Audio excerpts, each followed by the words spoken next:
This sustained and distinctively Buddhist challenge to the ontology of Jean-Paul Sartre's being and resolves the incoherence implicit in the Sartrean conception of nothingness by opening to a Buddhist vision of emptiness, rooted in the insights of Madhyamika dialectic and an articulated meditative Zen phenomenology, and uncovers and examines the assumptions that sustained Sartre's early phenomenological ontology and questions his theoretical elaboration of consciousness as nothingness. Laycock demonstrates that, in addition to a relative nothingness, the for itself, defined against the positivity and plenitude of the in itself, Sartre's ontology requires, but also repudiates, a conception of absolute nothingness, the Buddhist emptiness, and is thus, as it stands, logically unstable, perhaps incoherent. The author is not simply critical, he reveals the junctures at which Sartrean ontology appeals for a Buddhist conception of emptiness and offers the needed supplement. Numerous authors have contributed to the phenomenology/Buddhism dialogue, but Laycock's work is perhaps the most detailed and profound meditation on their convergence to date. The book's major contribution is a reassessment of phenomenology, especially that of Sartre, in a global philosophical context. Individuals who care about the development and application of phenomenology will want to own this book. Frederick L. Bender, University of Colorado, Colorado Springs. This book makes an important contribution to comparative phenomenology.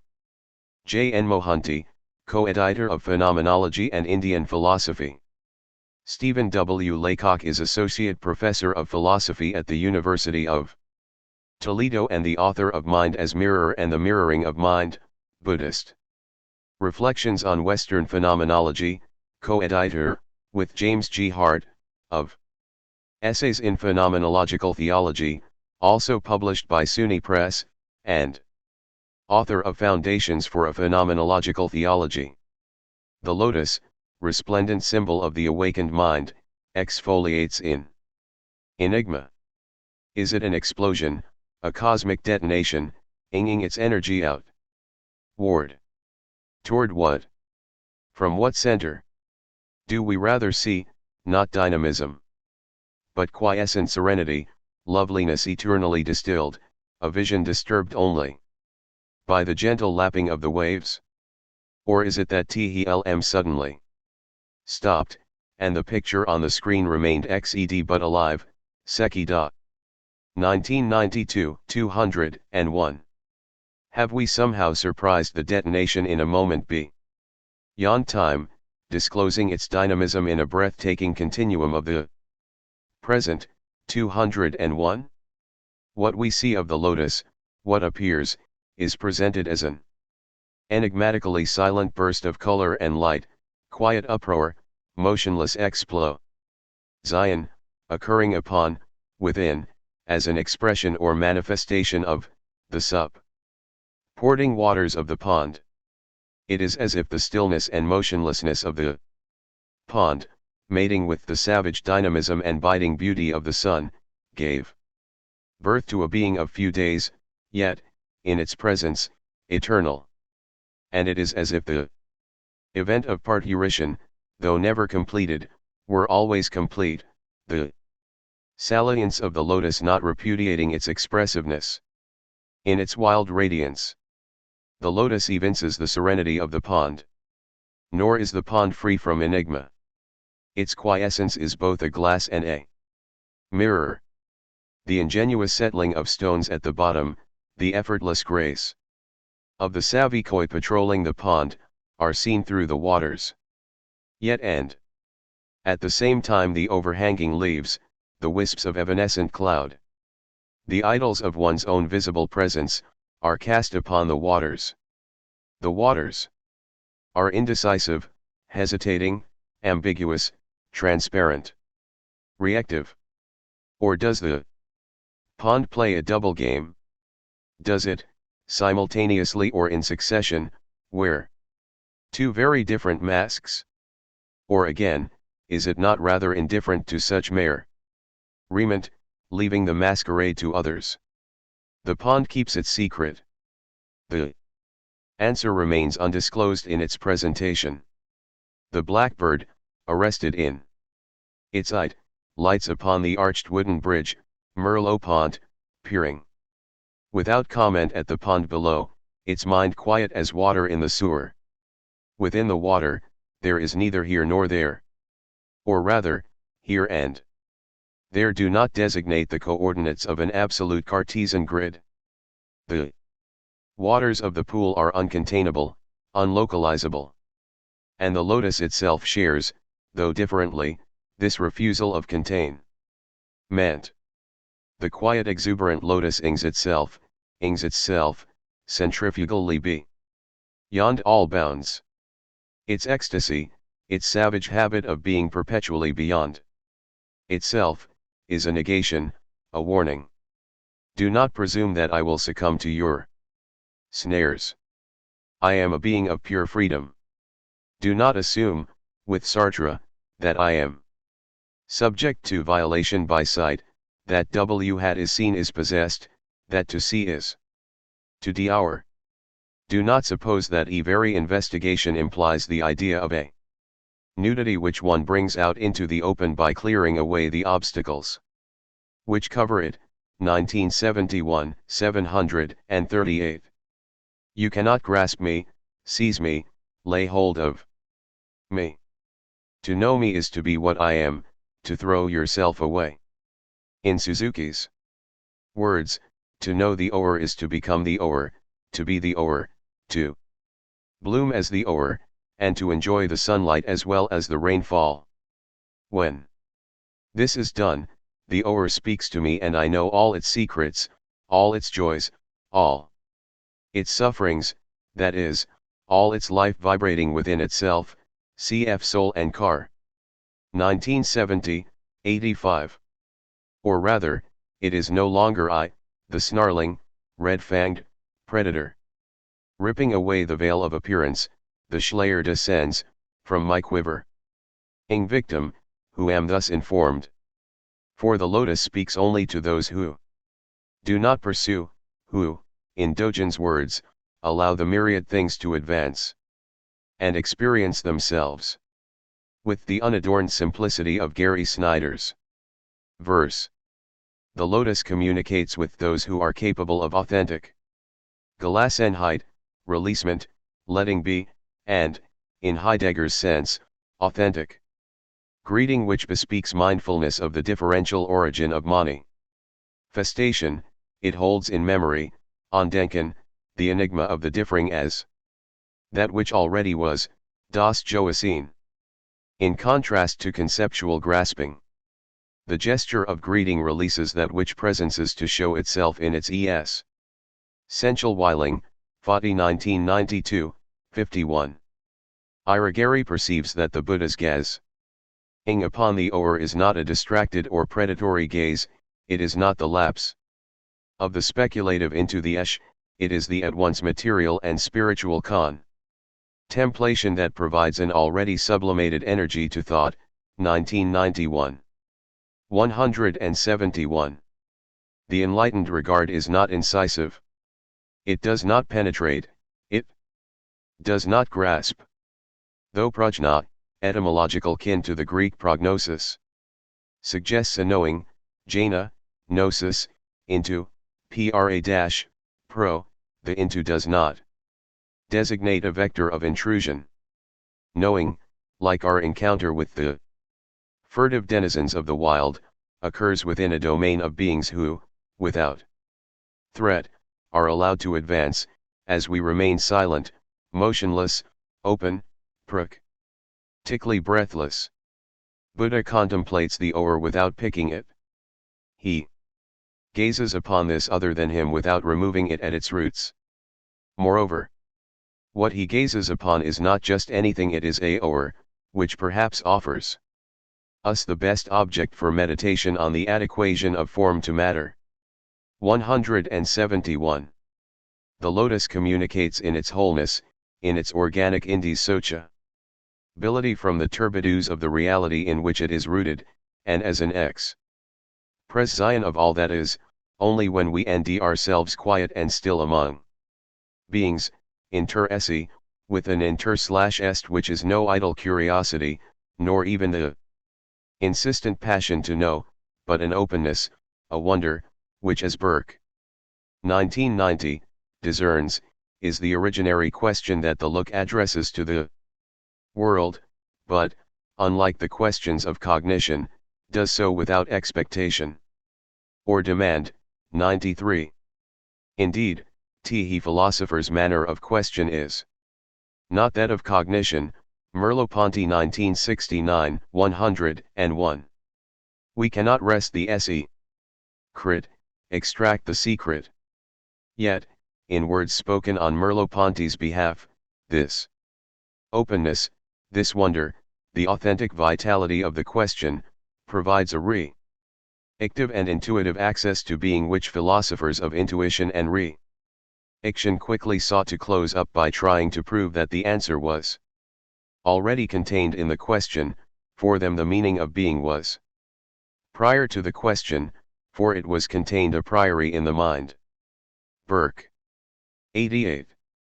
Both intuition and reaction, as commonly understood, assume a domain to be dis/covered, dis/closed, un/veiled, in effect, denuded.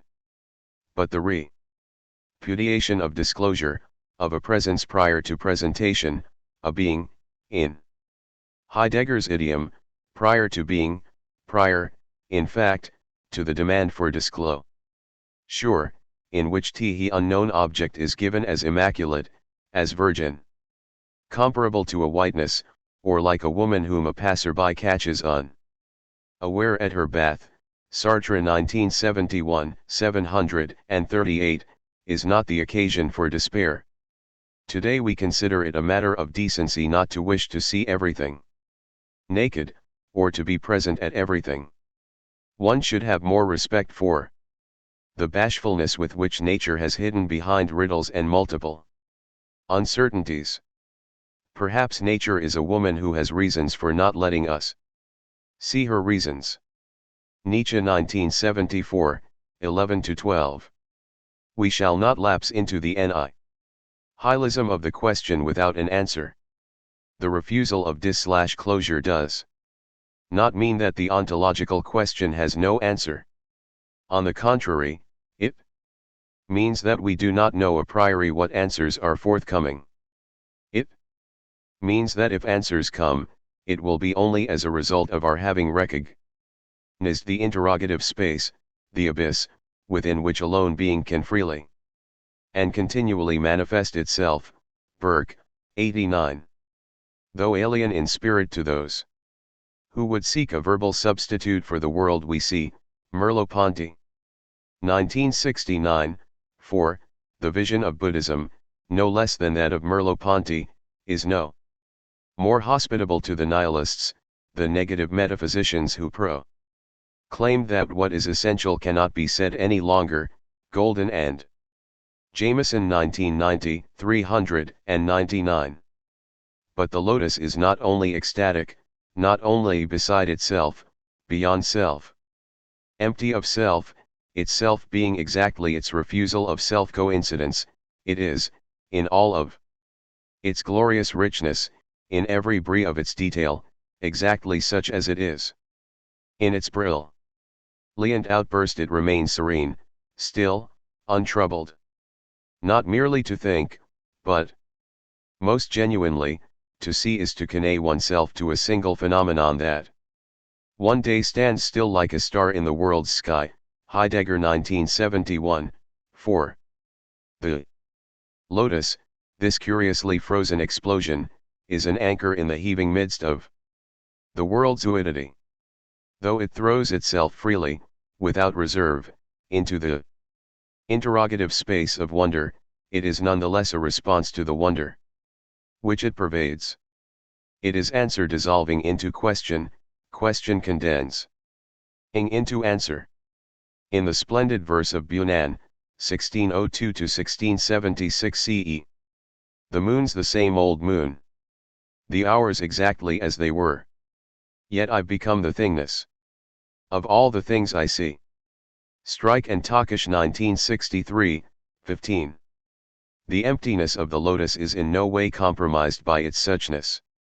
Bunan, standing among the hours of this world, quietly lifts the Udgate, and is inundated by their presence. Dogen, in a wholly concordant vision, sees hours of emptiness. Presence and absence, suchness and emptiness, are not separate cabinets in which the world's cups and the world's saucers are kept. Nor are they incompatible manners with which the same cups and the same saucers comport themselves. They are indissoluble verities. But anal enigma. Kelp, perhaps the earliest ancestor of the lotus, was RST to master the paradox of dipolarity, driving its roots downward into the nourishing depths only to grow upward toward the empowering light, the tension between depths and heights, earth and the heavens, shadow and illumination, being integral to its very life. The lotus knows the secret and more. To be sure, dipolarity informs its being. But its appearing is no less dipolar. Buddhism has always made much of the fact that the resplendent lotus, the burst of enlightened awareness, the detonation of self-inging its fragments into the void, is nonetheless rooted in and draws deep nourishment from the lightless depths of samsara. The lesson, however, always comes as a surprise, not because we suspect the lotus of rootlessness, but because the brilliance and salience of its exfoliation dominate the isothor. Oofly that its rootedness is overlooked.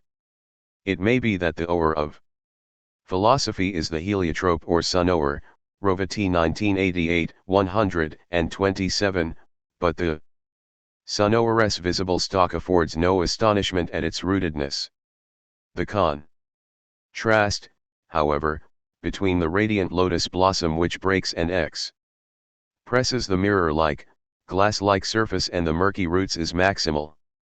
The eye, if not the mind, takes the blossom as its all. To be reminded of the roots breaks the spell of exclusive absorption in presence. But there is our sagacious avian companion, the merle perched observantly opont, who will not be deceived. The enigmas we have sensed, the interpenetration of temporality and the timeless, transparency and recession, self and selflessness, presence and absence, light and dark, appearance and reality, the visible and the invisible are patterns of reciprocity, entwinement. The lotus is the site of manifold crossings and recrossings. Its being, then, is that of the chiasm, the abyssal locus, the interrogative space, of the chi, the x, the determinable indeterminate, the enigma. The pages that unfold before you are, in the spirit Merleau-Ponty's, 1969. Posthumous deposit, the visible and the invisible, mindful of the chiasm. And therefore unsympathetic with the dualizing tendencies, however rari, e.d., of Sartre's thinking. And they are no less imbued with wonder at the miraculous blossoming of enlightened mindfulness, and dedicated to the Buddha's liberating and unobtrusive envisionment. I offer, at this site of wonder, a sustained meditation on Buddhist meontic phenomenology. But our purpose is not the simple rejection of Sartrean ontology.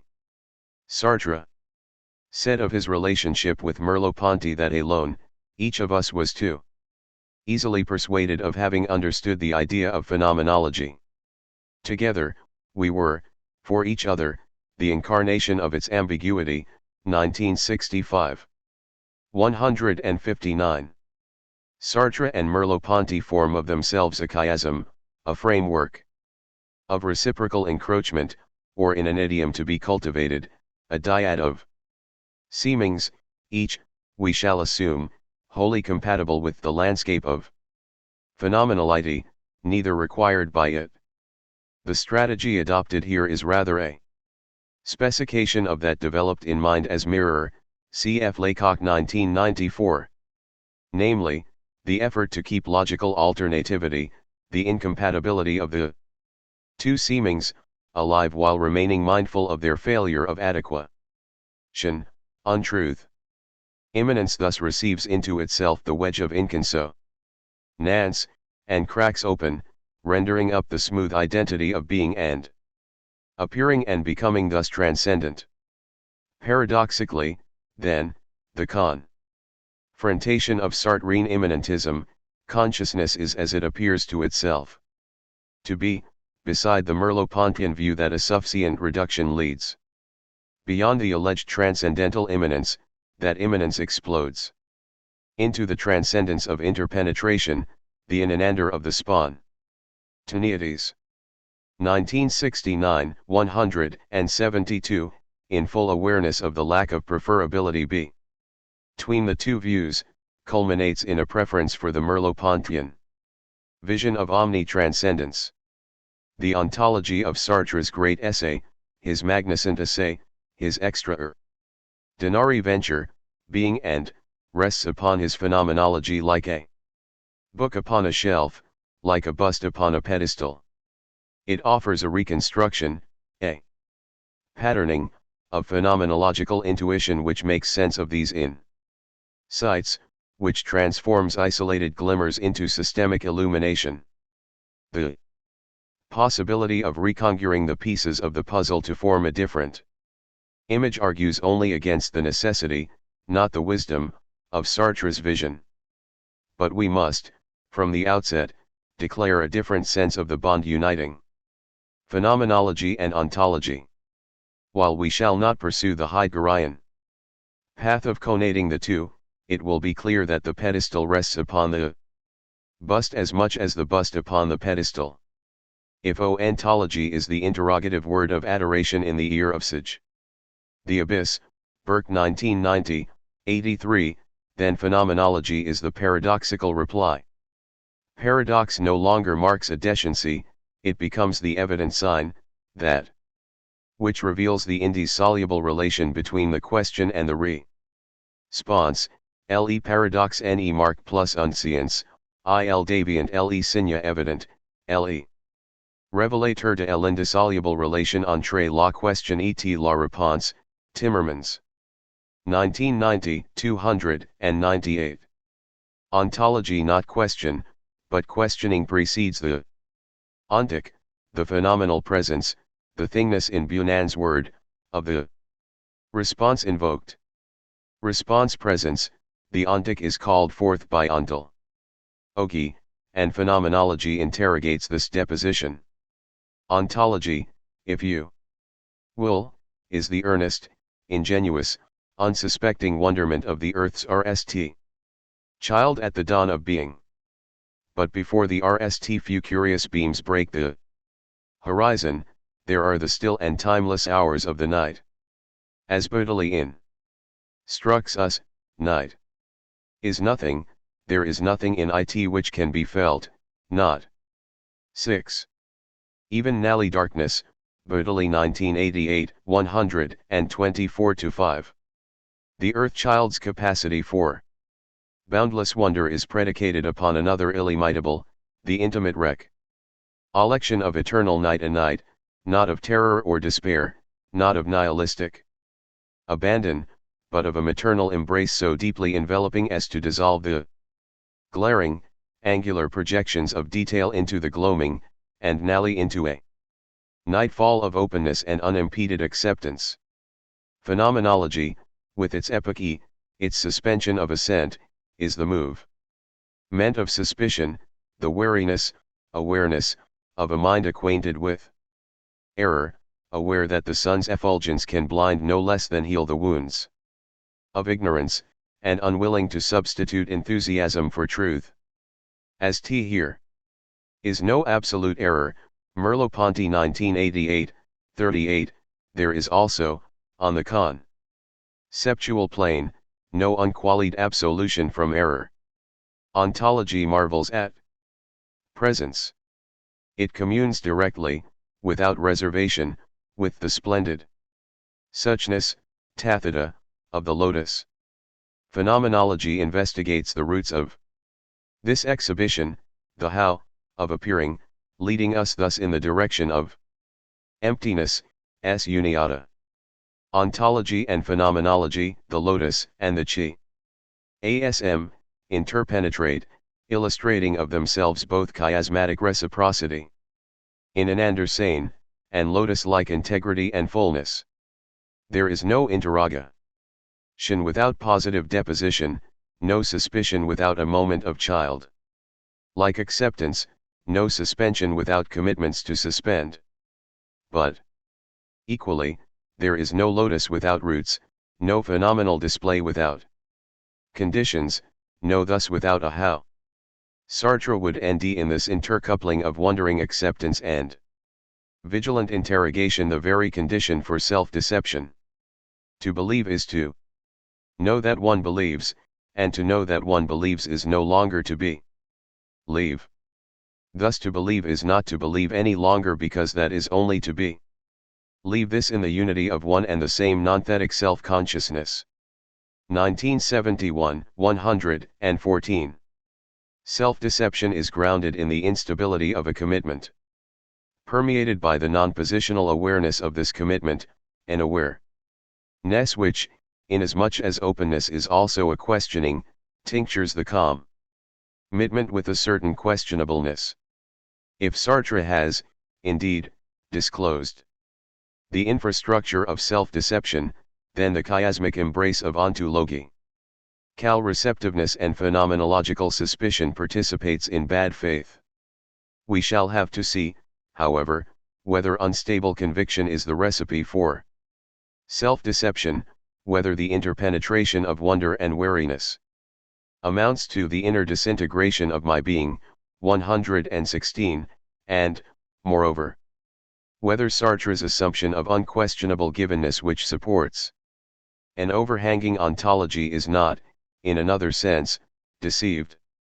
A Buddhist phenomenological ontology would sacris neither the innocent nor the wary, neither the immediate resonance of calm/passion nor the dispassionate clarity of wisdom, neither the tranquility, samatha, of absorption nor the insight, vipassana, of genuine discernment so long, that 7 is, as they are balanced, sama, and in this sense, right. In the words of that consummate distillation of supreme wisdom, prajnaparamita, the sutra, thus, suture, of the palpating, compassionate wise heart-mind. Hirdeya. Form is emptiness, emptiness is form. Is not other than form, form is not other than emptiness, Lopez 1988, 19. And as Lopez reminds us, here is a critical difference between form being empty and form being emptiness. 58. It is, Nally, this fathomless sight of the heart, the crux, the crossing, the chiasm, a Buddhist phenomenological ontology is concerned to plumb. He who holds that nothingness is formless, ours are visions. Let him enter boldly. Giddo, 1325-1388. Cf. Strike and Takish 1963, 9. 8. Chapter 1. The lotus, in its salience, in its ecstasy, stands out, dominates the ground of its appearance, absorbs the mind in its presence. It is the mind thus spell-bound, thus captivated, a mind like the imprudent moth entranced by the aim, incautious, unmindful of condition or consequence, that, in our present acceptation, we shall call consciousness, vijnana na. Consciousness, in this sense, is, not by contingent befallment, but trivially, by denition, unawakened. In so far as a girl's salience dominates the eld of consciousness, suppressing awareness of marginal presence, to that extent awareness is diminished, attenuated, and to that extent, also, the mind drifts among evanescent dream shadows, haunted by shades of presence that whisper From the dark only to vanish. Under Wittgenstein's pen, our life is like a dream. But in our better hours we wake up just enough to realize that we are dreaming. Engelman 1968, 7. In Fichte's arresting delineation. There is nowhere anything lasting, neither outside me, nor within me, but only incessant change. I nowhere know of any being not even my own. There is no being. I myself know nothing and am nothing. There are only images, they are the only thing which exists, and they know of themselves in the manner of images. I myself am only one of these images, indeed, I am not even this, but only a confused image of images. All reality is transformed into a wondrous dream, without a life which is dreamed about, and without a spirit which dreams, into dream which coheres in a dream of itself. Fichte 1965, 89. 9. The title, Buddha, the Awakened One, is the occasion of an implicit analogy. Enlightened awareness is to the Icaring half-light, the drowsy play of light and darkness, presence and absence, which we here designate consciousness, as consciousness is, in turn, to the dream state with its goes. Samer phantasms. In Hayward's interesting gloss, awakened connotes the dispelling of confusion, or the dissipation of disorder, entropy, and wonder. Ignites the dynamic blossoming of all potentialities in an individual. Hayward 1989, 11. And we can empathize with Bertolli's anguished lament, am I awake? I doubt it and I could weep, 1988, 34. The Buddha was not, in our sense, conscious. He was awakened, fully aware, Sambuddhasa.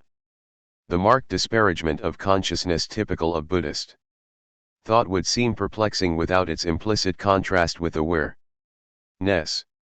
It would seem, for example, merely perverse to hold that grasping after, upakara, consciousness, vijnana, is one of the ve ways of bringing suffering, dukkha, down upon our heads, and that to release consciousness, to let it go, to liberate it, no longer to be lulled into a state of semi-somnambulance, is, then, to ignite the lamp of awareness, sati. Consciousness is the FTH of the skandhas, the VE modes of erroneous self-identification, clinging to which is given as the summary formula for all sentient suffering. The exclusive identity, the nucleus of egocentricity and selfishness, which isolates us from others, and which conditions all antipathy and all greed, is the product of our identification with objectual form.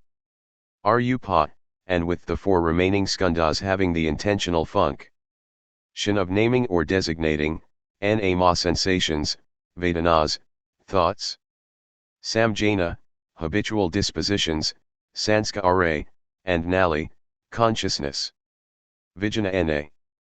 It would seem merely wanton, as well, to regard consciousness as the third link, nidana, of the 12-fold chain of contingent becoming. Bhava chakra. Each link of the chain is a necessary condition for its success. SOR, the last, in turn, a condition for the RST. To break any link is therefore to break every link in the chain. Elimination of the evident ills of ignorance. Avidya, craving, trishna, and suffering, dukkha, spells the abolition of consciousness which, by parity, must also be regarded as an evil. Again, it is consciousness, not awareness, which is the offense. Bertolli speaks of the disguised suffering which the astonishment at not being everything, at even having concise limits, gives us, 1988, XXXII. Oceanic assimilation, pantheistic self-identification, is not an adequate response to suffering, but merely the engorgement, the obscene distension of the self. And so long as Atman retains, in our conceptual imagination, the least trace of private individuality, its identification with Brahman is not spared this opprobrium. The inner security and illumination which can set aside our incessant and ever more subtle attempts to seize upon our actions. 10. In the act, to grasp them red-handed, in Husserl's, 1982, idiom, in order to provide for ourselves a cognitive foundation for our deluded sense of ourselves as agents evaporates in the sunlight of enlightened awareness. And since reactivity has dissolved, the moment wherein the human mind is together and, thus, capable of knowing, naming, other things no longer exists. The human mind cannot constitute for itself the identity of other things, Malyola 1986, 8. The dissolution, the emptying, of identity into difference is thus concomitant with the annulment of Namarupa, the constellation of skandhas which would otherwise nourish our various modes of self-identification. The skandhas comprise the concepts with which we identify ourselves as true presence, Coward 1990, 78-9, and the DEP. Resentation of the self, its self-liquidation, leaves nothing for our egocentric grasp. An authentic Buddhist philosophy is inaugurated with the decisive suspension of self-identification, writ small or large. And no longer to wish oneself to be everything is to put everything into question, Buddhist 1988. XXXII. Indeed, making oneself questionable is an important element in getting underway, Caputo 1993, 175. The decisive step beyond a merely conceptual philosophy in the direction of liberation is to relate oneself to all things in an empty relationship, i.e., in total freedom, Strang 1967. 82. In Caputo's scathing remark, the sort of philia philosophy is a more intellectualist goes well enough with a cold heart. 121. But if our heart lies with our treasure, then what, in our aberration, we most deeply cherish is what orients our benighted sense of limited, thus exclusive, identity.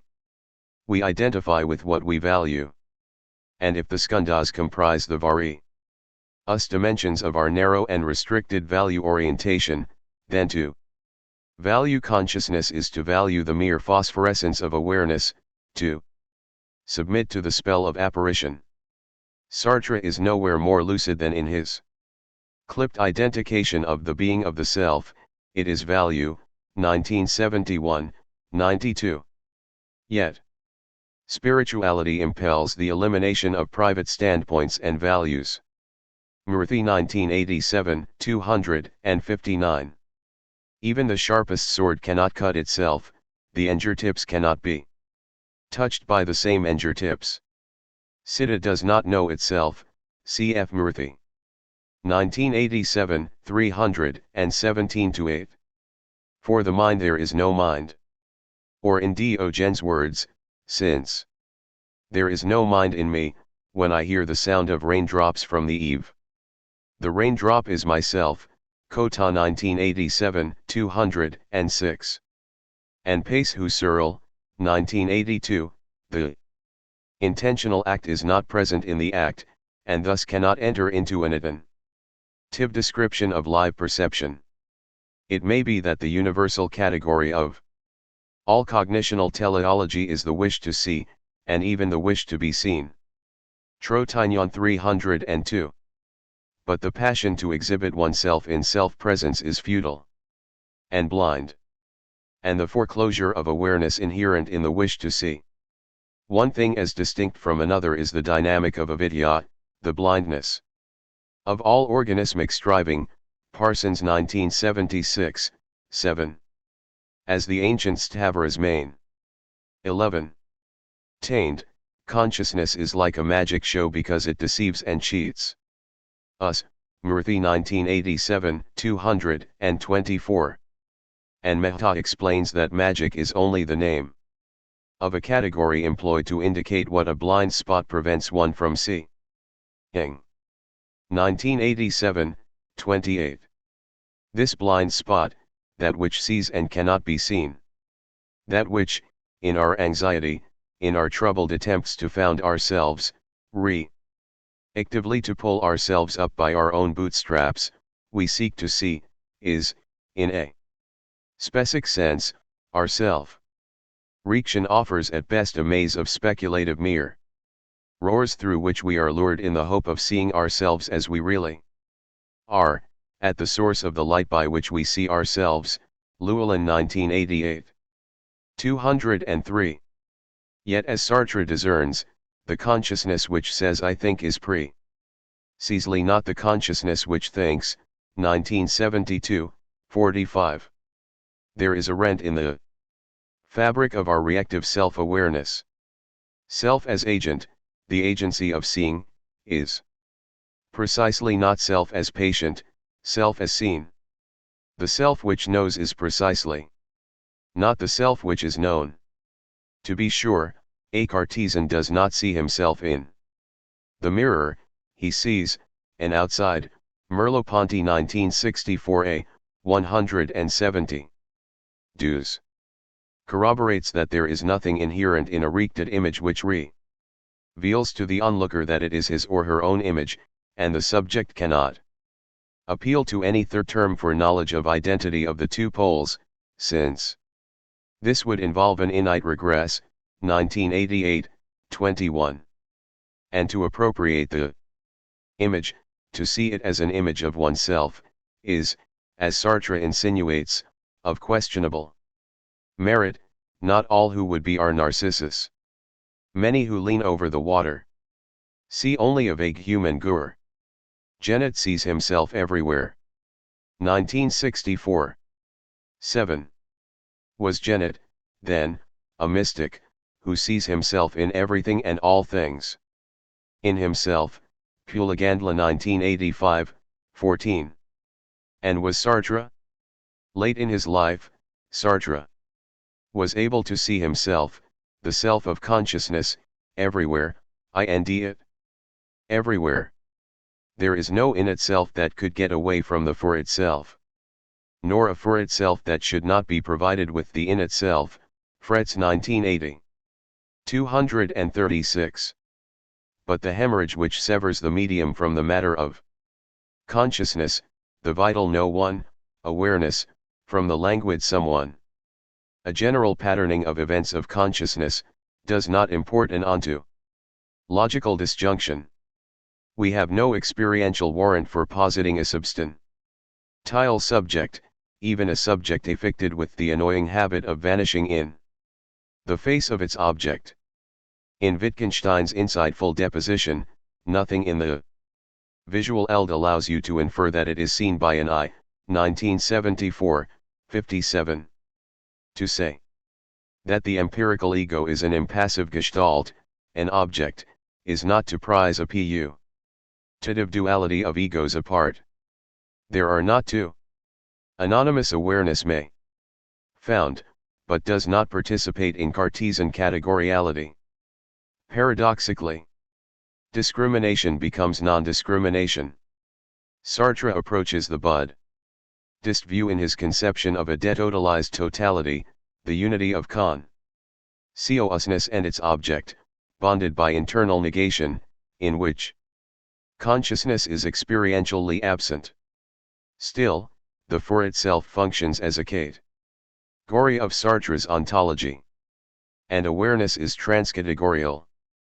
Zen speaks of 12. The great self and the small self. But it is important to see that the great self is not, in any recognizable sense, a self, or an anything. To distinguish the small, empirical, self, the self-seen, from the great self is not, then to distinguish it from anything. Speaking of the blind spot in our understanding of ourselves, Buddha observes, that it is no longer the spot which loses itself in knowledge, but knowledge which loses itself in it. In this way existence closes the circle, but it couldn't do this without including the night, from which it proceeds only in order to enter it again. 1988, 110 to 111. Merleau-Ponty sagely signs the supplement to visible existence, that which affects this closure, the agential self, as one to emphasize its ineluctable anonymity. And this chimes with Hegel's view that the thought in question is not someone's thought, but pure thought, thought in itself. Yet, the self is the thought, and this self is itself a universal thinker in general. Not a particular thinker, Molino 1962, 7. A comite in its ontological sparseness, in fact ontologically abstemious in the most radical sense. Buddhism takes the one, the someone, to bespeak entirely too much, and replaces it by zero, someone by no one. The act of perception is not concealed off stage only to be surprised in its effacement in the last act of reaction. Merleau-Ponty was searchingly cognizant of this truth. I should say that there was there a thing perceived, and an openness upon this thing which the reaction has neutralized and transformed into perception reacted on and thing perceived within a perception reacted on. 1969, 38. Reaction discloses not perception, but perception reacted on. The modification is serious, indeed, and to reduce perception to the thought of perceiving, under the pretext that immanence alone is sure, is to take out an insurance against doubt whose premiums are more onerous than the loss for which it is to indemnify us. 36. Sartre sharpens the point. The viewing of oneself by oneself, that is, the reactive consciousness which views the series of non-reacted moments of consciousness, in general merely supplies syntheses that are too simple, with parts that are ejected and crowded out, with continu ideas that are sharper or less sharp than in non-reacted consciousness. In brief, it provides primarily an object that is poorly constituted, that strives too much towards unity, that is too synthetic. It does not supply the truth of the non-reacted consciousness. A truth, which doesn't exist, because there is no divine consciousness which supplies the veritable synthesis, a truth which is nothing else as the unreacted consciousness itself. However, the synthesis that is brought about by the reactive consciousness always contains the defect of being a consciousness, a synthesis by consciousness, which is bent on achieving a total unity. Whereas the true unity of the non-reacted consciousness is in reality given in the non-reacted consciousness. But this unity is not itself explicit. It does not present itself as such, but we live it in the non-reacting and in the unity, so that the reactive unity is a unity of the second degree and a unity which as such falsies the true unity. Fretz. 1980, 231. As Duméry observes, philosophy always comes after life. Philosophy is a recovery of life, but it cannot be identified with life. Reaction lives on. Concrete life, 1964, 5-6. If perception is live, then perception reacted on, bloodless, cold, its life now past, is assuredly dead. The perpetrator, action a virulent parasite. We must, then, forsake the temptation to construct perception out of the perceived, to construct our contact with the world out of what it has taught us about the world. Merleau-Ponty. 1969, 156. It dissimulates from itself its own mainspring, constituting the world from a notion of the world as preconstituted. 34. Consciousness, for Buddhism, is a skandha thus, in one of its luxury and senses, a dharma, the key word of Buddhism, Sangharakshita 1987. 118, and for Merleau-Ponty, equivalently, an integral feature of phenomenal display.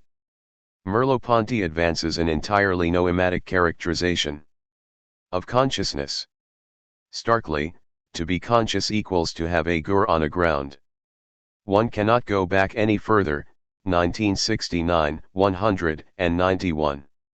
This formula, repeated a few pages hence, to be conscious equals to have a gur on a ground. 197. Identities consciousness with the acard, the phenomenal estrangement of the dominant from the recessive internal to noematic presentation. Consciousness is phenomenal, though contrast elicits depth. Whitehead. 1978, 114. There is no need to posit an agency offstage, perpendicular to the phenomenal display. Consciousness is not, to press the suggestions of Sartre's term, positional. It does not stand at a distantiated position with respect to its object. It does not open a dimension of depth across which thing communicates with I, for depth, not to be conceived as a dimension. Zion invisible in principle, a notion which contravenes the delity to lived experience intrinsic to phenomenology, is rather the experience of the reversibility of dimensions. Merleau-Ponty 1964a, 180. Depth is ei. There an experiential nothing, a line of sight which vanishes precisely because it runs endwise from the I, or else it is my participation in a being without restriction, a participation primarily in the being of space. Beyond every particular point of view. 173. The primal contrast which institutes consciousness is swallowed up in a spaciousness, an envy roaning emptiness, which, though not removed from the gural object, remains, nonetheless, the means the things have to remain distinct, to remain things, while not being what I look at present. Merleau-Ponty. 1969, 219. If consciousness is, then, phenomenal, it is so, not for consciousness itself, nor for a transcendentally reacting ego situated at some remove from the plane of phenomenal display, nor even, in a Sartrean vein, as the interior coloration of non-positional interiority. The phenomenologies of the West habitually overlook the distinction between consciousness, vijnana, and awareness, sathi. The distinction is itself deeply problematic, since awareness, like an ideally awless mirror, has no mark. Indeed, the Buddha depicts nirvana as a consciousness, without a distinguishing mark, innate and shining everywhere. Cf. Loy 1988, 213. Prescinding from empirical imperfections, the tint or glare of the glass, bubbles, and le Zions in the tain, the mirror, a gerund, not a nominative, the event of mere roaring, not an objectivated melange of sensory presences, is devoid of intrinsic phenomenal attributes, reacting spontaneously, better, being a spontaneous reacting, without attachment or aversion, and without distortion, whatever stands before it. And if awareness is thus entirely signless, it cannot be conceived as positional or intentional, distantiated with respect to its object. In the query of Niu Tou Fa Young, 594 to 657 CE. W. Hen, there is an image occupying a mirror mind, where can you end mind? Cf. Chang 1971, 21. And being devoid of intrinsic quality, it can not, except from a position ostensibly external to both, be conceived as distinct from its object. The anonymity and phenomenal evanescence which Sartre claims for consciousness we reserve for awareness. Awareness cannot accommodate an external vantage point. Being devoid of intrinsic determinations, nothing distinguishes awareness from its object. And the tension of intentionality is dissolved. The object, as that which is hurled, jectus. In the face of, ob, subjectivity relinquishes its objectivity. Merleau-Ponty regards as the total philosophical error the deluded assumption that the visible is an objective presence. 1969, 258. And this supposition is undermined in the lovely verse of Bunan, 1602-1676 CE. The moon's the same old moon. The hours exactly as they were. Yet I've become the thingness of all the things I see. Cf. Strike and Takish 1963, 15. And though not to be identified with it, awareness is not a relatum or an identical. The awareness of phenomenal consciousness is nonetheless non-different. Sartre discerned that interiority seen from the outside is affected with indistinctness, the intrinsic phenomenal characteristic of the in itself, or rather, that indistinctness is the degraded projection of interiority. 1972. 85. In our present acceptation, consciousness, contradistinguished from awareness, is purely phenomenal, and thus has no inside. In Hegel's view, consciousness suffers violence at its own hands. Heidegger 1970. 17. Seeousness, scientia, seeing, is accompanied by the perpetually failed attempt to be seen, to secure itself as a phenomenal presence. But the presentation of itself can only displace its live functioning. Knowing with consciousness is actually a knowing against contra seousness. Granting, with Sartre, that consciousness gives itself to recession as an interiority closed upon itself, 1972, 84, its concealed inwardness is nonetheless merely phenomenal. It is not the manifestation or projection of something hidden, something deep and essential, some thing substantial and real. It is pure show, completely and utterly exposed. It is pristine exteriority with nothing hidden. In its showing of itself to awareness, even its showing of itself as a deeper reality cloaked in outer manifestation, it is not veiled. There is no mysterious presence behind the veil which then stands forth denuded. We no longer believe that truth remains truth when the veils are withdrawn. Scharfstein. 1993, 37. If it is indistinct, it does not thus conceal within this penumbra a being of pure crystal. Were consciousness essentially crystalline, the grime of its solidixt rear would be adventitious. Sartre sees that a crystalline consciousness be fouled by manifest indistinctness is a contradictory composite, since an absolute interiority never has an outside. 1972, 84. Tsung-Mi, 780-841. CE, draws a similar inference. The mind is like a crystal ball with no color of its own. It is pure and perfect as it is. But as soon as it confronts the outside world, it takes on all colors and forms of differentiation. This differentiation is in the outside world, and the mind, left to itself, shows no change of any character. Now suppose the ball to be placed against something altogether contrary to itself, and so become a dark-colored ball. However pure it may have been before, it is now a dark-colored ball, and this color is seen as belonging from the RST to the nature of the ball.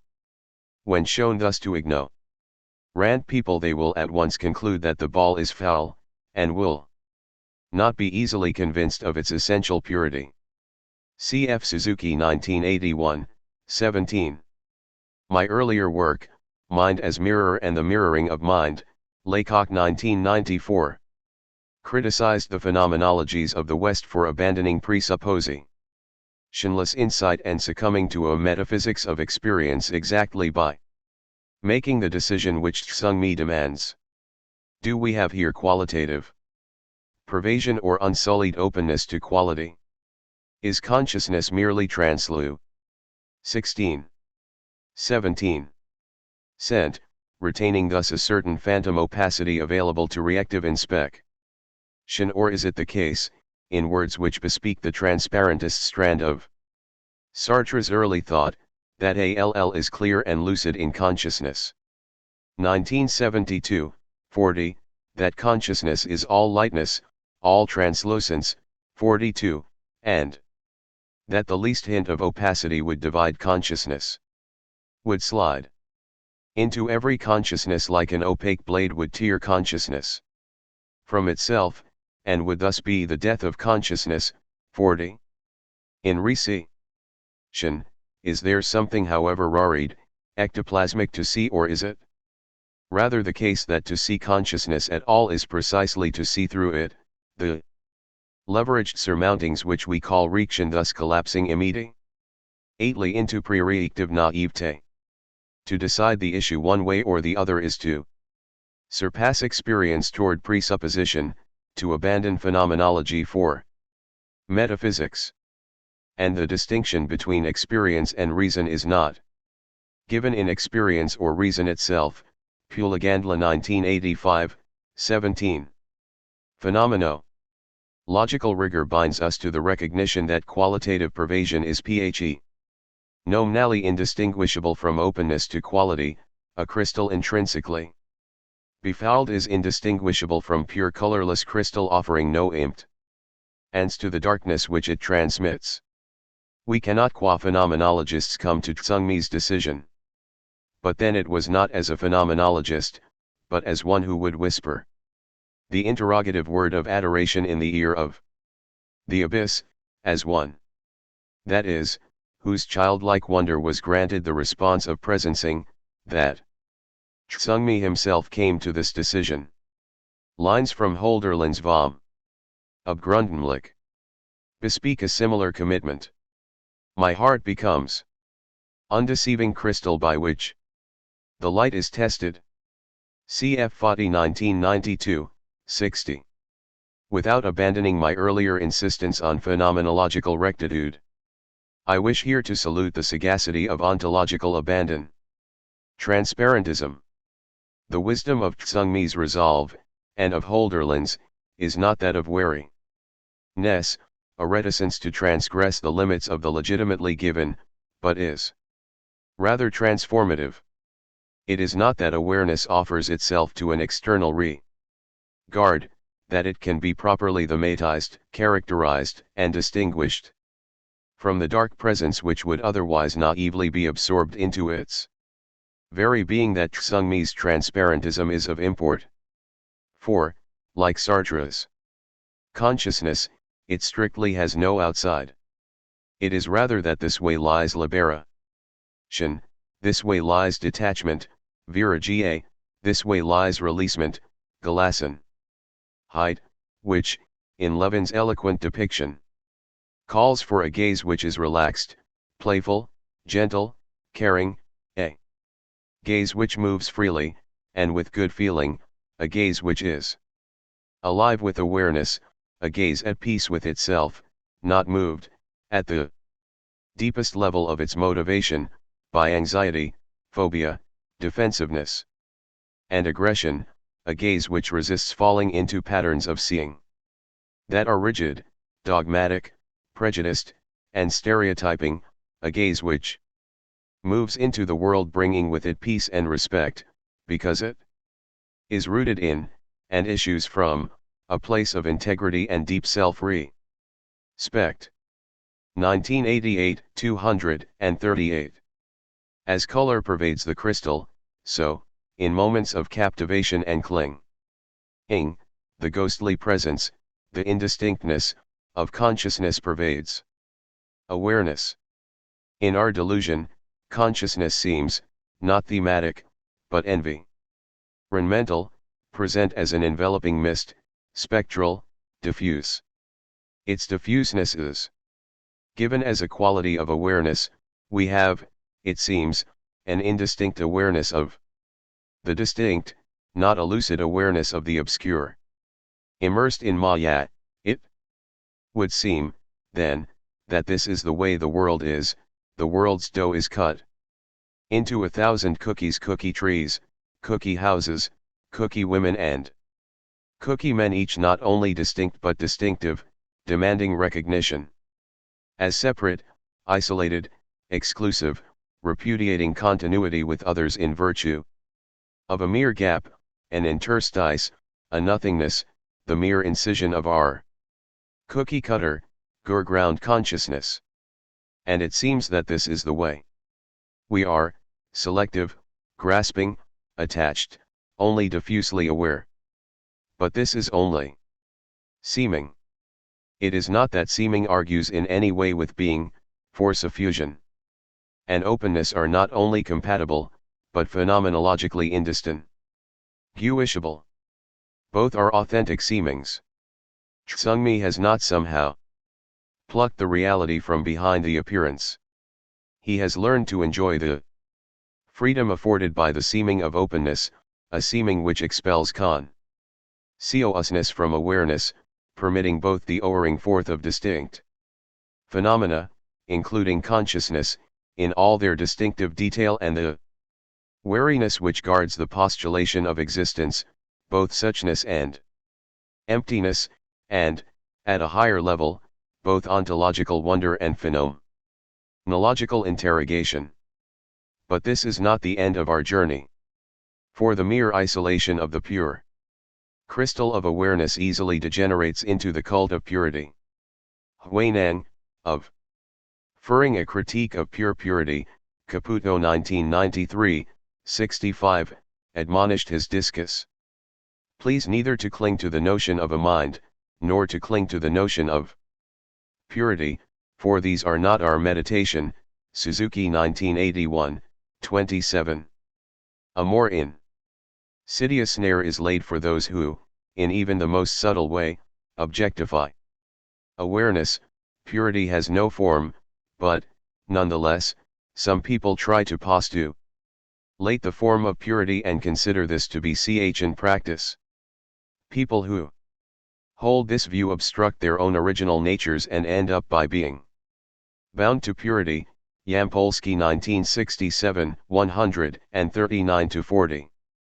Huineng regards as a confused notion the assumption that the greatest achievement is to sit quietly 18.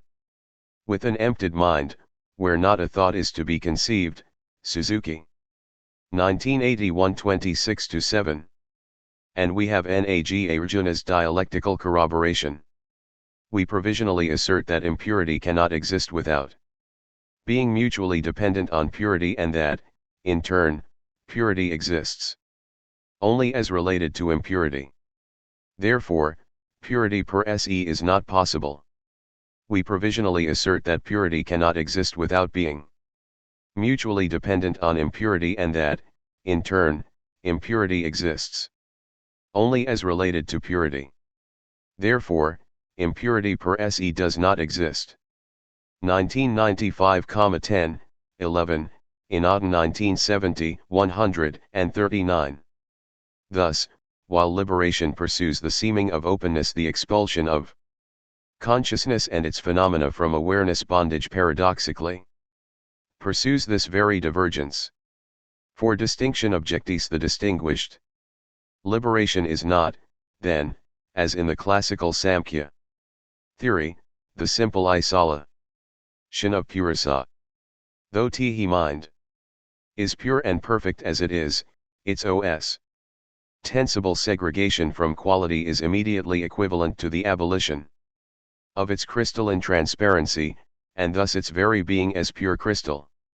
It is as that which can seem a beclouded discernment of the cloudless and can equally seem a pellucid discernment of the clouds.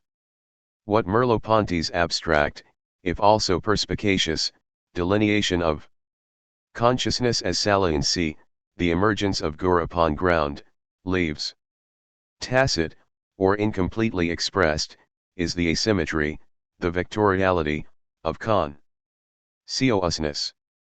Consciousness is absorbed in its girl object in a way which, to a greater or lesser extent, exiles the background.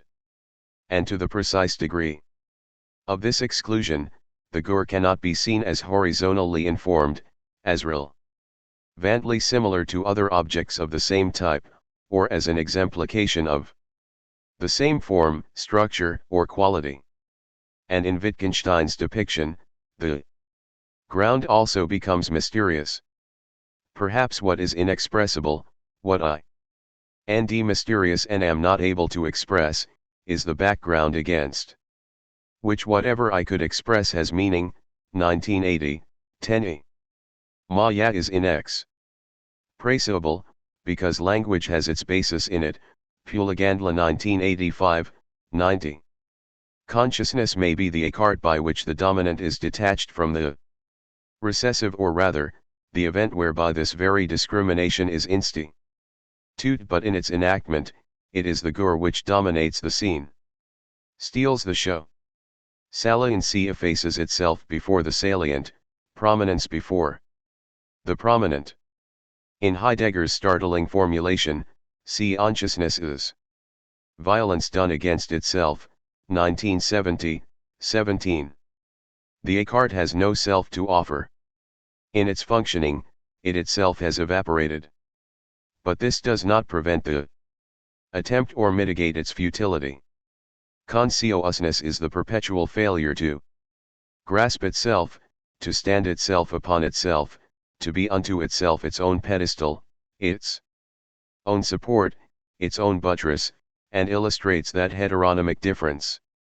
19. That loves invisibility, innate recesses, recessed inity, it loves what cannot make a show at all, what is embarrassed at its impoverished appear. Ants. It is taciturn, sincere, with a bowed head, without dissemblance. Han. Neat, Caputo 1993, 61.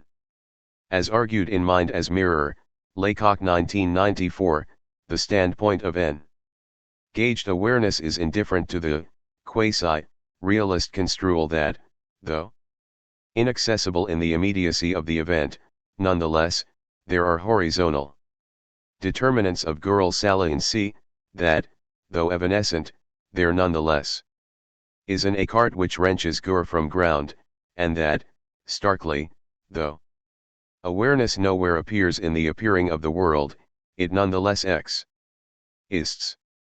The standpoint of awareness is equally indifferent to the quasi-ideal is supposition that what you see is what you get, that if horizontal determination is unavailable to experience, it is simply not there, and that, with evident paradox, awareness, which annuls its own presence in favor of the world, does not exist.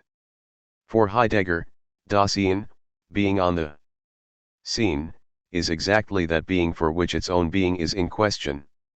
Awareness, on the contrary, is exactly that for which, in the immediacy of its enactment, there is, and can be, no question of its own existence or non-existence. The ontological questions put to it are not its own. And it cannot, for this reason, be charged with naivete. It would rather be naive to expect the question to have any significance for engaged awareness, and a fortiori it would be absurd to await a determinate answer. We would seem to violate phenomenological strictures, and good sense, by insisting upon the existence of that which, in principle, cannot appear, that for which we could have no evidence and no warrant. And we would seem to transgress logical cogency, also, by assuming an intrinsically self-effacing awareness only, to repudiate its existence on the grounds of this very self-effacement. But there is a breach between the horns. Buddhist momentarism familiarizes us with evanescence, that for which to be is precisely to cease to be. And Sartrean ontology habituates a conception of consciousness for which to be is to be nothing at all. Awareness is precisely that which an ontological survey of the world cannot disclose, that which cannot appear in any appearing, that which has no self to offer, for itself is its very selflessness. For Sartre, however, the for itself submits to the absolute law of consciousness, for which no distinction is possible between appearance and being. 1972, 63. It is the identity of appearance and existence, 1971, 17. If this meant that its being is the very appearing of the world, we would have no quarrel. But it is clear that consciousness is pure appearance in the sense that it exists only to the degree to which it, i.e., consciousness appears. 17. Yet Sartre lapses here into inconsonance. Sartrean consciousness, a descendant of Descartes' conception, is also heir to Fichte's profession that there is a consciousness in which the subjective and the objective are in no 20 way to be separated, but are absolutely one and the same, 1975, 107. 4. Buddhism, consciousness, like every other phenomenon, dharma, is empty. As unaya. To be is to defer its own being, svabhavata, to its conditions. Itself is drained away only to reappear among the manifold factors which sustain its being. To be is not only to be conditioned, but, re-exively, to exist as an immediate ru. Like the moon which borrows its light from the sun, and is visible only in virtue of the re-ex of solar illumination which it occasions, consciousness is exactly the reversal, the return of being to that which sustains it in being. There is nothing more to consciousness than this ontological arc, the ux and ru of being. Awareness, on the other hand, is profoundly anti-Berkeleyan in the sense that, for it, to be is exactly not to appear. Authentic subjectivity is comprised exactly in its being in no way objective. To be itself is precisely to have no self. Vision, as Merleau-Ponty attests, is the means given me for being absent from my self, 1964a, 186. I am, he writes, a self-presence that is an absence from self, 1969, 250. Pressing this claim into its most radical construal. This represents the searching insight of Buddhist wisdom. In a qualied sense, Sartre recognizes worldly being in itself, and its objectual modes as supporting consciousness, the privation of being, in its being. The in itself is the foundation of itself in so far as it is already no longer in itself. 1971, 130. Thus, to the extent that consciousness offers content either to the condescending gaze of reaction or to itself in its very enactment, there is more to consciousness than the turning point of a reversal. The more is ectoplasm, a density, a nebulosity, which, directly counter to Sartre's theoretical desideratum, affects the introduction of a darkness, an obscurity, into the absolute lucidity of consciousness, lacerating consciousness like an opaque blade. Still, Sartre repudiates the abrupt interpolation of an opaque element which would divide consciousness in the way that a knife blade cuts a piece of fruit in two. 64. Rather than effecting its unequivocal demise, the bisection of consciousness, occasioned by the blade of opacity, might stimulate a certain ontological mitosis. And though an original identity is abrogated in cellular division, nothing really dies. The introjection of obscurity would then exige, not the abolishment, but the multiplication of consciousness. The formation of an interior wall constitutive of a new duality is entirely consonant with Sartre's early view that there is nothing in consciousness. The two new Cells would be as vacuous as their parent.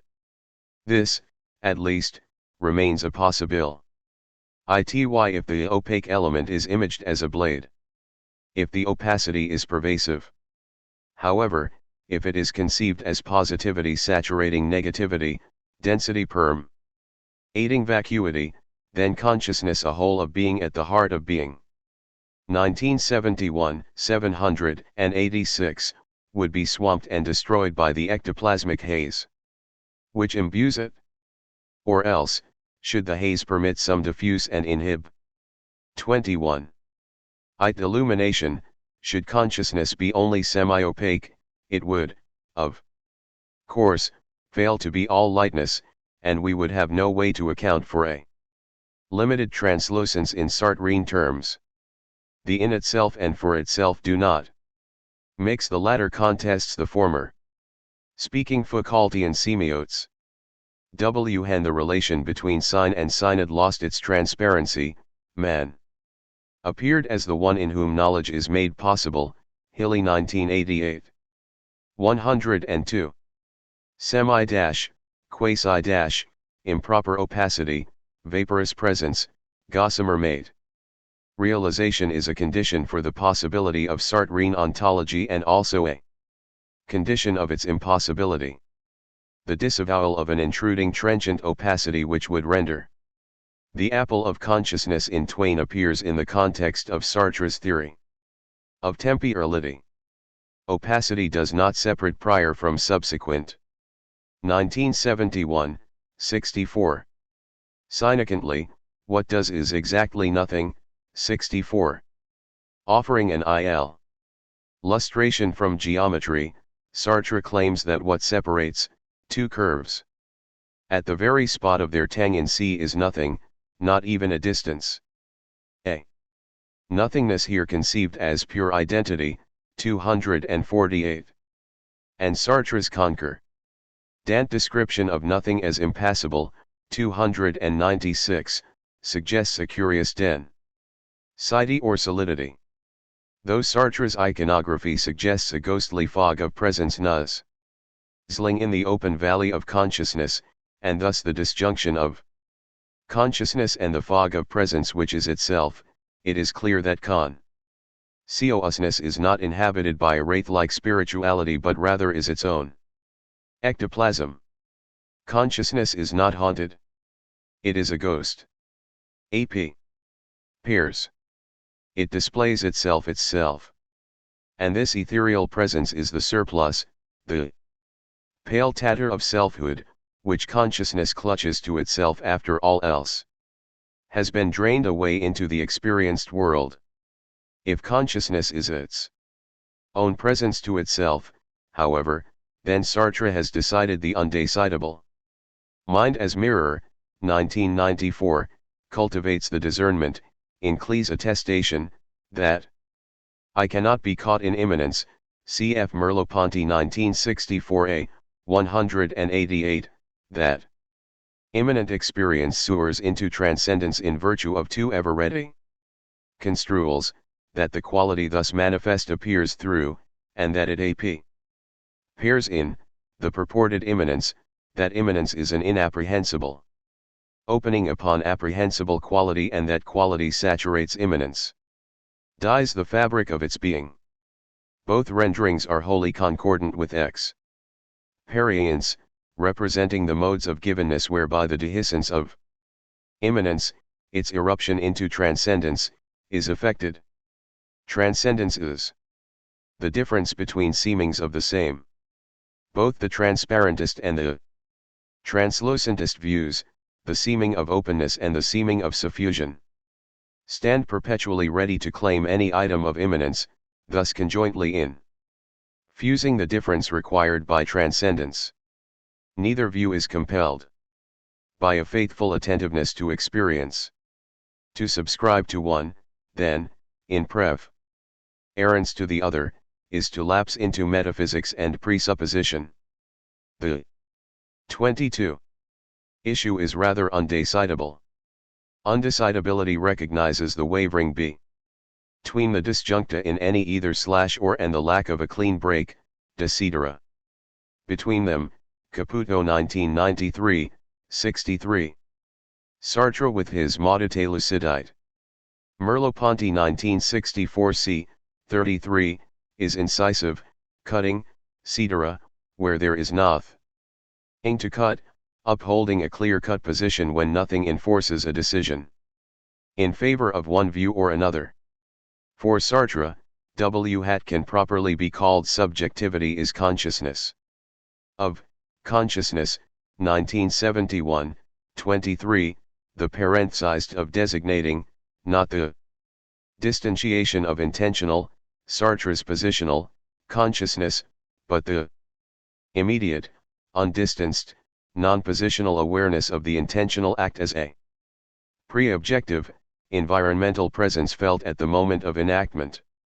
Like a mood, like the delicate atmospheric modulation which thrills all things at the breaking of day. In nonthetic consciousness, of self, the self's awareness of itself is the denial of making itself other than what it is. When it becomes other, it is no longer the self. When the self refuses to be other, a self outside consciousness, it must be nonthetic. Silverman. 1980, 88, not a thesis, not the target of positional directedness, but a non-objective presence. If intentionality is itself an answer to the question, how can there be an object in itself for me? Lyotard 1991b, 55, non-positional awareness is the answer to a related query, setting aside the ELE.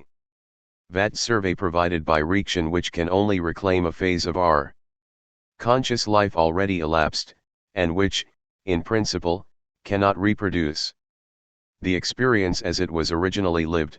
How can the act of consciousness itself be experienced concurrently with its enactment?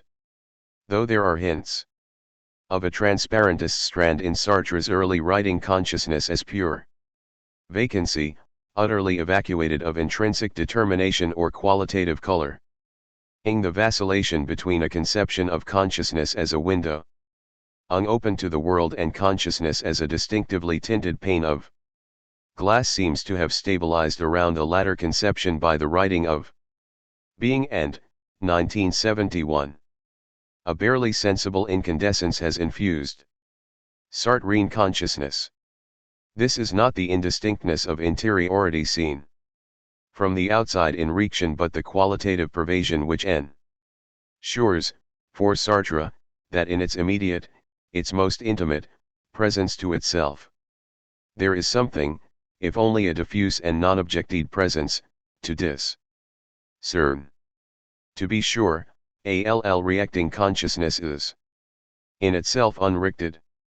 1972, 45, and is, we must add, positional.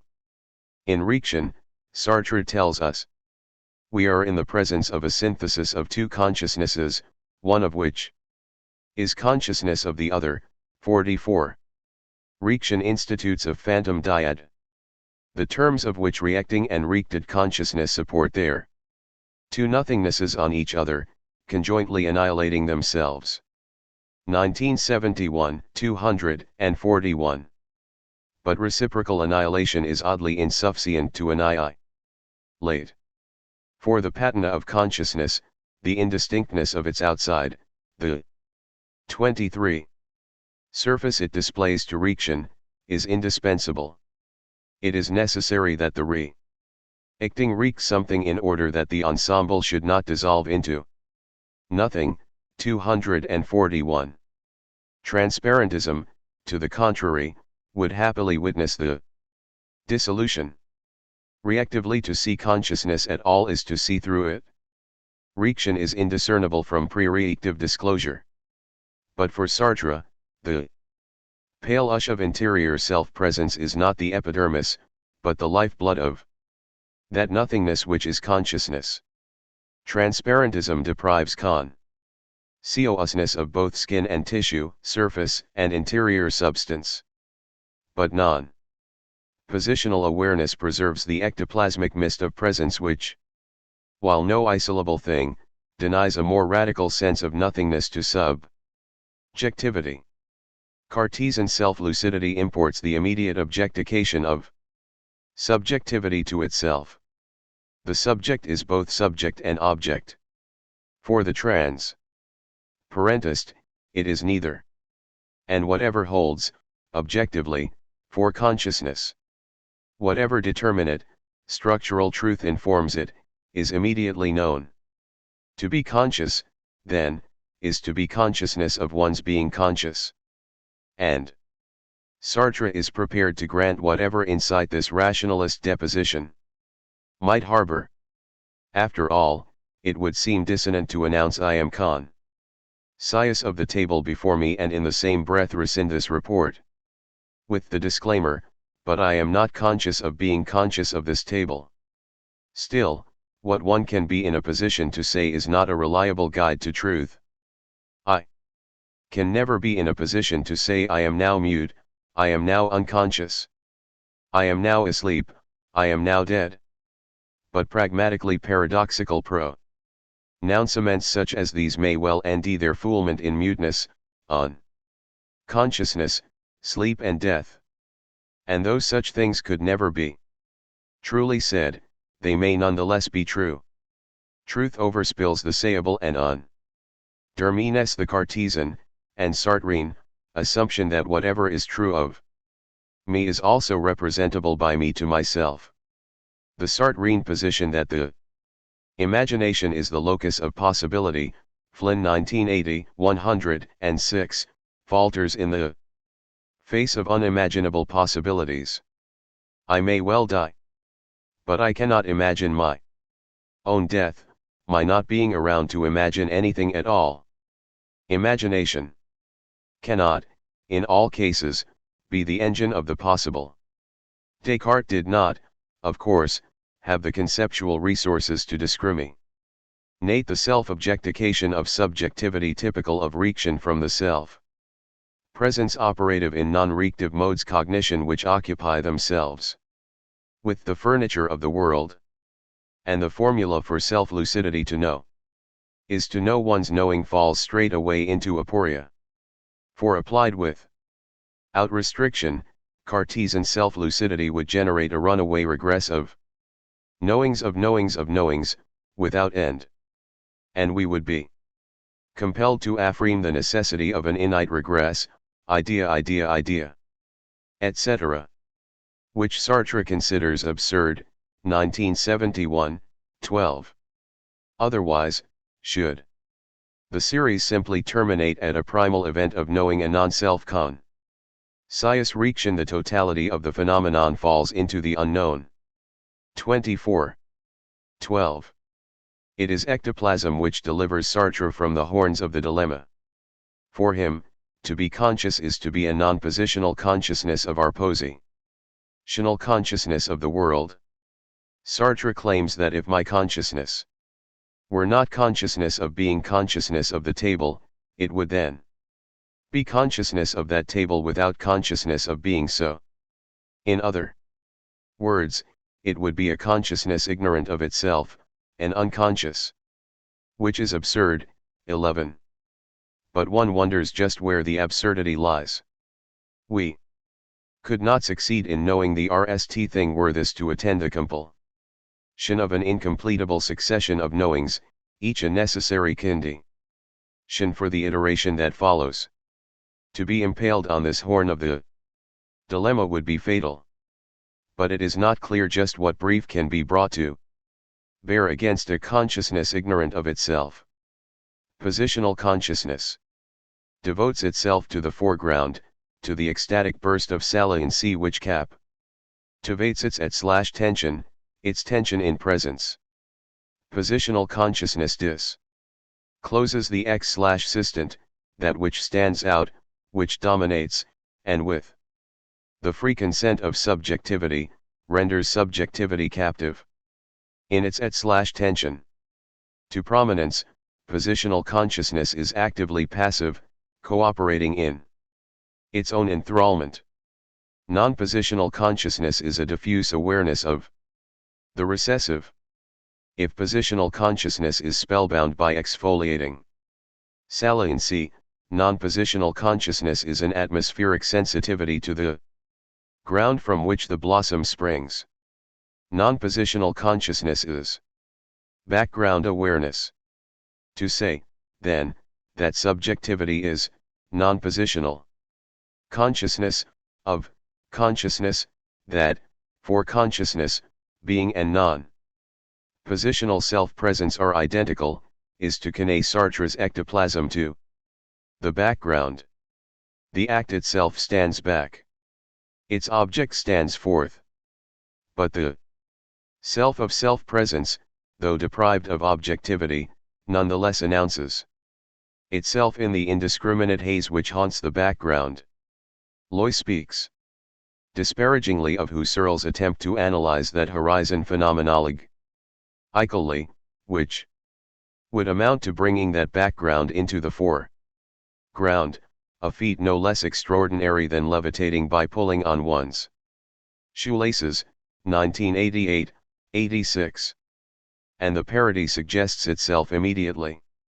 Phenomenological reaction accords to non-positional consciousness its proper province only if this dim domain is hooded with the harsh, unremitting light of focal investigation.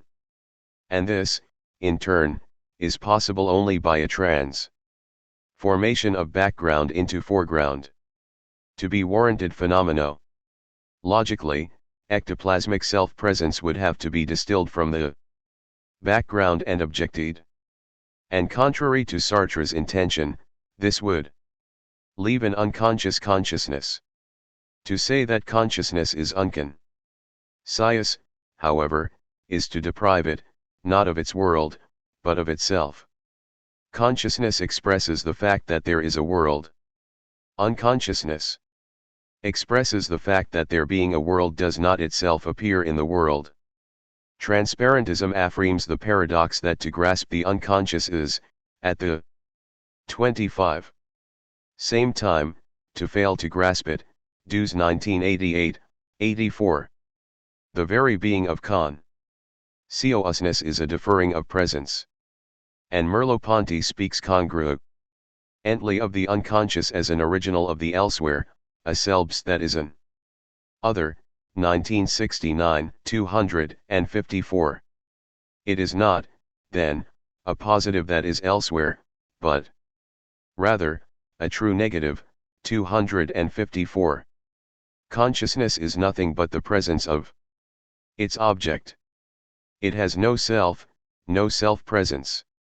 There is nothing of consciousness to be apprehended but the being known, Bewusstsein, of its object. Transparentism, the seeming of openness, is an optional modality with in the dyad of construals which fractures the integrity of all purported immanence, a blade, of sorts, which divides every consciousness, every pellicle of immanence, and reverses the shin of being and appearing. Phenomenologically, it carries no greater warrant than the alternative seeming which would restore to consciousness itself, the subtle presence, whereby consciousness itself is given in the giving of the world. At the same time, however, transparentism is an inescapable entailment of the emptiness, s uniata, of consciousness. To deny transparentism is thereby to deny the universal scope of emptiness. And it is thus evident that this conception, central and indispensable to the Buddhist outlook, is, from a phenomenological point of view, undecidedly optional. Buddhism, then, is undecidedly optional. In Huineng's counsel, separate yourselves from views, Yampolsky 1967, 136. And we might add, even Buddhism. Chen takes no sides, Chang 1971, 11. Zen, and Buddhism more generally, does not insist upon Buddhist tenets or dogmas. There are none. Empty, like all other phenomena, Buddhism does not insist upon itself. The Buddha was not Buddhist. And emptiness is not a viewpoint.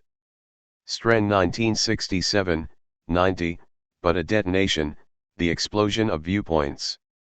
Right. Samma, view, the primal factor of the Noble Eightfold Path, is not a position or a theory which faithfully mirrors the reality which it confronts. There is no need for the reduplication which even the most accurate conceptual mapping can provide when the landscape of reality is present. Rather, a viewing which is Samma, etymological ancestor of our same, is even, balanced, poised between alternatives.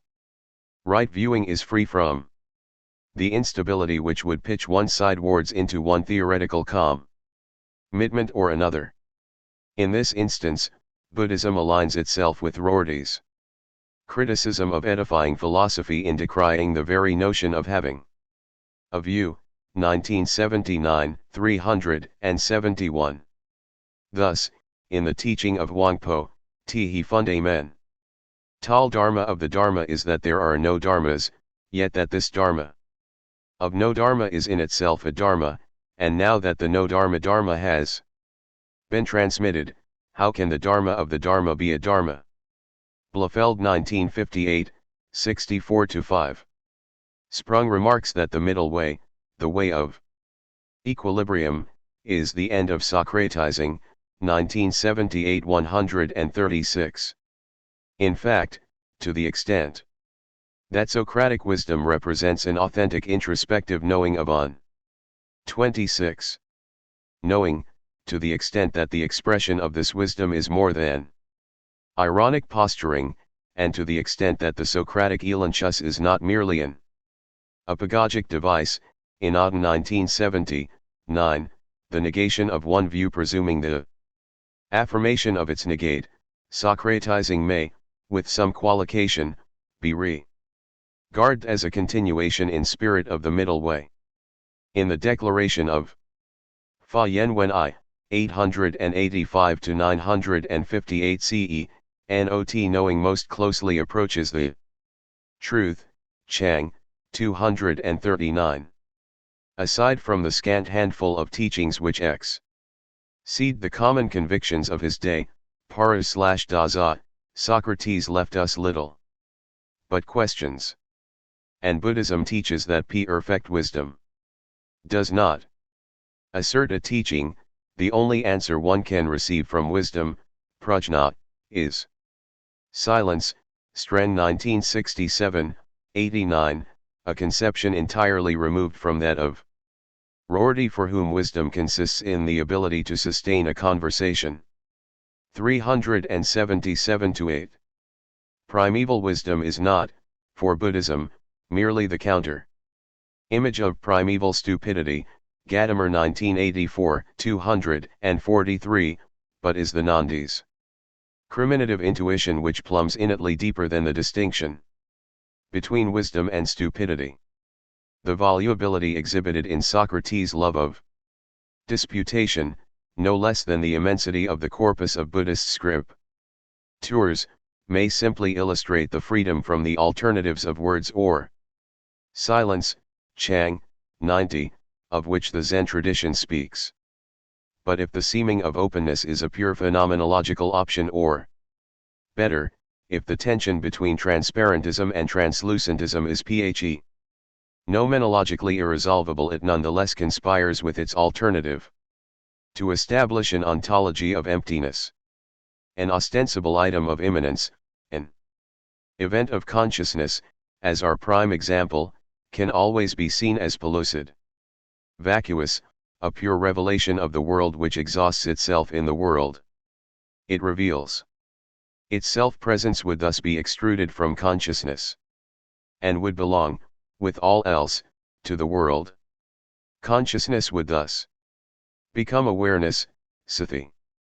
For transparentism, self-presence is not the presence of consciousness itself, but a peculiar modality of transcendence.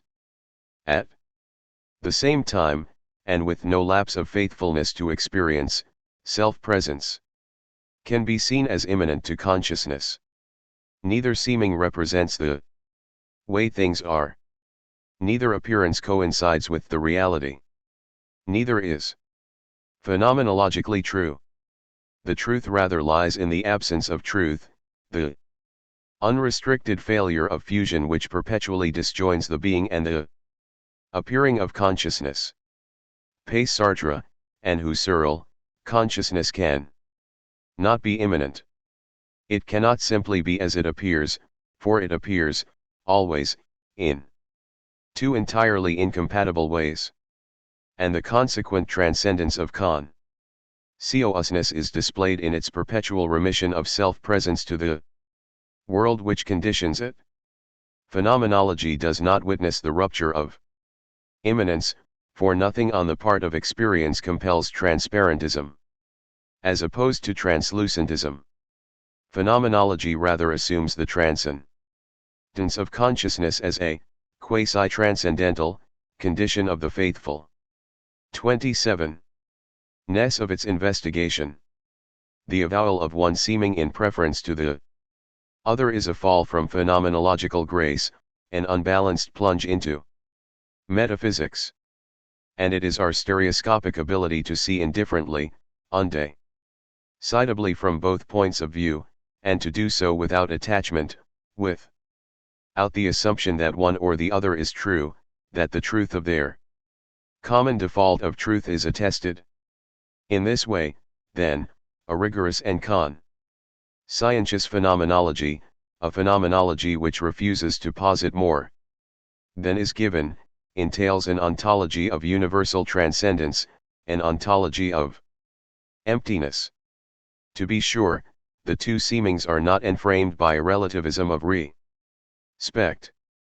They are not equally, though equivocally, valid. It is not that each is true from its own vantage point. If our relativism is the absence of truth conditions, Malyola 1986, 81, the Buddhist rejoinder is that nothing, not even the relative truth of our common experience, samvriti, is without condition, that emptiness therefore revokes relativism.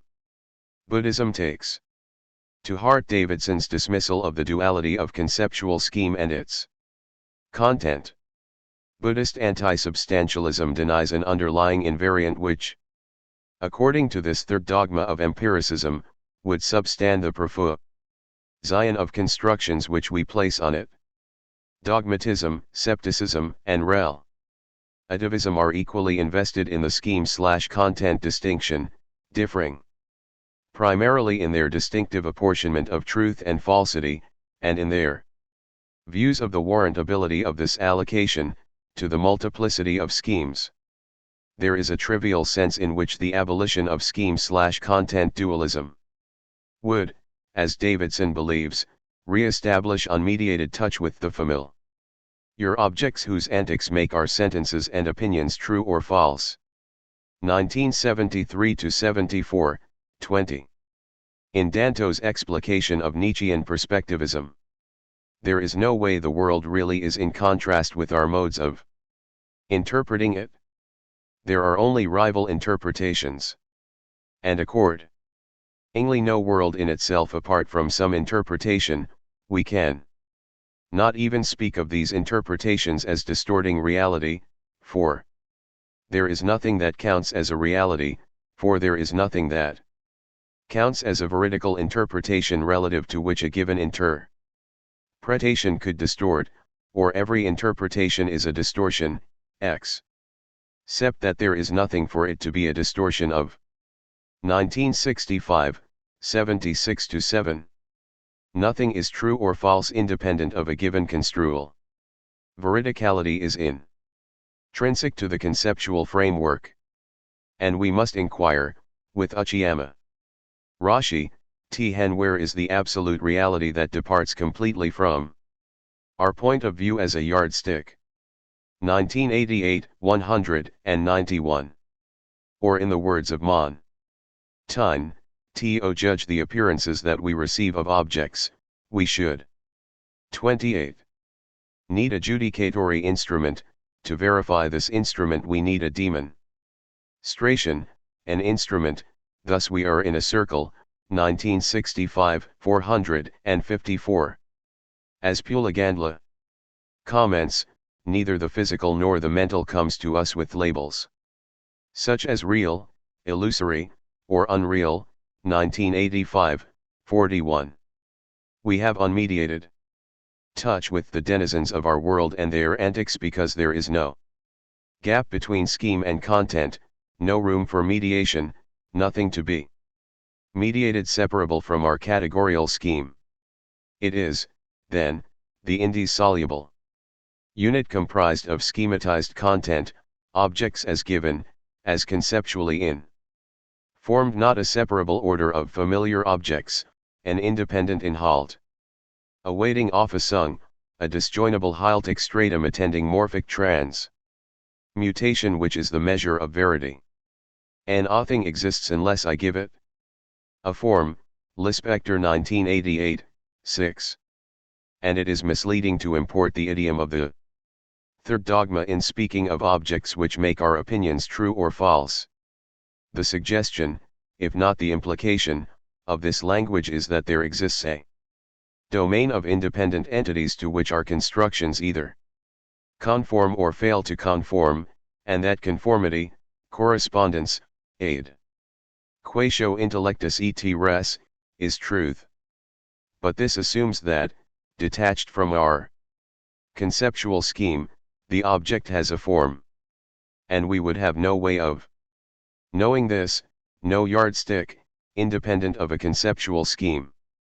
If the absence of truth conditions implies that there is nothing, no invariant and variously interpretable substratum beyond our construals which could, in this sense, make our construals true, then the absence of truth conditions will simply undermine relativism, and with it dogmatism and scepticism as well. The two seemings, transparentism and translucentism, are not, then, equally true, though they assuredly enjoy a certain minimal adequacy. They do not, and cannot, connect with the experience which they construe. Experience welcomes both not because they in any way conform, but because they do not deform. Or rather, because mind is pure as the void without form, Chang 1971, 97, and nothing conforms to the formless. The formless is the womb of form, the ambience, the medium, in which form arises and into which it dissolves. In prefers provocative declamation. The matrix, derivative of mater, mother, is by anticipation the matrix of the difference, but as matrix it itself is different from them by its indifference. 1973, 226. We must, however, distinguish between the formless, the indifferent, and concept of formlessness. Within our conceptual economy, the term, formless, participates in bipolar contrast with formed, and differs from the formed in its determinate absence of form. Absence of form is its differentium. Like the term inconceivable, formless functions within the lacework of our conceptuality as a quiet, but ruthlessly effective, solvent. The concept of inconceivability, the form of the formless. At the heart of our conceptual system there pulses the dark and boiling blood of contradiction. 29. A rebellion of reason, a surdity which threatens to infect the entire organism. The concept of the inconceivable features that which is devoid, in principle, of an inner contest of principles, that which is entirely coherent and incapable coming into connect. Ironically, this very concept, because it is a concept, menaces the overall consistency of our conceptual framework. But the formless, as distinguished from the concept of formlessness, the indifferent, distinguished from the concept of indifference, is devoid of any attribute which could differentiate it from the formed, the differentiated. The indifferent is not different from the difference. It is indifferent to the difference, but not in virtue of the quality of indifference. And by application, we see that self-effacing, self-deferring consciousness is not different from the dyad of seemings which respectively posit the transcendence and the immanence of qualitative presence. But as minimal adequation, mere absence of friction is clearly not truth. The failure of complete conformation is not, exactly, falsehood. Only in the ethereal realm of voting abstraction, the land where there are all and only capitals, the world where German nouns come true. Caputo 1993, 33, does representation mirror reality with perfect aid? Quasi, and then not without paradox. Though demurring from Royce's conclusion, we might nonetheless consider his provocative illustration. Let us suppose that a portion of the surface of England is very precisely levelled and smoothed, and is then devoted to the production of our precise map of England. The map, in order to be complete, according to the rule given, will have to contain, as a part of itself, a representation of its own contour and contents. In order that this representation should be constructed, the representation itself will have to contain once more, as a part of itself, a representation of its own contour and contents, and this representation, in order to be exact, will have once more to contain an image of itself, and so on without limit. 1976, 504-5. A self-representational system leads immediately to the aporia of inite. Regress not, as Royce supposed, to the endlessly iterative cognitive wealth of the absolute. Assuming perfect adequacy, a map could not map without mapping itself. And this self, the impress of its own presence upon the terrain, could not be mapped without, once again, mapping itself. And thus, regressively, without limit. The Buddhist revocation of the self and of the itself requires the abandonment of perfect conceptual adequacy. And Royce unwittingly provides the argument. The self represented always suffers a diminution of presence. Something is always lost. In the optical analog, that of the mycenobime generated by the confrontation of 230 mirrors, the loss is in the extent and distinctness of the image.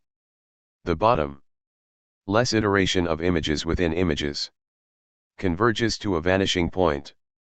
And phenomenologically, the singularity which appears to lure all conformal forms into itself is more evident than the inity of their iteration. Curiously, the vanishing of images, their absorption and disappearance at the infinitesimal, is a genuine phenomenon. We witness the sight of this extraordinary arrested implosion as a point of reference which is not there. And though, in virtue of these incessant references, we can speak of the vanishing point itself, it has no self, no presence, at all. Its presence is the occasion of a relinquishment of presence. It is a present of sense. Yet this presence, which can be thought as evanescence, is more clearly manifest by far than the positive inity of inclusions which it devours. The eye does, of course, catch the und so whiter of nested images. But the center dominates the scene to the extent that the inity of concentricity seems a mere inference. And from a phenomenological point of view, the interminable regression of images is an airy fabrication wafting in logical space. The vanishing is apodictic. The interminability of the regress Zion is merely presumptive. Our reticular system of conceptual representation suffers a similar diminution. There is always something excluded. And as Pulagandla discerns, there is always a tension between the included and the excluded, which sustains the framework. Thus, are removed the tension by total inclusion or total exclusion, and there can be no categorial framework. 1985. 32. The grand compendium of all possible concepts constitutes a category. Clismic contradiction. This immense cacophony is not unlike the running together of all the paints in the paint box, a horric mess. To the degree that a conceptual scheme is internally coherent, it is unavoidably exclusive. Binary contrasts have been truncated, dissonant voices silenced. Yet the exclud is not without vengeance. And exclusion only appears to abate the force of contrast. We have spoken of the logical mutiny of the concept of inconceivability, the form of the formless, which transmit their instability to the surrounding web of concepts, causing them to tremble with inconsistency. But the more general stimulus of conceptual revolt is our misguided efforts to apply to the regal domain of the real the necessarily impoverished resources of conceptual representation. And the breakdown of a categorical framework is testimony to the tension between the included and excluded. Puligandla, 32. To apply to the province of presence what pertains only to one of its warring municipalities courts incongruity. 2. Frame reality as, for example, innate is to invite implicit contrast with the night. The excluded conception of nity gains surreptitious entry through the not required to understand the innate. The innate is that which is not night. That which is excluded to effect coherent attribution must now be 31. Included to enable intelligibility. Finitude cannot, ultimately, be exiled from the conceptual scheme which frames reality as innate. It is none other than inquiry into the included, through the instrumentality of a given categorical framework, that leads nay, compels the inquirer to a concede irration of the excluded. 32. To perform its dual task of framing and rendering intelligible, the scheme must, then, be incoherent. Perfect adequation is not the hallmark of truth. It is conceptually and phenomenologically impossible. And an adequation of imperfect degree is not a consummate falsehood, but at best, a relative truth. Nietzsche's inversion of Plato is at the same time an inversion of relativism. Frozen, I'm mutable, timeless, our conceptions are inescapably disloyal to aoid reality. Our positions, our theories, our systems are not, then, equally true, but for Nietzsche, equally false. With evident paradox, the Nietzschean truth is that truths are illusions about which one has forgotten that this is what they are. 1980, 47, that truth is at best a vital lie. And while it may be true of relative truth, Samvrti, that the truth in the traditional metaphysical sense, is a zation of an apparition and that it clings to a perspective. Krell 1979, 237, that, in other words, truth is intrinsic to our outlook. This is not the case for the truth that exceeds all conceptual understanding. Absolute truth, paramurta. In Foucault's view, Kant's awakening from his dogmatic slumber was just the beginning of the anthropological sleep. Hilly 1988, 103. Anthropological sleep is induced by the lullaby of the for us, or the for me, the presumption, the arrogance, of position taking. Absolute truth is awakening, Buddha. While absolute truth does not swim in the bright waters of Nietzsche's thought, there is much insight in the notion that truthfulness is all that is left when one sees that truth is the will to truth. Caputo 1993, 190. Absolute truth is not aniline. Swear to our deepest question, a place of null rest for our restless cognitive mind. Like truthfulness, it is more like receptivity than something received. More like openness than content. Truth, Lyotard tells us, is not an object, but a movement. 1991b, 63. Absolute truth is not an acquisition, but a loss. There is nothing gained, only something, language to be removed. Loy 1984, 442. In Benoit's admonition, search not for the truth, only. Cease to cherish opinions, cf. Soul and Car 1970, 49. Relativism, once again, is the absence of truth conditions, not of course, in the sense that independent features of the landscape fail to make for the accuracy of the map, for there are no such features, but in the sense that, relative, truth is intrinsic to our outlook, and thus, that falsehood can be pronounced only from a competing vantage point. Absolute truth, paramurta, shares its formal conception with relativism. Its truth is beyond condition, as also beyond conception. As Blofeld comments, in Hui Hai's teaching, there is not a hair's breadth of difference between rel. 32. Ativity and ultimate truth, 1972, 32. Were we to understand this term as the common postulate of dogmatism and scepticism, we must concur with Lyotard that T here is not an absolute truth, 1982, 38. But what is shared by dogmatism and scepticism is the assumption of objective, not absolute, truth. And if we think of objectivity as the capacity on the part of investigators to set aside their own prejudices and predilections from distorting the framework from within which they produce knowledge, claims and determine their truth, Puligandla 1985, 31, objective truth turns out to be a certain rigor, a certain discipline of self-suspension, practiced by those who share a common paradigm and shared commitment to a relative outlook is not absolute truth. In response to the query, what is the ground of absolute truth, Fa Yen Wen I replied, if there should be a ground, it would not be absolute truth, Chang 1971, 244.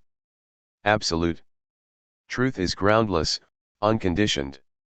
The conception of absolute truth has no conceptual content. Truth doesn't make sense. Lispector 1988, 11. The term absolute truth is part of the descriptive order, not part of the factual order.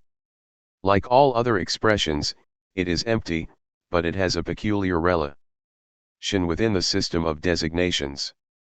It symbolizes non-system, within the system of constructs, Strang 1967, 84. Absolute truth, not the conception, but the realization, is emptiness. 33. Chapter 2. The Great Way, Magga, of the Buddha is marked by the dialectical astonishment of ending ourselves abruptly delivered to our very starting point. The marvel of the other shore is that it is not other, that the alterity of the altar is its seamless identity with the same. Having navigated the turbulent waters, having at last achieved solid footing, and having nally released the raft, yana, we look about only to discover the familiar. Here we are, and here we return. Nothing has changed, but everything has. The very familiarity of the familiar has, in the course of our perilous journey, itself become unfamiliar. The prosaic has become poetic. Nirvana is continual freshness. Corliss 1989, 281. Corliss here crosses out both words, continual and freshness, installs in their place a chiasm of reciprocal encroachment. Detaching these words from their usual play within the economy of bipolar contrast. Continual does not contest interrupted, freshness does not oppose stale. There is an unborn, unbecome, unmade, uncompounded, the Buddha teaches, which is the ground, or rather grund, of the continuous and the discontinuous alike, that which is born, become, made and compounded, Kins 1994, 76. Right there, there in the very arising and subsiding of temporal phenomena, gleams the eternal. And there, also, in the very interplay of the exuberant, the spirited, and the inert, there is an enlivening, a quickening, a freshness. What Nagarjuna achieves? Dialectically, we must pursue in our own phenomenological/ontological way, there is not the difference of hair's breadth between nirvana and samsara. Chunwhsin expresses this defamiliarized familiarity, the culmination of the Zen dialectic, in his declaration. 35. 30 years ago, before I began the study of Zen, I said, mountains are mountains, waters are waters. After I got an insight into the truth of Zen through the instruction of a good master, I said, mountains are not mountains. Waters are not waters. But now, having attained the abode of null rest, I say, mountains are really mountains, waters are really waters. Cf. Abe. 1985, 4. Whsin's really mountains are really mountains, waters are really wa. Ters is an expression of wonder, the child mind's questioning openness in the face of the sheer suchness of things. 30 years ago Whsin would have hailed the wisdom of Sartre's quasi-dualism, mountains are mountains, waters are waters, all things imbibe the stolid self-identity of the innate self. Whsin later discerned, as must we, that, like the lotus, mountains and waters are themselves ecstatic, beside themselves. The 10,000 things of this world have taken on the idiosyncrasy of the Sartrine for itself. They are not what they are.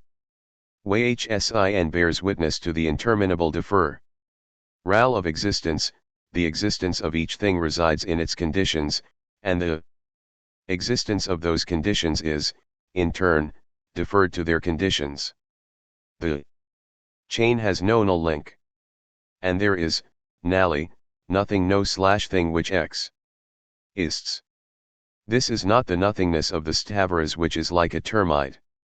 Whole termites bore a hole into a piece of wood, absence of self in persons. But all around they leave thin outer walls standing. Kins 1994, 198. Nor is it the ontological vacuity of the Sartrine for itself depicted as above. Blee rising in the medium of being. Whsin's intermediate vision is that of universal nothingness. There is no thing, no object, nothing objective. Nothing remotely objectival, nothing in any way thematizable at all. And we end here a certain concord with Levinas' reading of the Ilya of Phe. Nomina as the silence of innate spaces. Cf. Burke 1990, 94. Boundless vacuity is portrayed by an empty circle, the all-meaning circle. Of Shoiki, Strike and Takish 1963, 3, in the eighth painting in the famous ox-herding sequence, no ox, no man. The eighth, however, is not the last. And Whsin was not to rest at this intermediate stage.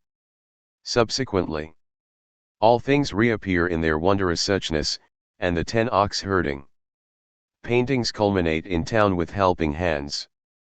Like Whsin, we must take the null step.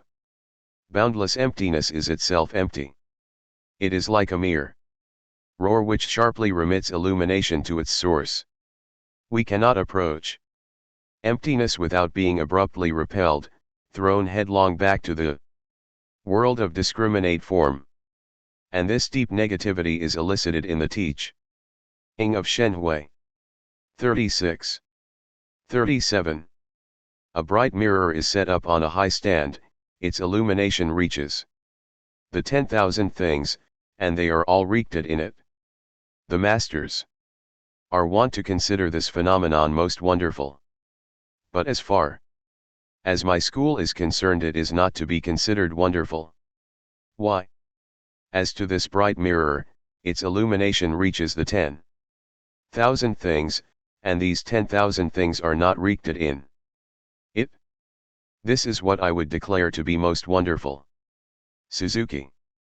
1981, 51. Our journey is not complete until, after the regressive movement, the intermediate work of a hyperreactive phenomenology which interrogates the chiasmatic structure of phenomenal manifestation, we return, with WHSIN, to listen in admiration the innocent heart constantly awaken to the shock of wonder, like a child on Christmas morning. Corliss. 1989, 281, to the echo of the abyss. The Buddhist dialectic is rooted in naivete. Mountains are mountains.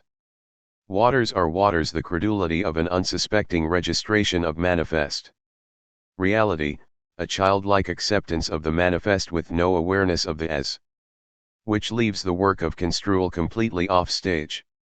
In an Hegelian supplement, the concept makes the free, delivered sense, the as, the being of what is, appear. As long as consciousness is consciousness, it does not accept the as. Heidegger 1970, 104. And this resonates powerfully with the illuminationism of Husserl's view that we see both things and their sin with, in the light of, the eidos. Like the sun of Plato's allegory, the eidos makes visible while cloaking itself in blinding radiance. Bedazzle. Meant is testimony to the sun's relinquishment of self, or rather, its displacement of itself in the manifold visibilia of our experience. Buddhism repudiates the two-tiered construction which sequesters the existence from the sense of the perceptual object. Rupa Huainan counsels us to rise above existence and non-existence. Price and Wang 1969, 27, to survey the domain of phenomena without ontic imposition. And the phenomenal terrain thus surveyed is equally beyond negation as beyond affirmation. Sartre 1971, 27.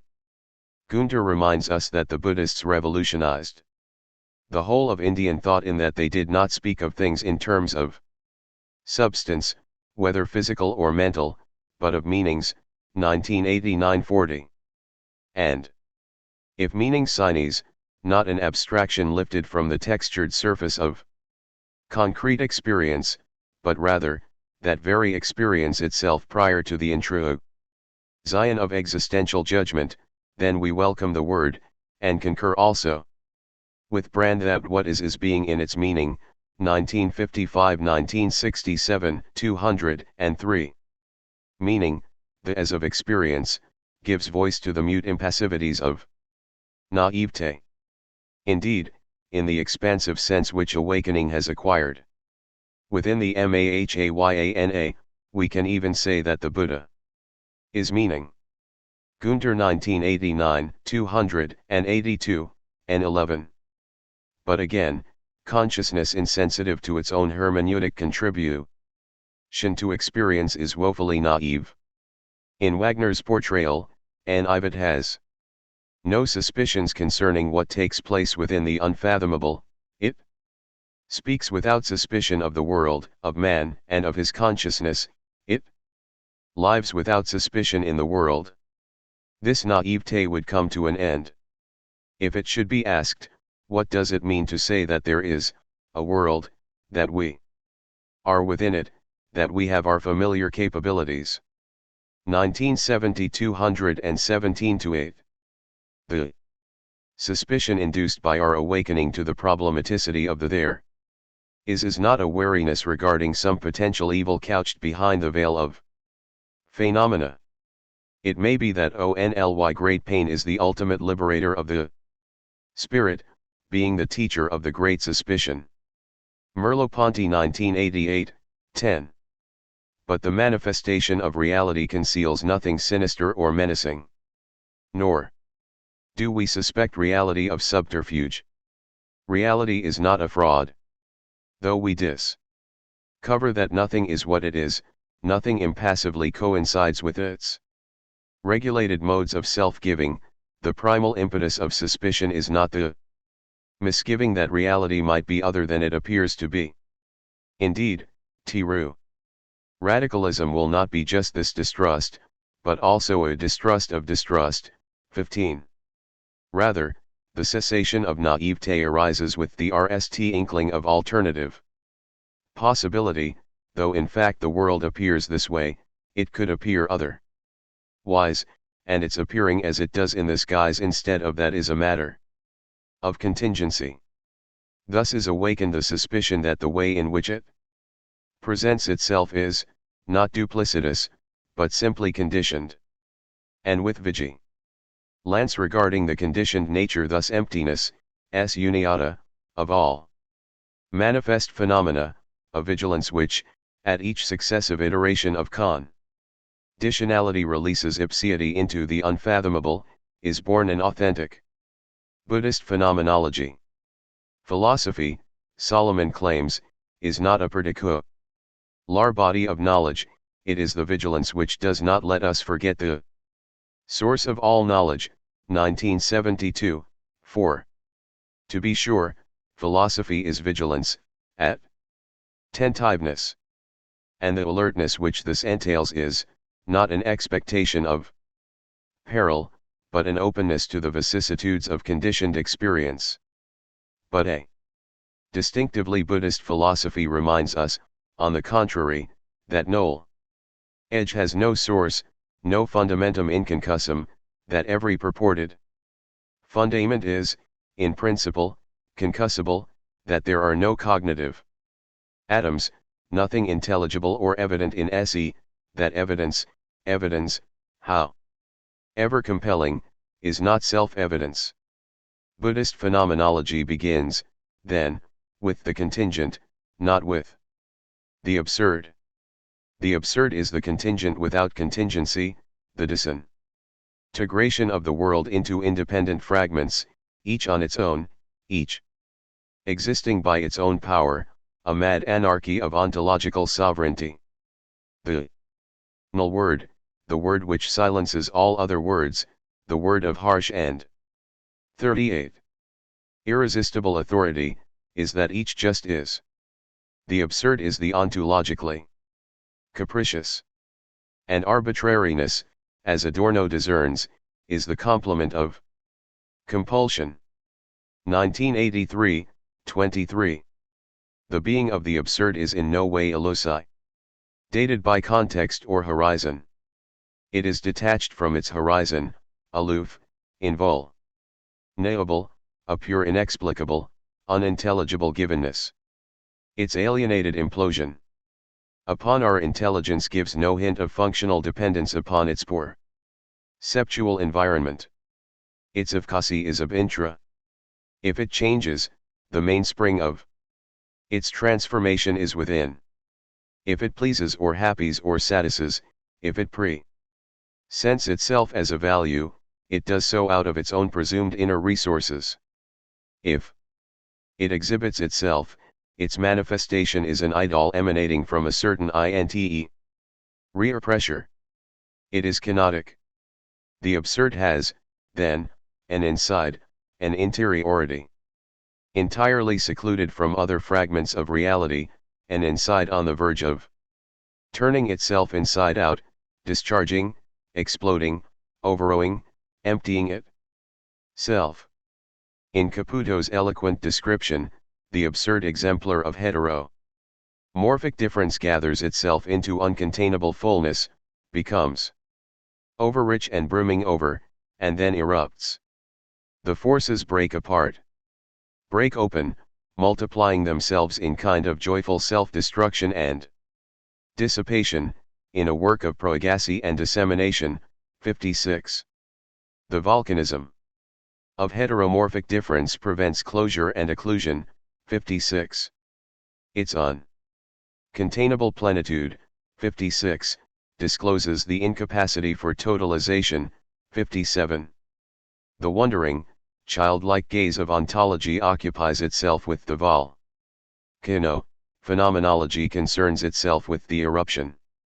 Ontology invests itself in the pregnancy and fullness of the absurd, phenomenology, in its irrepressible issue. Ontology discloses the heteromorphically different, phe. Nomenology, the dispersal of heteromorphic difference. Ontology takes up the absurd but not in its naive registration. The child already beholds the rst faint intimations of dawn. It is the absurd as such as absurd which consumes ontology. That which is compacted and pressurized within the absurd, its uncontainable content, is the improvident profusion of conditions which the absurd conceals and which demand release. The self-existence of the absurd is no more than a way delusion has of totalizing, interiorizing, and cloaking the conditions to which the phenomenon defers. Its being dehiscence is a making manifest of interior content, a making evident of the utter absence of interior content, a transformation of the absurd into the contingent. Were they separable operations, ontology would see the bomb and phenomenology would see the fragments. But neither alone could see the explosion, an event the significance of which is to reveal the plenary as a locus of empty reference. Ontology is the re/collection that phenomenology requires in order to watch the forms of transcendence up like sparks from a Merleau-Ponty 1962, 13. Without ontology, there would be no Without phenomenology, there would be no sparks. And without their concert, there would be no yin upward. 39.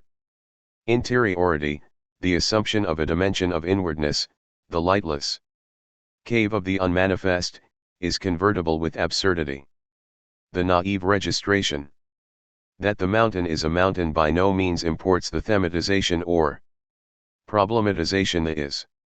Danto points out that F or us, our world is the world, 1973, 257.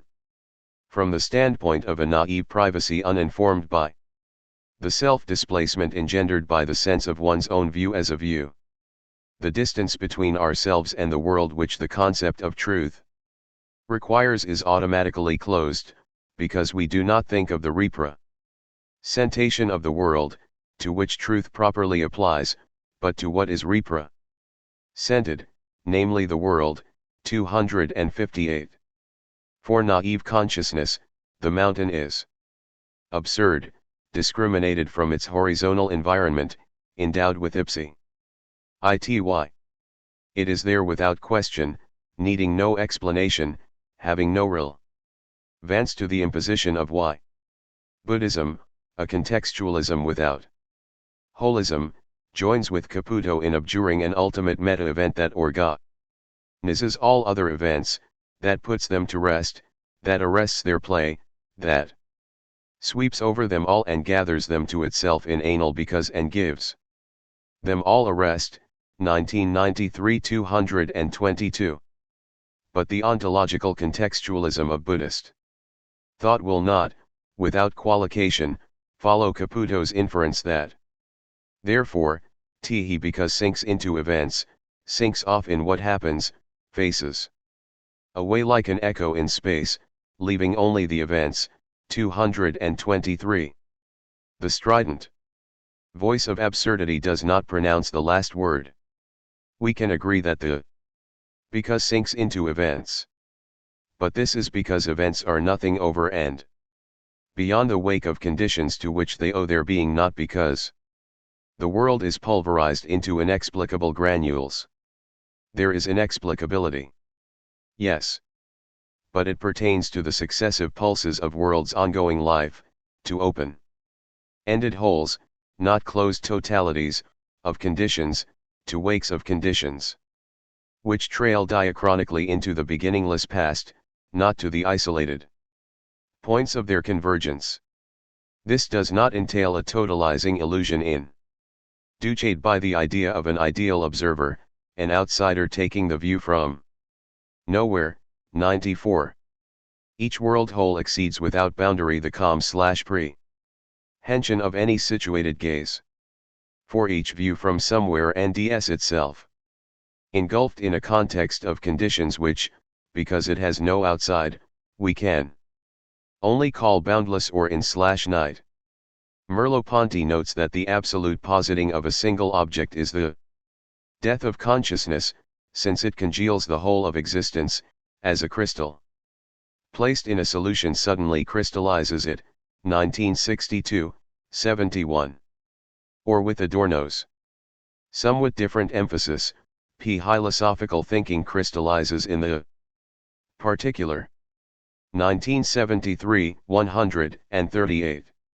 Naivete, or in a word more familiar to Buddhism, beginningless avidya, ignorance, blindness, is not a lapse from a prior apprehension of theme in horizon, but the muddy bottom from which the lotus grows, and into which, by tracing out the roots, phenomenology must descend. And without this reactive, interrogative pursuit to 40.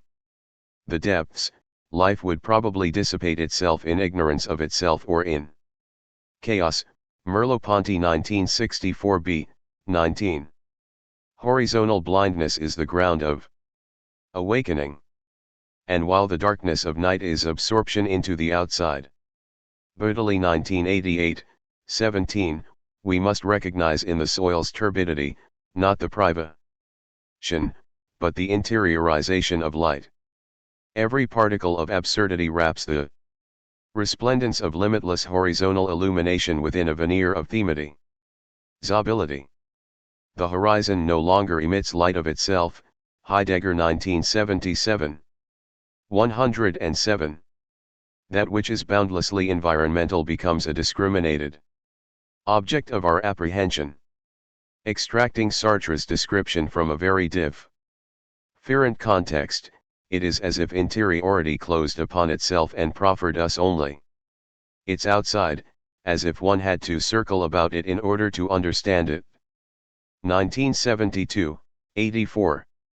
Every absurdity is the matized, objected, emptiness. The task of a Buddhist phenomenology is, then, to liberate this interior illumination. By a certain dethematization, to pop the bubble, releasing its inner resplendence. This, in a sense approximating Bergson's, is an exercise of the spirit. That faculty of seeing which is immanent in the faculty of acting and which springs up, somehow, by the twisting torsion of the will on itself, when action is turned into knowledge, like heat, so to say, into light, 1944, 273. If distinctness is interiority seen from the outside, if it is the degraded projection of interiority, Sartre 1972, 85, then in its innate successive displacement of interiority equivalent to the exteriorization of the interior, the obscurity and opacity of the outside is ruptured, and all turns to light. Foucault speaks relevantly of the majestic violence of light, which brings to an end the bounded, dark kingdom of privileged knowl. Edge, 1973-39. Knowledge, in this sense, is clarity robed in obscurity.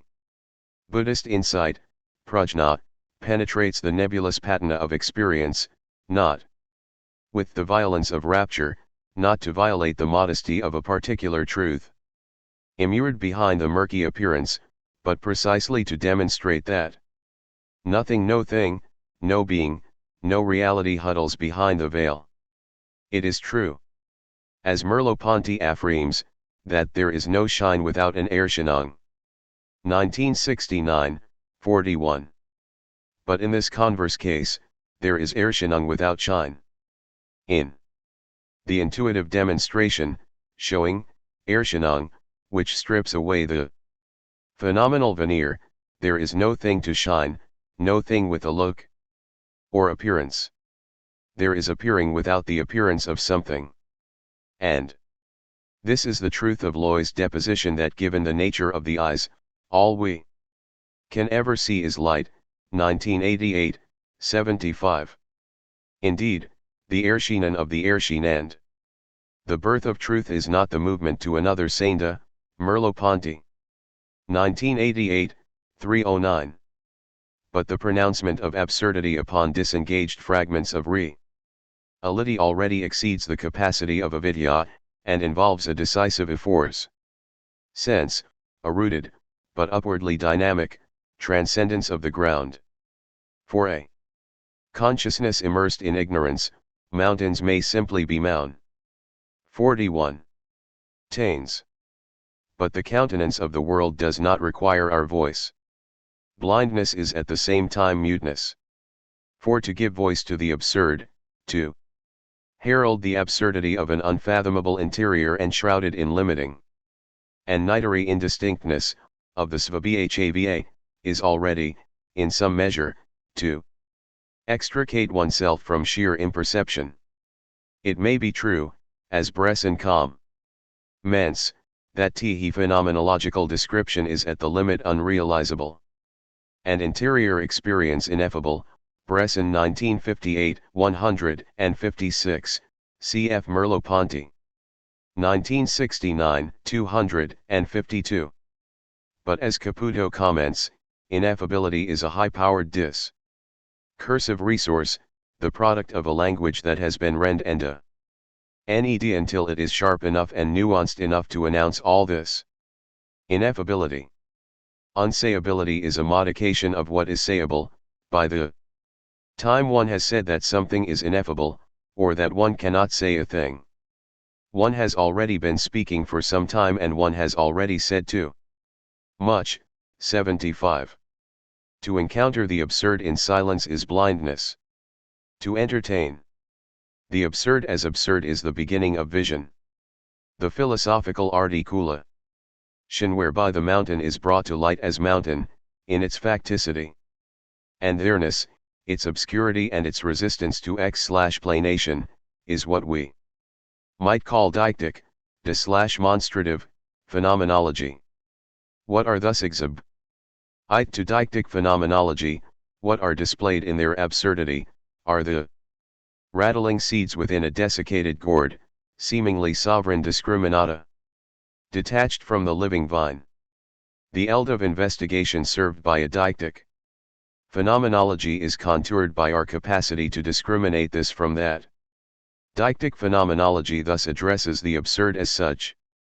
The absurd is then seen as absurd only to the extent that it submits to certain formal exigencies.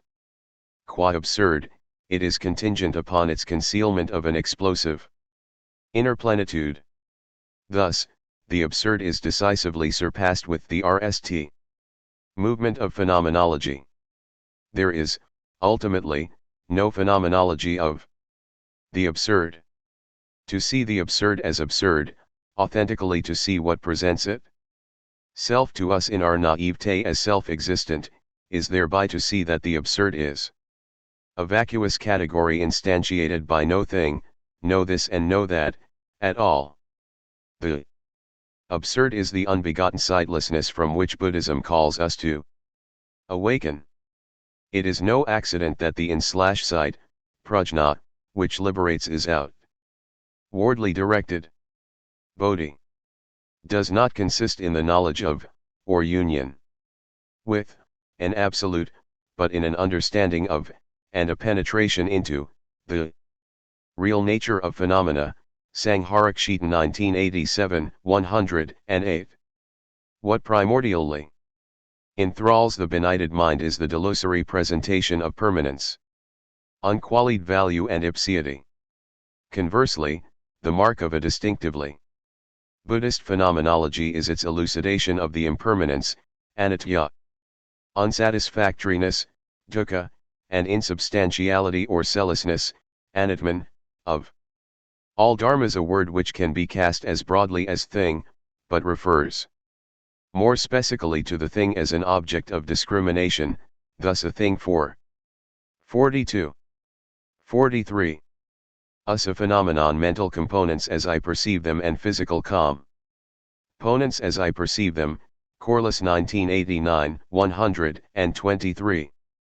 Buddhist phenomenology is instituted with the inaugural step beyond absurdity toward contingency, and thus involves the externalization of the interior, call it X/Prescience, if you will, which re-environmentalizes the delimited theme.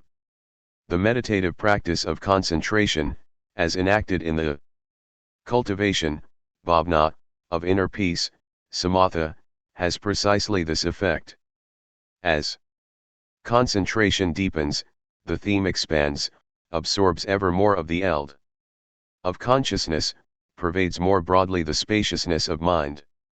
The ultimate effect is to deprive it of its it. The boundary separating Gur from its background, the earth from the heavens, lapses in the full depth of concentration. The object, previously falling to the clarity of another sky, now dissolves into a heaven of its own, an open, immeasurable diaphaneity distinguishable from the illumination which traverses it. In a similar way, and with the same experiential import, the realization of emptiness, the abyss into which an endless regressive analysis of conditionality plummets, serves, RST, to dilate the thematic locus to encompass the theme in horizon, and this, again, to encompass the theme in horizon, and endlessly thus forward. With the dawning awareness of the so forth, the sense that the dissolution of phenomena into their conditions is indefinitely continuable, there arises the intuition of the abyss, the intuition of emptiness, and deictic phenomenology gives place, nally, to meontic phenomenology.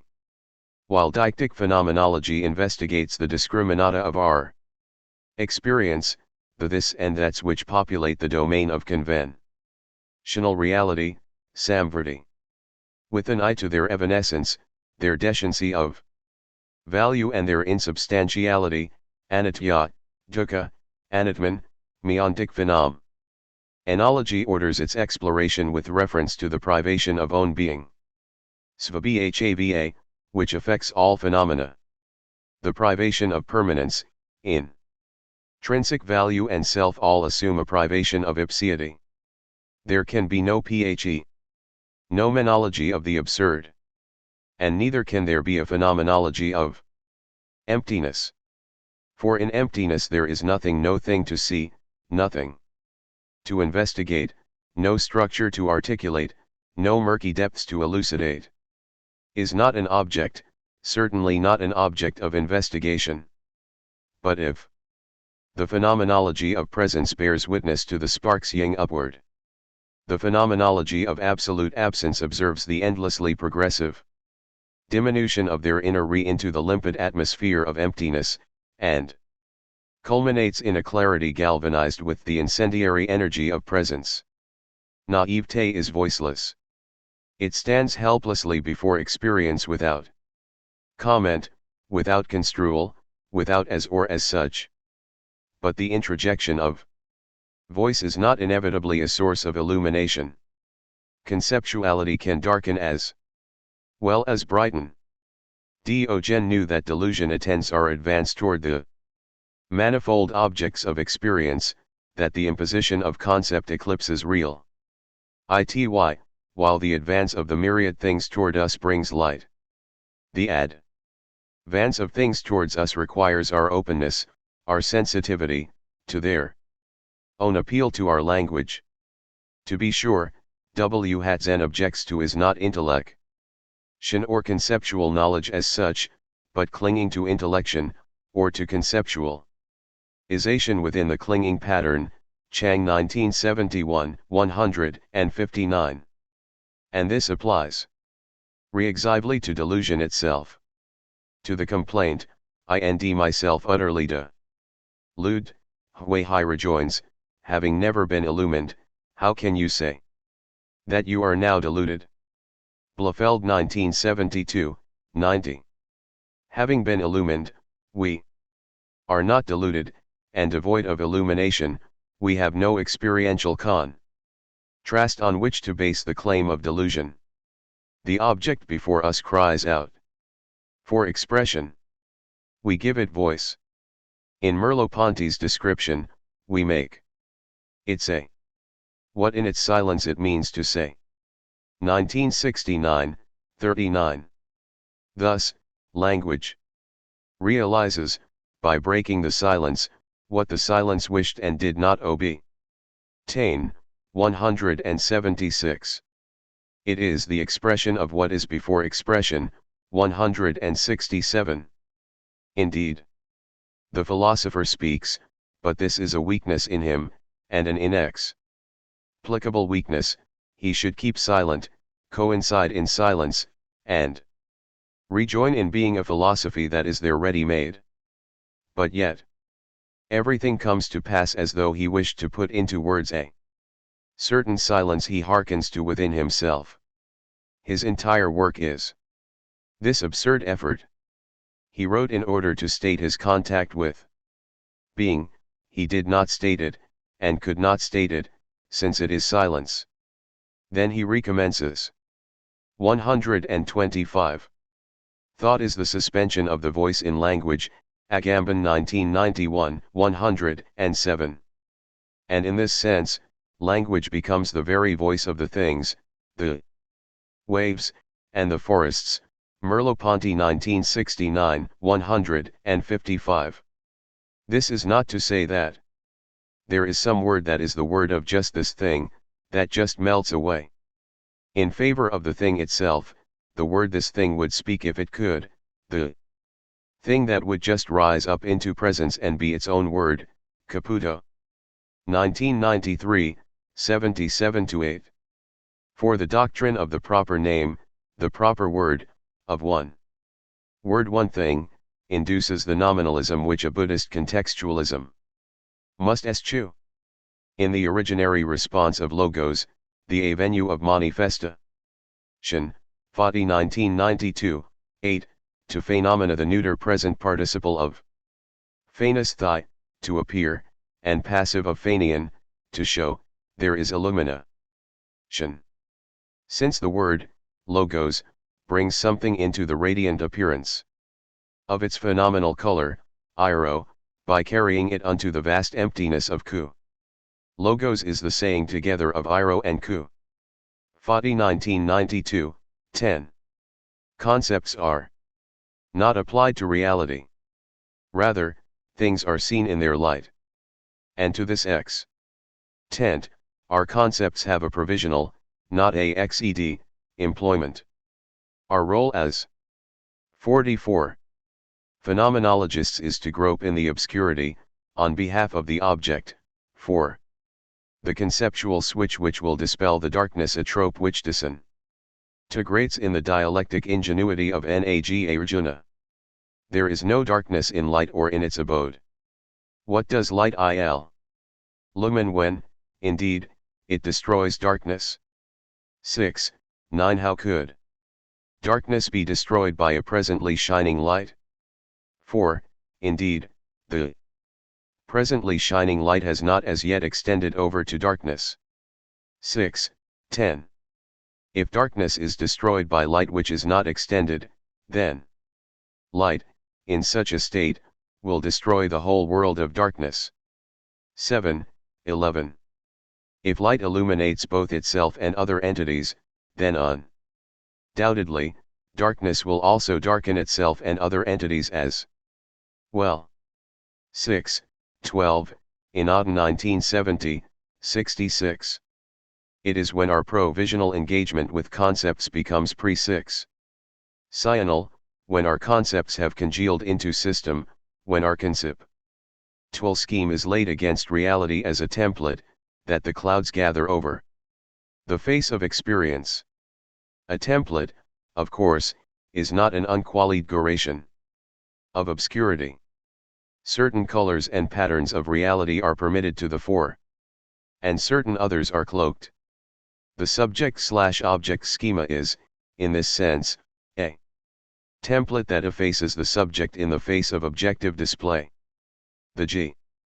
Your/ground schema is likewise a template that obscures context and horizon. In favor of a central saliency, we continuously seek closure in our meanings. and identities, yet we cannot tolerate the constrictions they lay upon us. Parsons 1976, 3. The impositional use of concepts permits only a half-light. A dim gloaming in which the contours of reality melt into indistinctness. Impositional conceptuality speaks before it listens. Open conceptuality tends in silence, in empathetic resonance, zealously, without imposing its own inclinations upon experience. For it knows that the absence of language is pregnant with the pure possibility of all language. Coward 1990. 101. Impositional conceptuality determines in advance what is to be seen, and then assumes that the way reality thus appears is the way reality stands in itself. Open conceptuality remains vitally alive to experience, sacrificing in its gift of voice, both the rigid deductive ordering of concepts characteristic of system and the clarity of definition which informs the rationalists' clear and distinct ideas. The open concept is receptive, indeterminate. It is not inevitably clear whether a given determination or its complement belongs to an open concept. Nor is it inevitably clear whether a particular reality conforms to it. And this is not because the indeterminacy of the concept fails to select the relevant determination on the part of reality. 45. Reality is rather intrinsically open. Its silent appeal for expression is not a plea for conformity, isomorphism. The open concept cannot mirror the purported determinacy of reality. The unique determinacy of reality is a coagulation in progress out of an environing soup of emptiness. The appeal to an inexorable ordering of well-defined concepts would either betray the soft viscosity of reality or represent, on the part of reality, a movement of self-determination. In either case, there would be no question of adequate mensuration. Again, it is not that reality presents itself without determination. Nor are we required to suspend all Vorhabe. Philosophy, after all, is the study of the Vorhabe of being. Merleau-Ponty 1969, 204. Radical presuppositionlessness would leave us with nothing to see unless, of course, radical is understood as racinated, rooted in a dense and inextricable system of roots, of factical pregivenness, which antedates me and my attempts to disentangle it. Caputo 1993, 254. A phenomenology purged entirely of presupposition could only speak a language of proper names. Without a certain precomprehension, without a certain fund of assumptions, no matter how nebulous, we would be utterly and totally unfamiliar with the object, completely unprepared for it, wholly unable to anticipate it. Caputo 1993, 78. Thus, we would not know it is a name, we would not use it or understand its use, and it would not get known because it could never be repeated. 78. And if, as a consequence, a proper name must have improper features, if a pure proper name would be an absolute secret. 78. Phenomenology, though it may aspire to a freedom from presupposition, can never attain it. We must not, then, presuppose the phenomenological possibility of radical presuppositionlessness.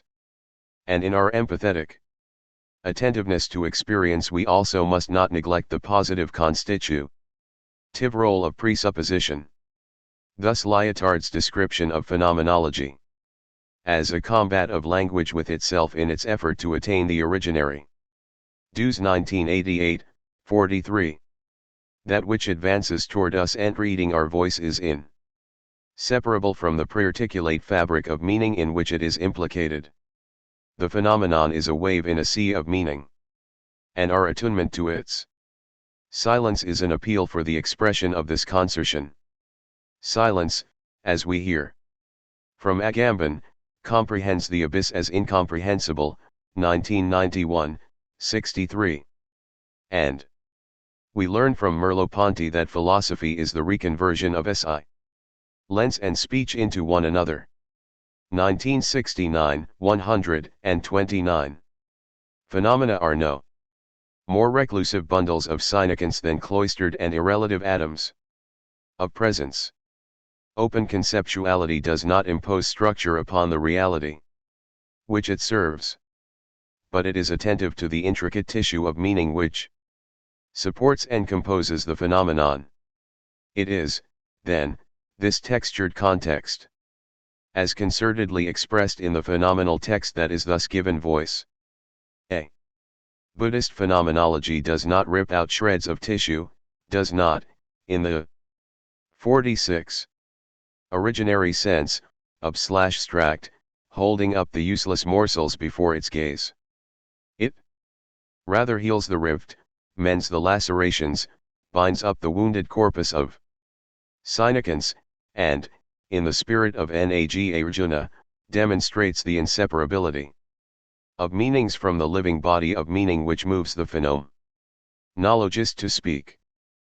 Presuppositionlessness is possible, for a Buddhist phenomenology, not as the annulment of prior contexts of meaning, and not as the deoperationalization of significance, but only as a lucid awareness of the dialectic determination of a meaning by the context in which it is embedded. Thus, as Merleau-Ponty recognizes, if it is to remain dialectical, speech can no longer be statement, sats, it must be thinking speech, without reference to a Sachverhalt. 1969, 175. At the very root of phenomena, in the functioning which allows their presentation, there works the emptying, uniata, of conceptuality which Nagarjuna labored to express. While Buddhist philosophy the conceptual formulation of the non-conceptual content of wisdom or enlightenment, Sangharakshita 1987. 26, does not pretend to presupposition-free discernment, its review of reality is empowered by its own distinctive epicure. The Buddhist repudiation of substantiality, like its other avowals and disavowals concerning the nature of manifest particularity, the this and that's of our experience, must not be understood as a position, certainly not a position which we occupy, and certainly, also, not one which we defend. The Dharma transformation manifesting as information, Corliss 1989, 124, is not a citadel to be forded and protected against the enemies of light. Light has no enemy, cannot be attacked and needs no protection. The rejection of Atman, an ambivalent term designating both that invariant self-rumored to underlie the vicissitudes of our mental life, the residuum which, it is claimed, remains upon the pacification of mental actuations, and the continuous itself which underlies the accidental and variable idiosyncrasies of the object is, if you like, a gentle affirmation, not a willful assertion. The ultimately real is the ground of all distinction, and subtends, thus, even the distinction between the substantial and the insubstantial. Reality, para marta, is neither. But the negation of Atman pertains to realitas as the domain of res. Insubstantiality is not, then, an absolute posit. It is not that ultimate reality is substantial by contradistinction. The purpose of Nagarjuna's negations is not to describe via negativa an absolute which can not be expressed, but to deny the illusion that such a self-existent reality exists.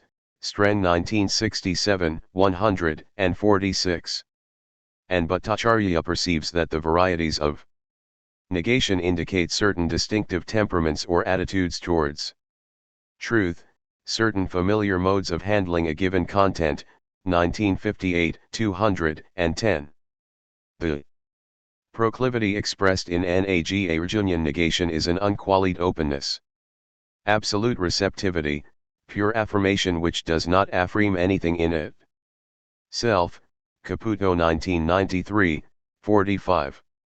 The affirmation intrinsic to Arjuna's negation. 47. Is not fed by the re of opposition, 47. Negation is not exclusion. In its application to ultimate reality, the denial of substantiality can only be understood as the rejection of the categorical bipolarity which locks together appearance and reality.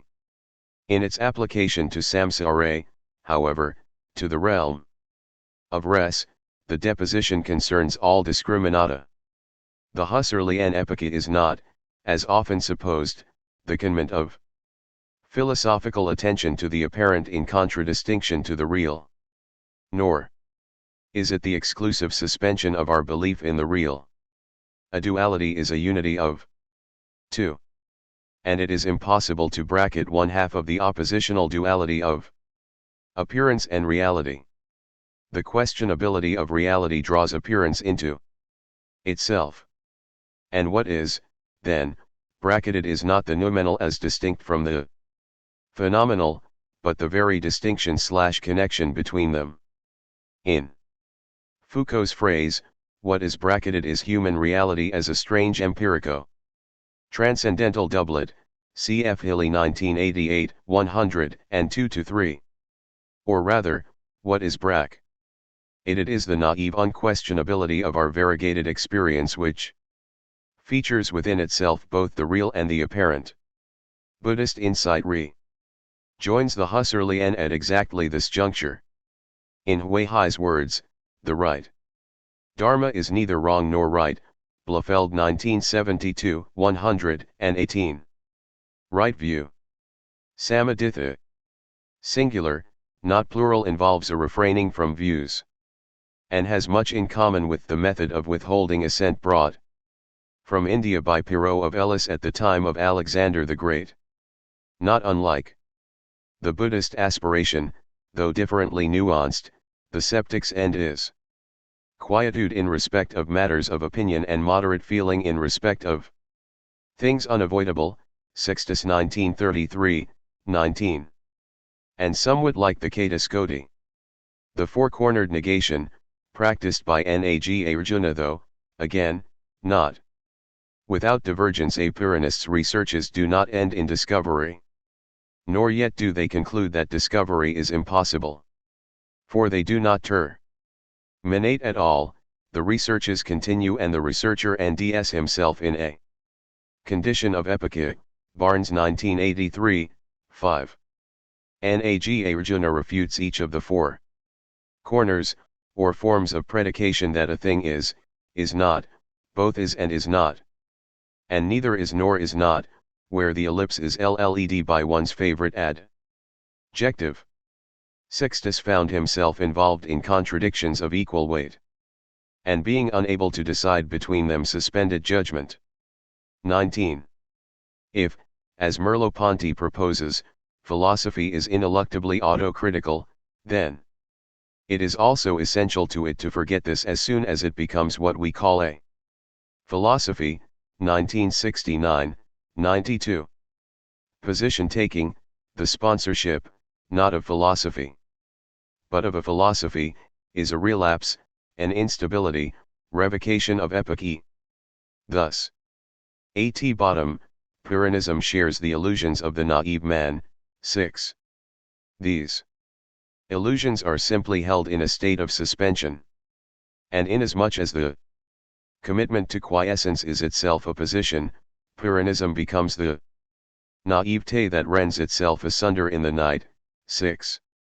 Arjuna actively produced such contradictions. But his suspension of conceptuality was not an 48. Admission of failure, as if the disequilibrium of decisiveness would otherwise ensue. Nor would he purchase ataraxia at the price of forfeiting the utility and value of forming ordinary, common-sense judgments. The Buddha was referred to as the great physician. and Naga Arjuna, regarded by some as a second Buddha, offered, not a theory, but a therapy, a healing procedure which involved the reduction of a proponent's position to absurdity, prasanga, by employing the assumptions and modalities of inference intrinsic to the conceptual scheme being refuted. In a sense, Naga Arjuna had no opponents, since he was not on the attack, nor did he populate his world with theoretical enemies. The value of accepting the logical criterion of the opponent or proponent, if you will, is that he can be refuted in terms of his principles of meaning, or he must be judged inconsistent with his own principles. Strand 1967, 97. Unlike the skeptic, for whom ataraxia is hardly to be attained if he is not in some sense sadist so far that no answers are forthcoming, that contrary claims are indeed equal, Bernya 1984, 52, Naga Arjuna sweeps away even second-order judgments. The salutary cauterization of conceptuality leads, ultimately, not to the opposite position, and not to a blithe suspension between equivalently weighted absurdities, but to the breakdown of the partisan's expectation that, beyond its utility, beyond its halo of non-cognitive value, any conceptual scheme could secure absolute truth. And with the invalidation of mediating conceptuality as the vestibule to truth, we end ourselves in mediate touch with the real. The imposition of the appearance/reality schema upon living tissue of our experiences, within the context of Husserlian methodology, an open question. To bracket is to insist upon this openness. Husserl does not disclaim our natural faith in the reality of the world. He suspends our pre-ocatic world positing, suspends it, that is, between the alternatives of veracity and untruth. One might say that what, for Husserl, is an open case is, for Buddhism, RMLY and irrevocably closed, that there is no case certainly not a methodological or procedural question, of the applicability this ancient dichotomy to ultimate reality, paramurta. It is inapplicable. And that, it seems, is that it is not a question of the suspension of judgment but of judgments of suspension. Caputo 1993, 107. One might say this, and at a preliminary stage, this insistence would not be misplaced. But to do so with more than a provisional emphasis would be to miss the subtlety of the Buddhist dialectic. The Buddhist epoche bears witness are judgments suspended over an abyss, Caputo 1993, 107. Without wishing to hypostatize, we may speak of the ultimate as the ground of any possible discrimination. It cannot take on as its own any determination which belongs to a one-sided discriminatum. It is free of the onus of ownness, 93. It is not apparent as opposed to real, or real as 49. Opposed to apparent. And this is the provisional truth which oversees the closure of the Husserlian question. Like a mirror, the ultimate welcomes and makes possible any duration which dances upon it. But as a mirror does not itself turn blue in the presence of the blue sky, the ultimate repudiates, as intrinsic character, any determination which it might wreak. And this includes, as a vital instance, the bivalence of truth and untruth. The ultimate does not, then, arrogate to itself the nobility of truth as distinct from the debased status of falsehood. It is not, ultimately, true that the ultimate is beyond truth and falsehood. Indeed, absolute truth does not begin or end in declarative statements. Strand 1967, 163. Such doctrinal expressions are angers pointing to the moon. The Enger is not a form which could possibly conform to the contours of lunar reality, for the ultimate has no contours. No bond of adequation spans Enger and Moon. Nor does such a formulation express the dis/closure, the revelation, the a/lethia of the ultimate. For the ultimate is neither open nor closed, nei. Neither patent nor concealed, neither veiled nor unveiled. Murdoch is as assuredly correct in his recognition that our minds are continually active, fabricating an anxious, usually self-preoccupied veil which partially conceals the world. 1970, 84. In the Husserlian epoche, world faith is neither true nor false. It is suspended between the two. And the question in which this issue is methodologically suspended is which. This is not a question for Buddhism, because the ultimate is demonstrably neither. But this does not import a repudiation of the Husserlian view. The Buddhist neither draws both Buddhist and Husserlian posits into itself. Which is true, the Buddhist or Husserlian position? Neither. The ultimate truth of the Buddhist nei. There is that it lies beyond relative truth. A meontic phenomenology discloses exactly this truth, the truth beyond truth. A deictic phenomenology, the investigation of conditioned res, and of the integrity of their synthetic unity, real itas, reveals the insubstantiality of phenomena, the absence of a dimension of ontological depth. There is nothing standing under or behind the manifestation. Manifestation is not, then, the x/prescience of something deeper than the apparent. But the attribution of in/substantiality to phenomena subtly assumes the disjunction of the apparent from the subtending real. The distinction holds. But one side is vacuous. There is a conceptual niche for substance, but this niche remains vacant. In its application to the domain of conventional reality, samvrti, the denial of sub/stance is angular, sharply opting for this position in contrast to that and unbalanced the native equipoise of the impartial scale of truth being disrupted by the evacuation of a presumed ontological depth. There is a relative truth, namely, that, although the alternative position is fully and equally conceivable, nothing, in fact, subtends the 51 apparent. The two positions are indifferently conceivable. The one, and not the other, is preferentially true. The truth of meontic phenomenology, on the other hand, is like a slippery bar of soap, ungraspable with the wet hands of discriminate conceptuality, even with the hand of truth. The truth of deictic phenomenology is preferential, slanted, unbalanced, tipped outside itself. Its ec/stacy, its overrowing of itself beyond itself, the auto-constitution of itself as a being beyond itself, is the vectorial directedness of the Enger. And directedness is asymmetrical. Husserl distances himself from the Cartesian posturing of incertitude. In his contention that Descartes' attempt to doubt universally is properly an attempt to negate universally, 1982, 59. Or as Merleau-Ponty expresses it, doubt as a destruction of certitudes is not doubt, 1969, 106. Descartes is concerned to contrive conceivable narratives which, if true, would render certain of our ordinary commitments false.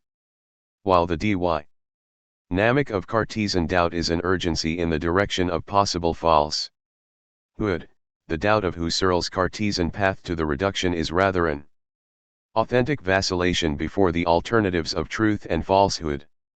Transcendental subjectivity, the residuum which survives the Cartesian hypothesis of the Nichtigkeit of the world, 172, also outlives the presumption of existence. But as Merleau-Ponty points out, to think of subjectivity as a residuum at all is to deem it not by what it gives us, but by what in it withstands the hypothesis of non-existence. It is to identify from the RST the positive with a negation of negation. It is to require of the innocent the proof of his non-culpability, and to reduce in advance our contact with being to the discursive operations with which we defend ourselves against illusion, to reduce the true to the credible, the real to the probable. 39. As Wagner affirms, I perform the epoche in order to distinguish between world and world. 1970, 221. But world in quotes is a world which, when disquoted, will fall to one side or the other of the alethic dividing. Quine tells us that the truth predicate serves the function of dis. Quotation, 1970, 97. Bracketing merely relieves the pressure of de/caesarean, which would otherwise erupt in the violence of unleashed quantification. Adorno 1973, 43. If Cartesian doubt is the suspicion of possible falsehood, Husserlian doubt is irresolution before the which. Bracketing key. ETS the insistence upon resolution. The resolution of doubt is always a clarity with regard to the which. And this lends content to Merleau-Ponty's observation that doubt is a clandestine positivism, 1969, 120. In the Hegelian vision, which Merleau-Ponty treats with evident approbation, doubt is the whole history of consciousness. It inserts itself into truth. Since the object and work of consciousness wreaked each other exactly. 1988, 20. But there is, as one of Husserl's closest students attests, a very different sense of our registration of the bracketed world. Fink reminds us that W hat is of decisive importance is the awakening of an immeasurable astonishment over the mysteriousness of the state of affairs, i.e., the reality of the world. To accept it as a self-evident fact is to remain blind to the greatest mystery of all, the mystery of the being of the world itself. 1970. 109-10. This is Husserl's own interrogative word of adoration in the ear of the abyss. Far from an indecisiveness in the face of live options, an inability to commit, this immeasurable astonishment is a decisive cessation of doubt. We end ourselves frozen, breathless, stilled and overwhelmed by the overpowering and indubitable enigma of the there is. And the explanation of an enigma is the mere repetition of the enigma. Lispector 1988, 127. The mystery of world presence repels our usual tendency to take the world for granted. And as Foddy, 1992, advances, Poesis remains mindful of the mystery or the lack of any inherent, positable real ity in the happening of manifestation. 13. While the world may be the deepest set invariance accessible to our intuition, the givenness of the world itself remains altogether baffling from the vantage point of naive, pre-receptive, pre-transcendental consciousness. Husserl, 1982, assumes that reception broaches the intentional act at right angles, that the linearity, the vectoriality of the act is taken up into reactive consciousness, and thus that behind the naive display there are complexos of constitutive activity. But, as Merleau-Ponty insists, reaction cannot feign to unravel the same thread that the mind would have woven, to be the mind returning to itself. Within me, when by definition it is I who wreaked, 1969, 34. For a receptive investigation which peers behind the immediacy of the given, there is then no enigma. Mystery resolves into lucidity. Self-evidence is re-established. Mystery, for Husserl, merely motivates the pursuit of clarity. And This pursuit achieves its end in transcendental reaction. But in the achievement of transcendental self-evidence, there is a trade-off. For to quote Fink, back at himself, this consciousness remains blind to the greatest mystery of all, the mystery of the being of the world itself. There is loss of mystery. The quality of immediate apprehension which strikes us with such consummate impetus, the atmosphere of the enigmatic in which it is unwrapped, vanishes with a shift of posture. Mystery is apprehensible only for a consciousness suitably placed to apprehend it. There is no absolute, irresolvable mystery. But whether the Husserlian epoche is conceived as vacillation, hesitation, the implosion of an ontological mysterium upon our wide-eyed receptivity, or the RST authentic discovery of the belief in the world. Fink 1970, 221, it seems to bear at least one similarity with the hyperbolic drive to possible falsehood which informs Descartes thinking. As Sokolowski writes of the Cartesian stratagem. 52. The attempt to doubt is naturally performed in order to change the modality of our belief in a certain object or to reconfirm with new reasons what we already believe. The disconnection from a convinced life effected in the attempt to doubt is carried out in order to return to the same life with better conviction. 1974, 173-4. Cartesian doubt is a means to an end, the end of securing a rational foundation for our beliefs which is impervious to doubt. Doubt seeks its own extinction. And Husserlian mystery likewise seeks its own annulment in the transcendental reclamation of certitude. Granted that Husserlian suspension can never be deployed self-consciously as a practice or technique, since T reduction becomes knowable in its transcendental motivation only. With the transcending of the world, Fink, 105, still the effect is the same. Cognitive security. In this respect, the epoche, the switching off of the world, bears an unmistakable resemblance to nirvana. Literally, the word epoche means switching off, as when we switch off an electric lamp.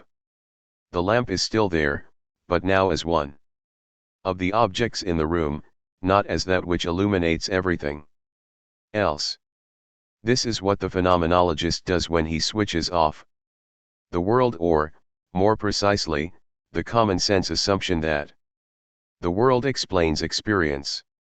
The world, like the lamp, is still there, but no longer as that which makes experience visible, here, intelligible. Kohak 1978, 36-7. Writes Sangharakshita, the world being a positive datum of experience, and mankind having on the whole no knowledge of anything beyond the world, nirvana had necessarily to be described to them in terms of the cessation of the world. 1987, 145.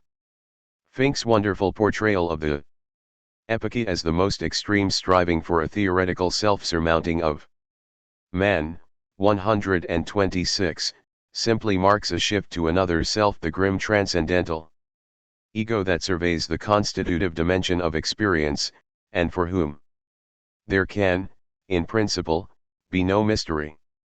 Buddhist non-substantialism repudiates the artists of a transcendental, right-angled intuition of the presumed linear directedness of consciousness. Self-surmounting is free fall through the abyss, through the fathomless emptiness which permits the reception of experience in ever-widening horizons of constitutive conditions. With each successive dilation, each event of releasement of phenomena into their radiance of conditions, there is light. But the bottomlessness of this descent is consonant with the awakening of an immeasurable astonishment. 4. Baudrillard, fundamental thought is bottomless. It is, if you wish, an 53. Abyss, 183, 21.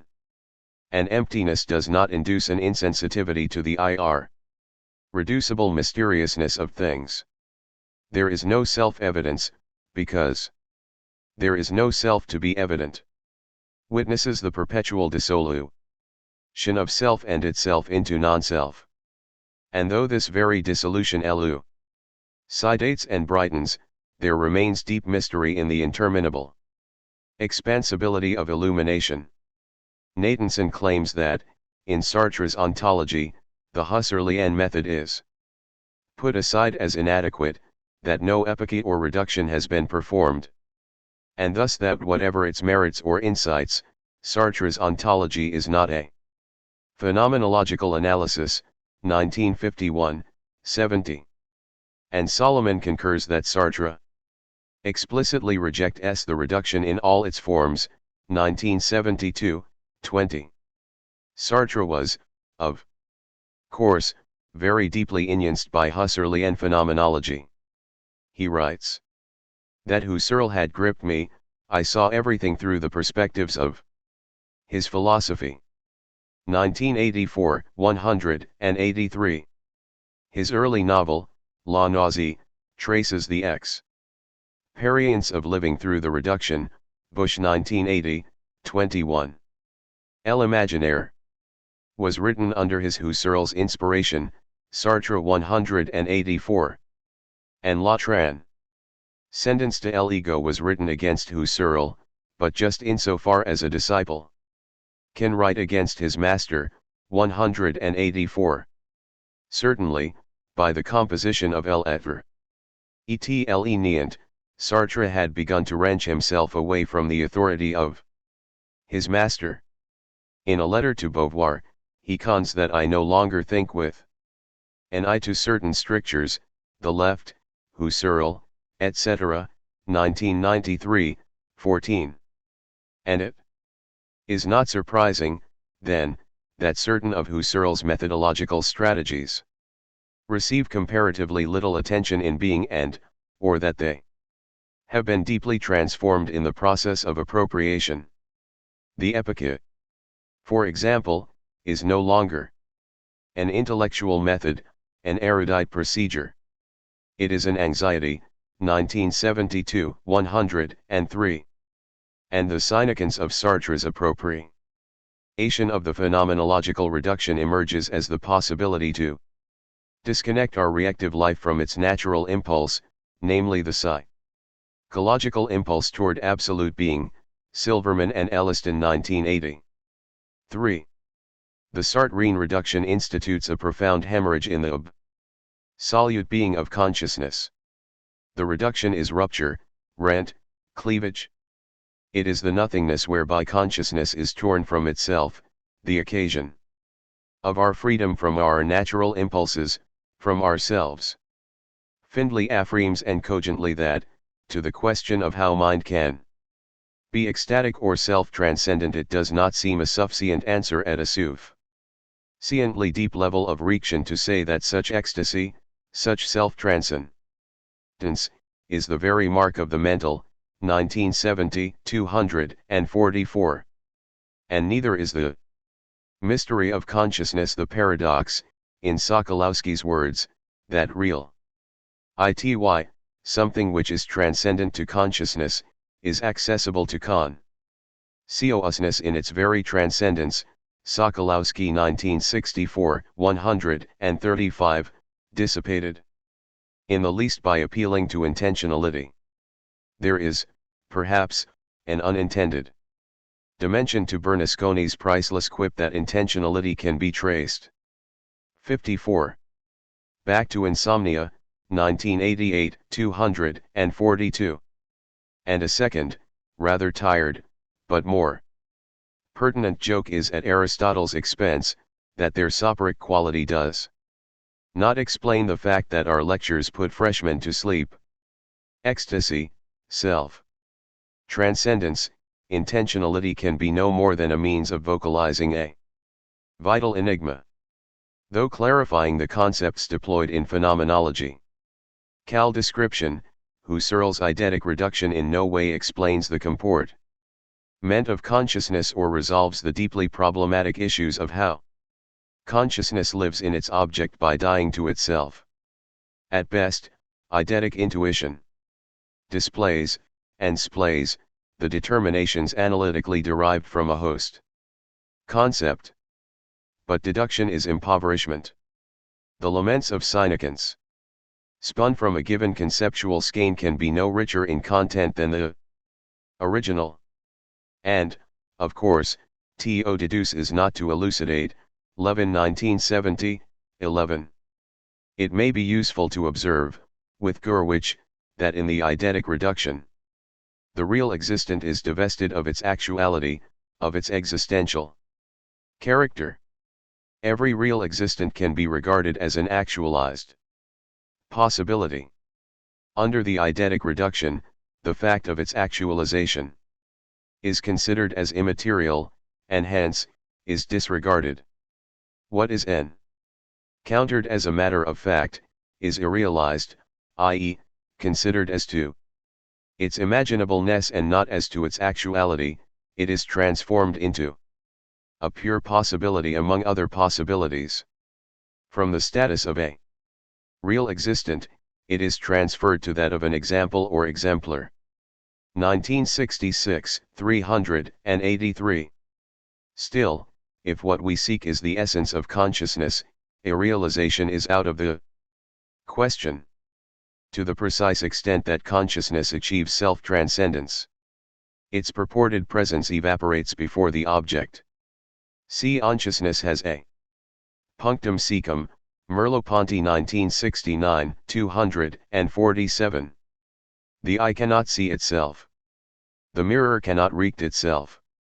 Or rather, the self of self-reaction is displaced outward. Consciousness, Sartre tells us, cannot escape its immanence, cannot be an object of its own will, unless it projects its passivized image to the other side of the world. 1984, 40. In the only phenomenologically available sense, the self which is seen is other. He self is a non-self. Silverman 1980, 87. The othering of self, the equivalent diaphaneity of consciousness, ensures that there is no real existent which could be modulated into the register of pure possibility. Thus, the application of eidetic reduction is, pace husserl, baldly impracticable. And if consciousness offers to reaction no discernible articulation of presence, no fact, its ecstatic dynamism becomes, not merely problematic or puzzling, but straightforwardly inconceivable. For the idea is in the strict sense the possibility of the fact, Demuralt 1973, 320. And without the fact we cannot postulate its possibility. Or in Merleau 55. Ponty's concomitant ruling, the possibilities by essence can indeed envelop and dominate the facts. 1969, 110. Possibility animates and organizes their facticity. 110. Derrida is magnificently insightful in his contention that ideality is the preservation or mastery of presence in repetition. 1973, 9-10, and thus, the very form in which the presence of an object in general may be repeated as the same. 9. No eidos reigns over unrepeatable presence. 1. May, indeed, question whether Husserlian presence is conceivable in default of eidetic repeatability. Manifest quality must be diachronically cognizable as the same. Otherwise, there is nothing to nourish eidetic intuition. And for the Husserlian, who envisions the intentional object as a continuity woven through the discontinuous strands of givenness, objectivity is identitableness. Gurwitch 1940, 136. Merleau-Ponty refers to the invariance of eidetic variation as hinges of being which are accessible through quality as well as through quantity, 1969, 236. The same qual. Ity given through a quantitative diversity of intuitions.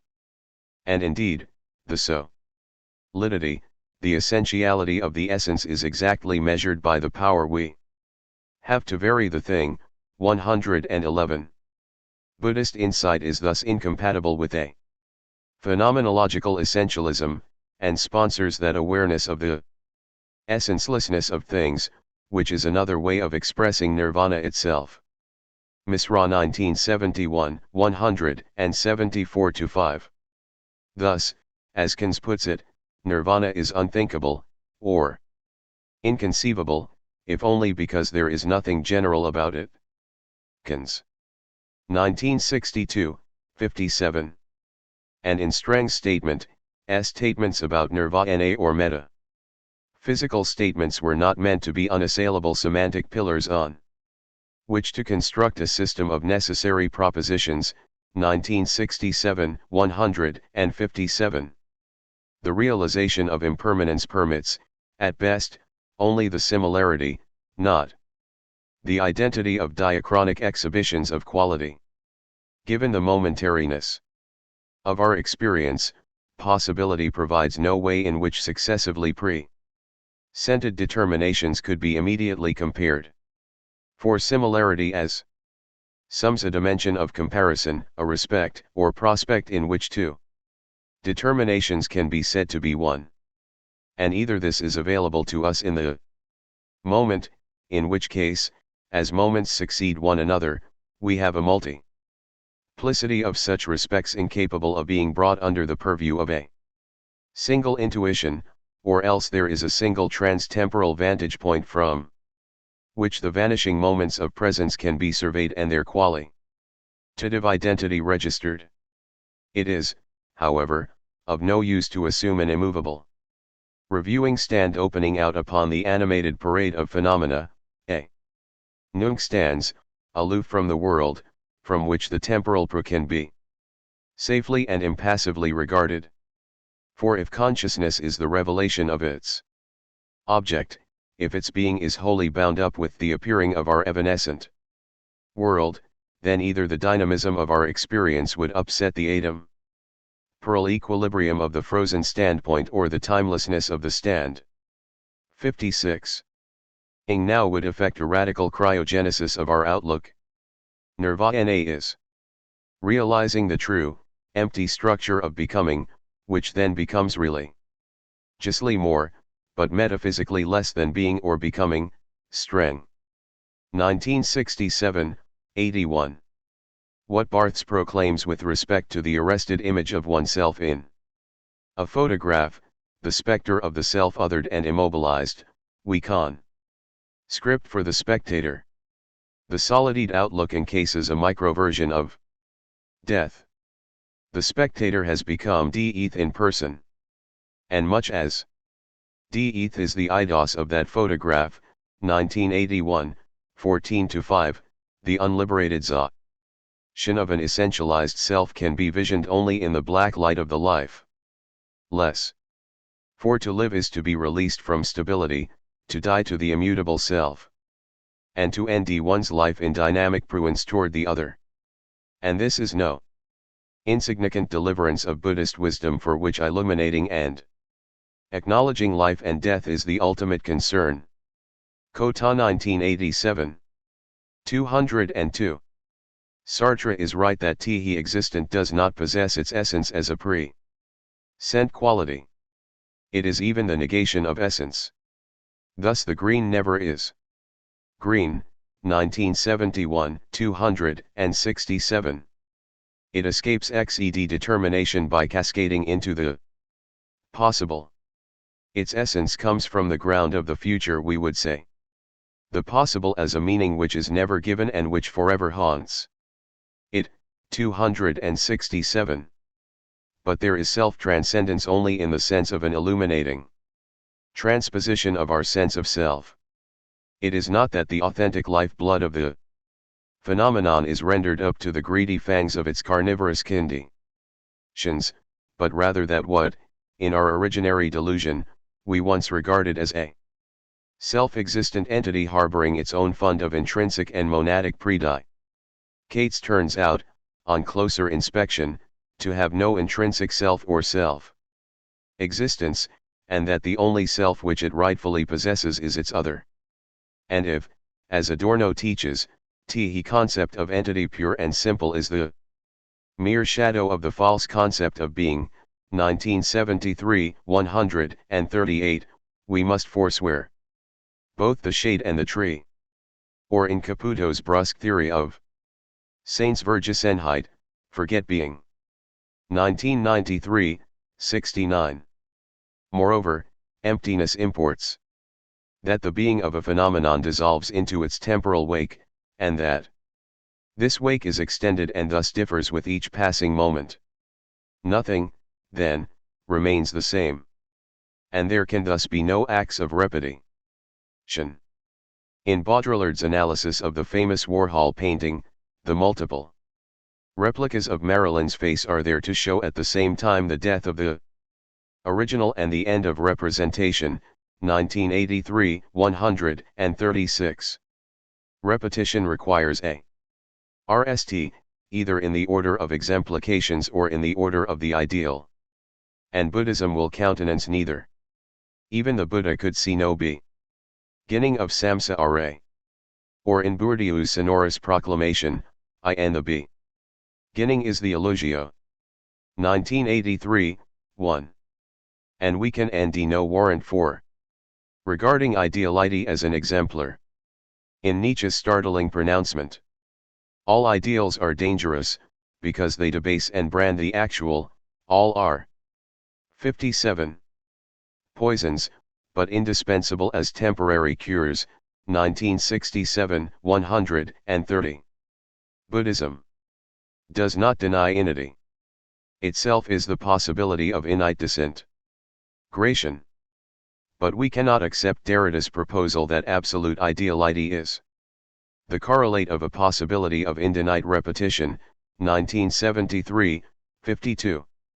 For in the strict sense, there is, and can be, no ideality, no essence, no eidos. Nothing ensures that the possibility of repetition may be open, ideally to inity. 6. A decided relief, if, as Corliss tells us, samsara is repetition. 1989, 281. On the other hand, ensures the infinite proliferation of the different. There may, however, be another way of thinking about this. As Llewellyn suggests, the presentation of the eidos is a depresentation. 4. The eidos is intrinsically extrinsic. 1988, 198. Buddhism has no objection to idealities which, like all other phenomena, lose themselves in their conditions. The eidos is that in light of which phenomena are seen, and vanishes with direct inspection in a surfeit of illumination. Like the sun which relinquishes its brilliance to the potentially visible, the eidos both brightens and conceals itself, in bedazzlement. Itself is othered in the visible, and it has no being beyond that which is multiplied among the manifold associated visibilia. The eidos is thus the inverse of evanescent subjectivity. Consciousness annuls itself in the presence of its object. The eidos annuls itself in its frontal presence to the subject. Or rather, both are seen as they are thus, are not seen in immediate presence. The visibility of phenomena is conditioned by the obliqueness of our glance. We see, but we cannot see that whereby we see. There is light, and there is ineluctable mystery.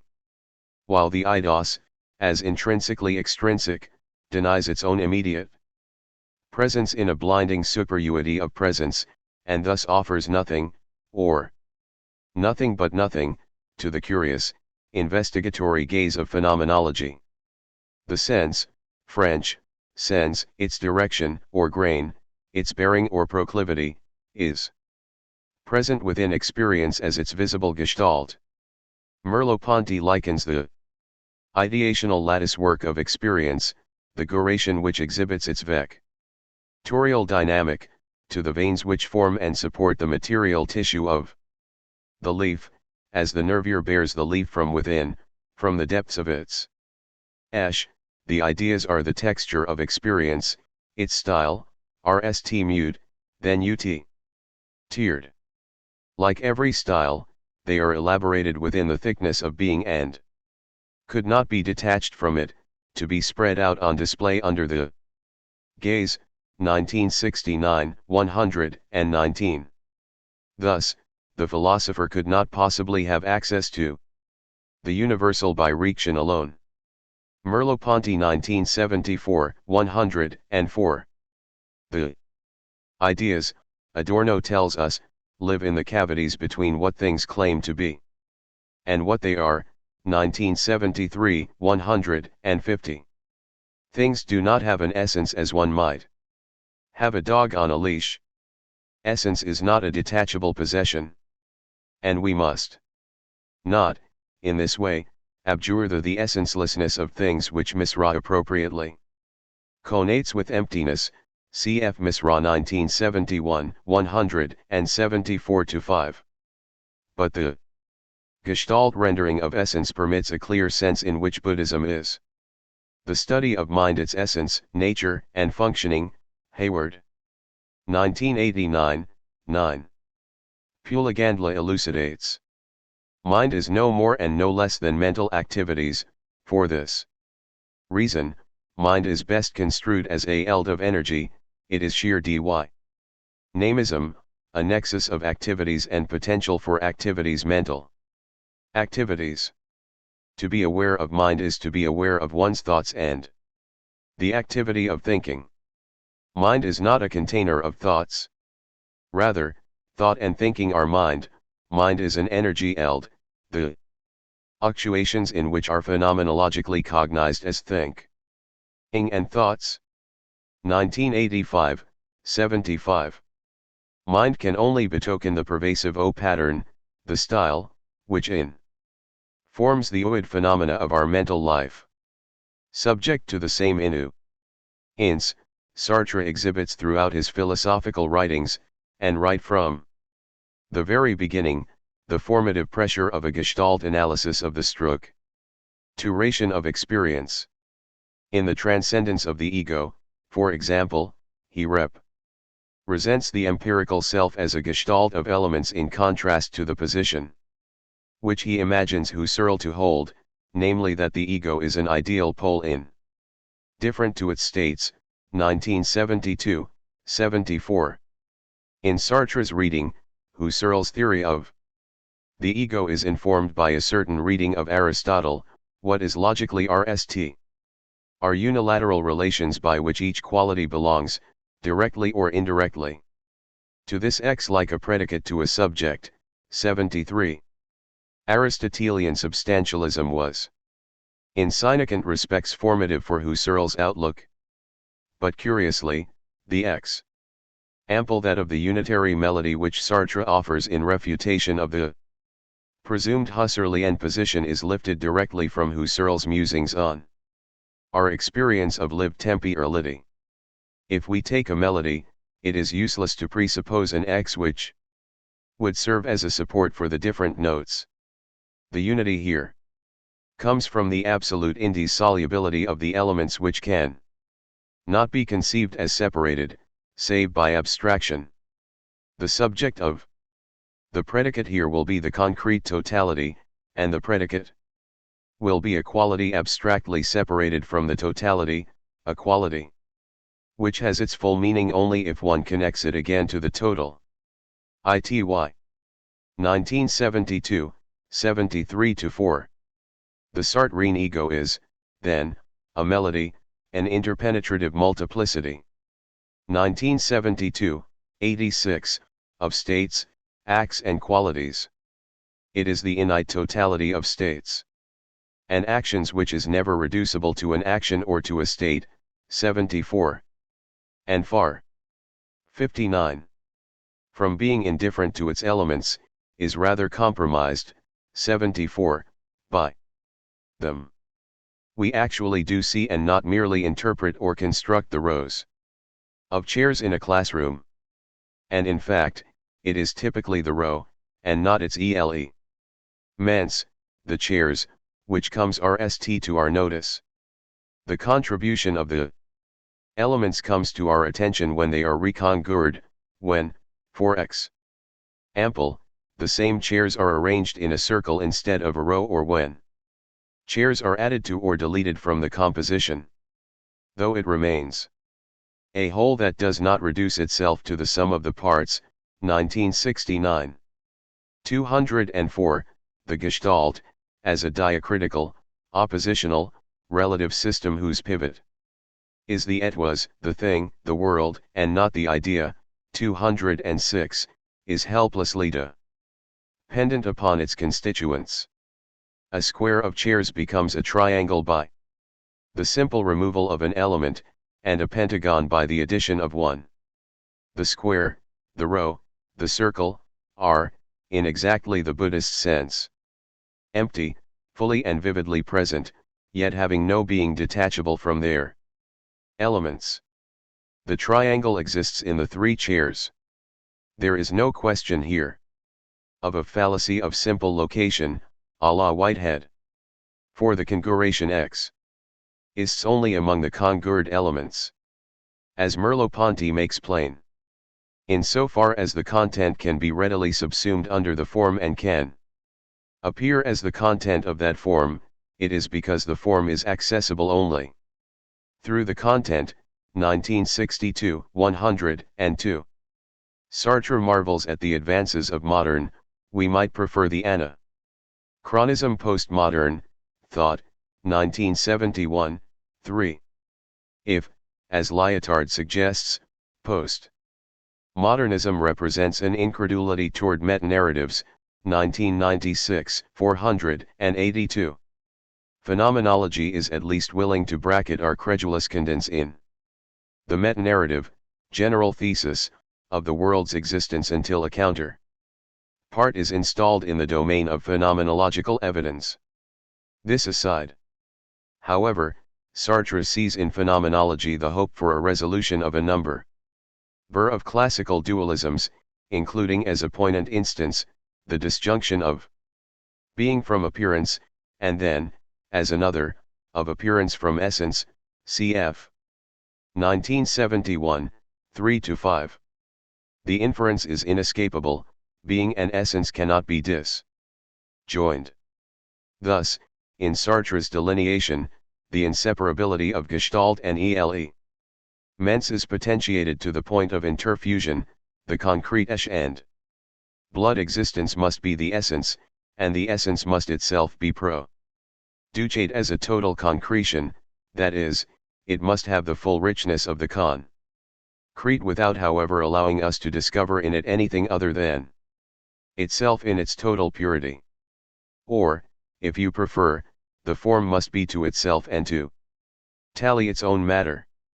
And conversely the matter must be produced as a solute form, 1971, 267-8. And we end here a significant resonance with the Buddhist deployment of the Pali and Sanskrit rupa form, which can denote the material this.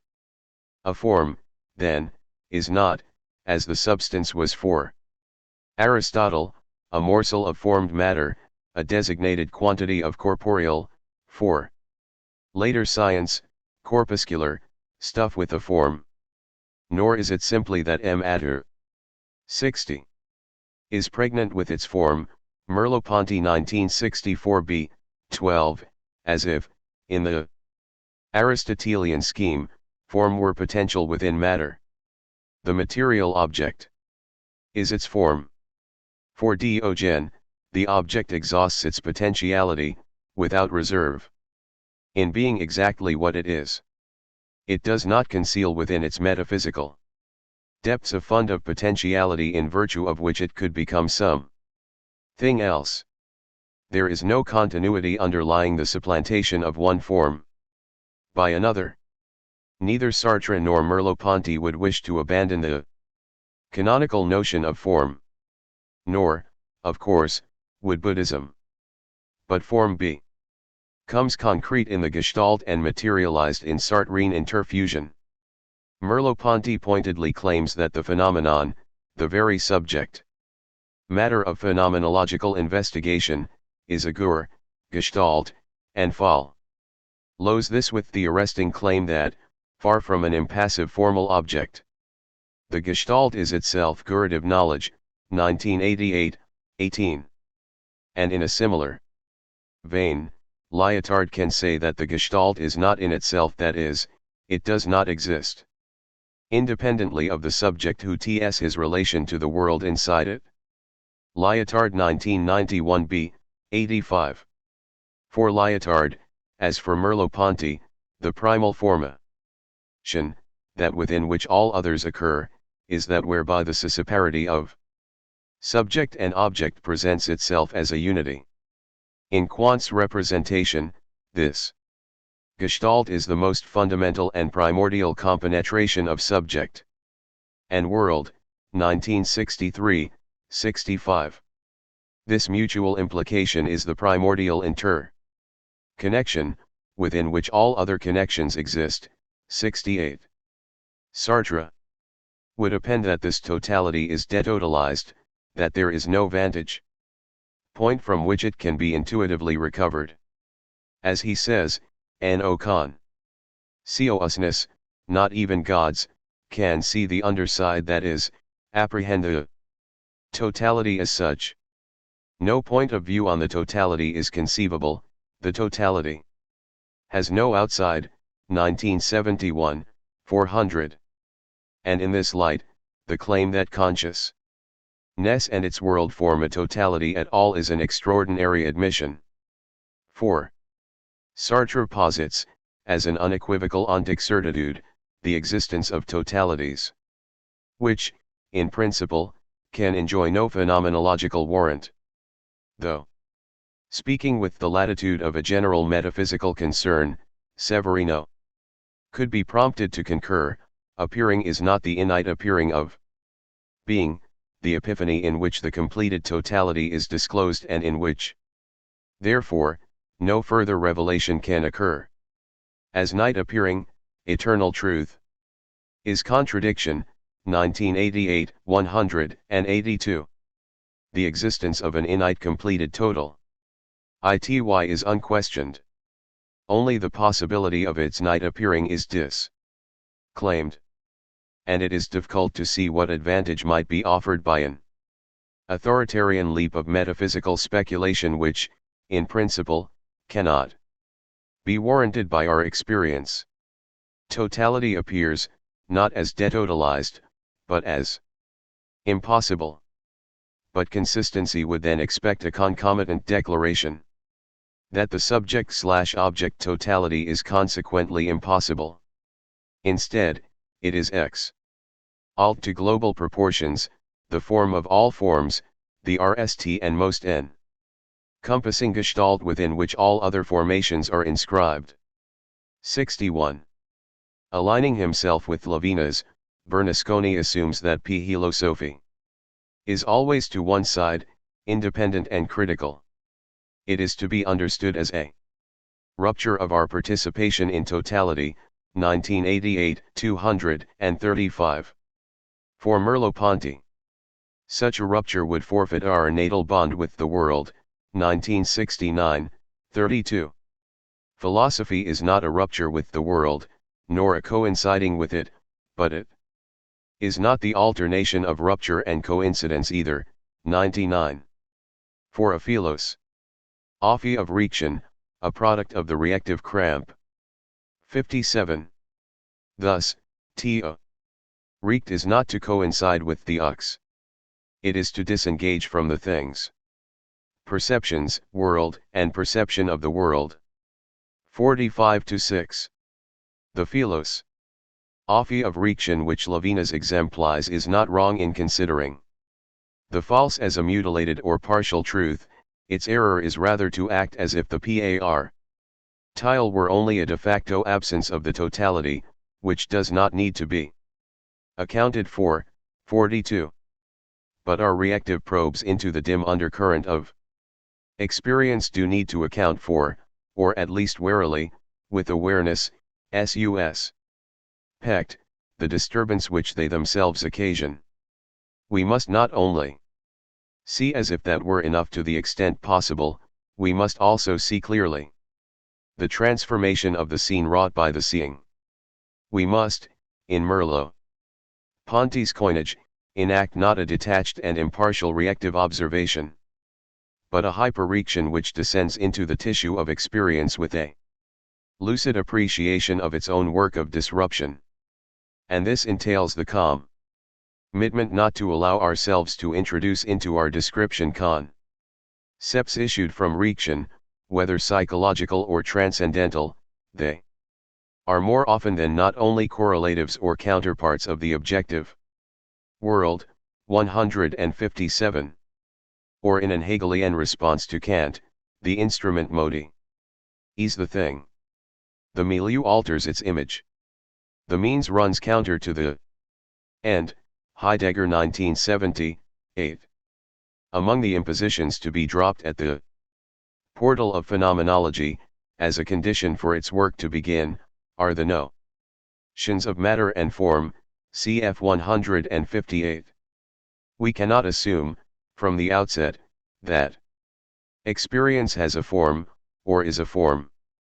We must disclose the formalities of experience within hyperreactive circumspection. Of course, the reactive palpation of experience could deform what it manipulates only if the subject of reaction and the object, act, on which operates are systemically integral, only, that is, if the two are one in an environing conformation, the vectorial gestalt of intentionality. If reaction ruptures our participation in the totality, it then represents an extra systemic intrusion. Hyperreaction is intrasystemic. Though we cannot simply agree with the environmentalism of Sartre, Merleau-Ponty and Lyotard, or in larger prole, of Severino, Bernasconi, or Levinas, neither can these views be summarily dismissed. On the one hand, declamations which, in principle, cannot be authenticated by one's experience, by the experience of any/one, can only be promulgated ex cathedra. And philosophy instinctively recoils at the authoritarianism of this privileged modality of 62. Assertion.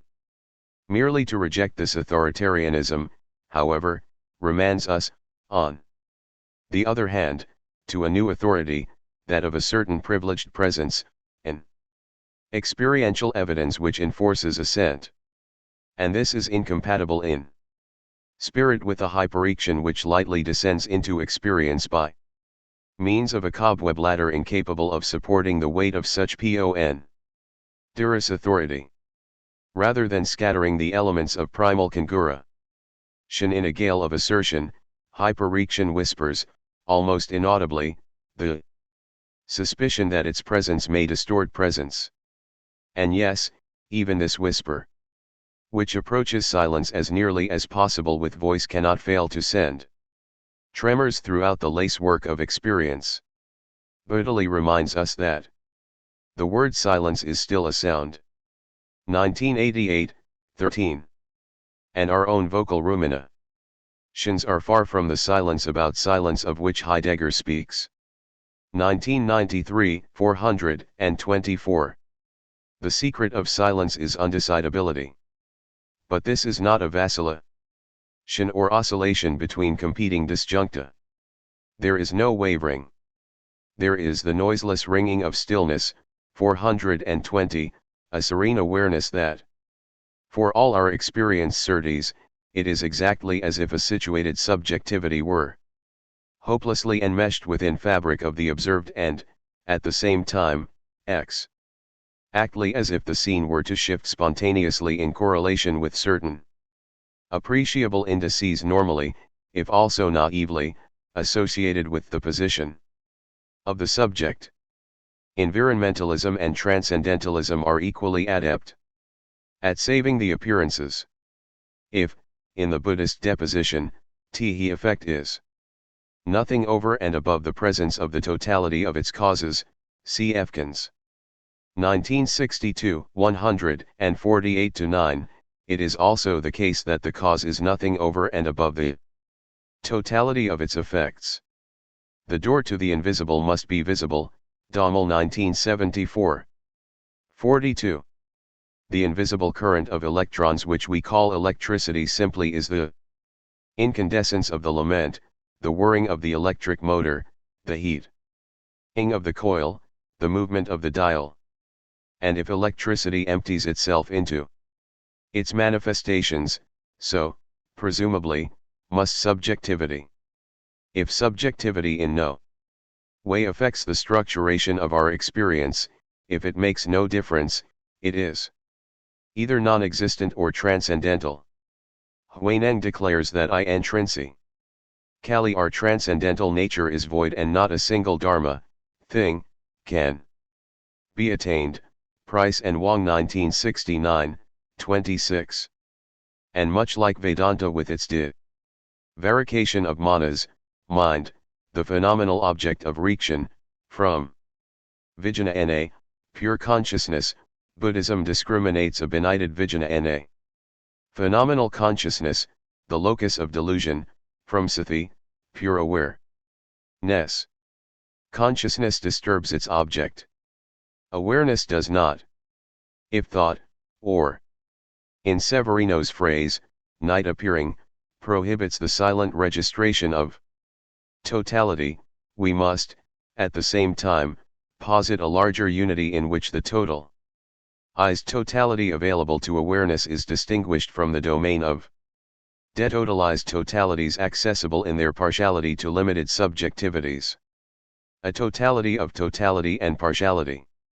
1988, 182, and with the assumption of an environing subject/object formation, this totality could be seen in its 63. Totality only by positing, in turn, a totality of yet a higher order. As Adorno writes, we spare ourselves the regress only by ceasing to enter into Kalu Zion with the compulsion of totality, cf. Dews 1988, 232.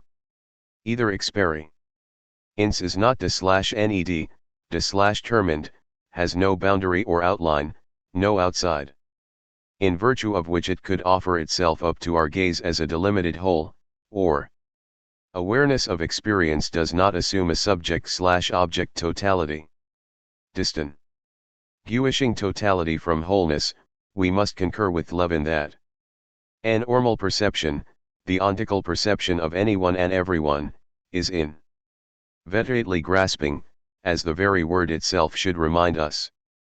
It is an anxiety-driven, restless intentionality, a grasping of light and a grasping in the light. But such perception cannot see the whole of things, because wholeness, like totality, is not something that can be grasped. 1970, 234. As a textualism without holism, or rather, totalism, Buddhism will recognize neither an outside of experience nor an external observer. Its transcendentalism is not an egology writ large. Sathi is environmental, not as a distinguishable element of a global gestalt, but as a boundless space which pervades all phenomena. In Burke's eloquent delineation, the imagination, in search of totality, NDS itself hooded by something wild and unseen, by the simultaneity and eternity of everything, by an abyssal presence, both visible and invisible, out of which it, the imagination, arises but which it can not frame. 1990, 93. Sathi is not the detotalized term of an intentional but the very condition for the arising of any such term. Sathi is silent. It is not an authority. So our worries over a privileged pontification ex cath. Dra are unfounded. Buddhism knows that illogical and discursive thought, as a process of meaning, is a selective process, and this selectivity prevents it from being able to express the totality of existence, or the total human experience of existence. Strang 1967, 97. Ansithi sponsors no angular position, no slanted theoretical posture. It is the voice of no/one, certainly not of an anonymous, but denominable, subject. If proper names harbor a core of impropriety, of difference. Caputo 1993, 226, the no one is the very impropriety of the proper. Nor is Sithi an impersonal standpoint, which, in deference to democracy, permits any/one, or every/one simultaneously, to occupy it. For this would be no more than a special instance of that ludicrous immodesty of decreeing, that there can only be a legity made perspective from Arnloke, Nietzsche 1964, 340. And the evidence which it provides is not compelling. It does not impel selection between competing options. Its presence is that of ineluctable ambiguity. It offers radical undecidability, the koan, the openness of the question which cannot be foreclosed by any degree of confirmation. 64. Chapter 3. Sartre's explication of the nature of nothingness commences, not with consciousness, not with annihilation, not with decompression, but with the case. The present chapter seeks to uncover the source of Sartre's theory of nothingness in ontological interrogation. Much as Dasein is the key to Heidegger's understanding of being, consciousness, in Sartre's emphatic formulation, is a being such that in its being is in question insofar as this being implies a being other than itself. 1971, 24. The being of consciousness is the apprehension of the being of its object and not, we would add, contra Sartre, the apprehension of itself as the apprehension of objectual being. The interrogation of the being of consciousness unfailingly discloses the being of the world. This is the engine of Sartre's ontological proof, the passage from the pre-reactive being of the percipiens, 21, to the transphenomenal being of the object, from the for itself to the in itself, a movement intended to commute the solitary conment to which an Husserlian constriction of attention to the phenomenon of being, distinguished, by Sartre, from the being of the phenomenon, would remand us. By seizing upon the very being of the world, indeed, by being that very act of seizure, consciousness shatters the conning walls of solipsism. In the Anselmian proof, the divine essence, formulated as unsurpassable greatness, entails God's existence. In the Sartrean, though consciousness is a being whose existence posits its essence, the in itself, inversely, is a being whose essence implies its existence. 24.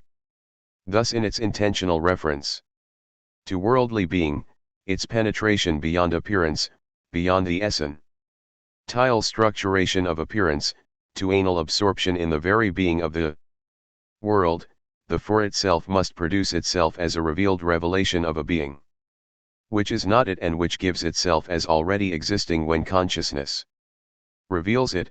24.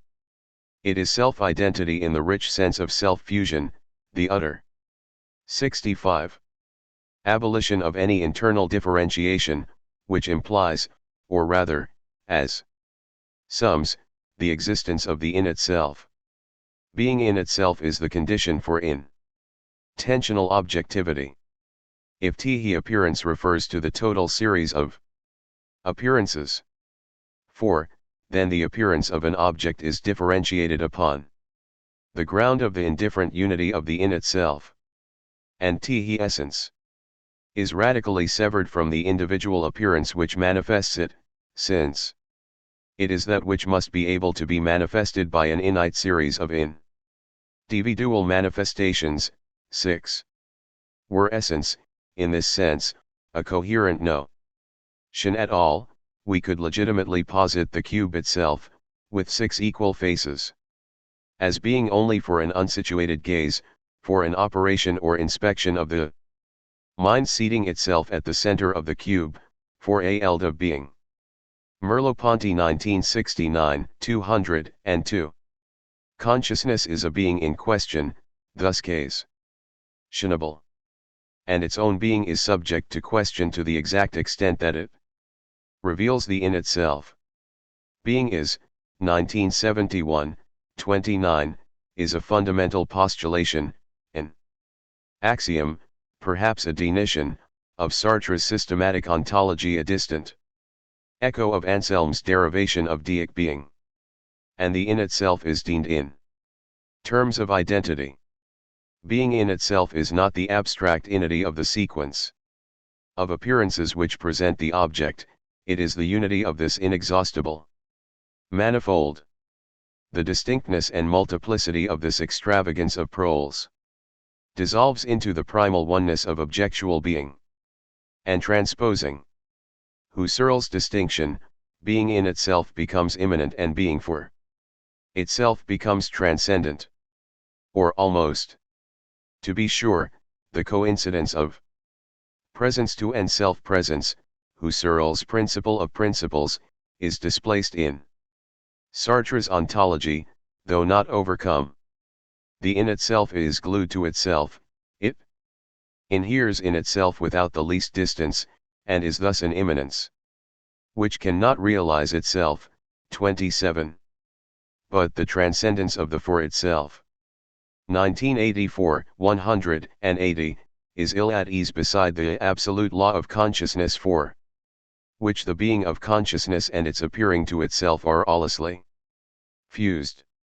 This, the identity of being and appearing, is precisely what Husserl means by immanence. Self-identity, self-coincidence informs Husserlian immanence. It here informs Sartre's rescripting of Husserlian transcendence, Sartre's immanence. For Husserl, it is subjectivity which is apodictic. For Sartre, it is subjectivity which is in question. The question into which the for itself has plunged, the source of its questionable character, is not, of course, an expression of casual coffee party curiosity.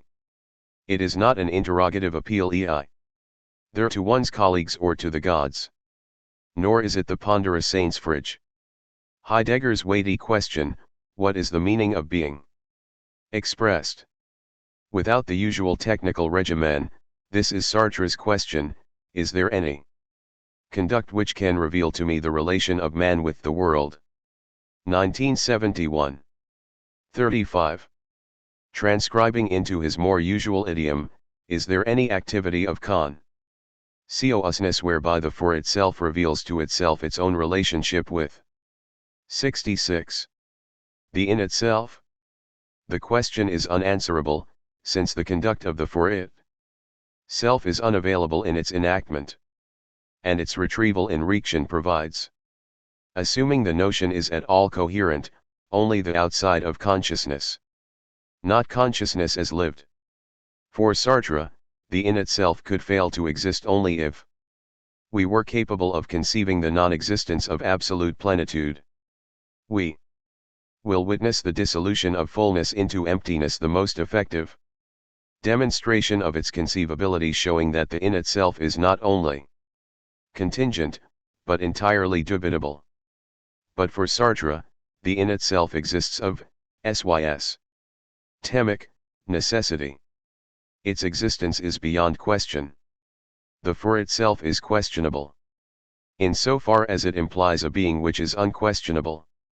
This is surprising, since nothingness arises in the world through the interrogation of being.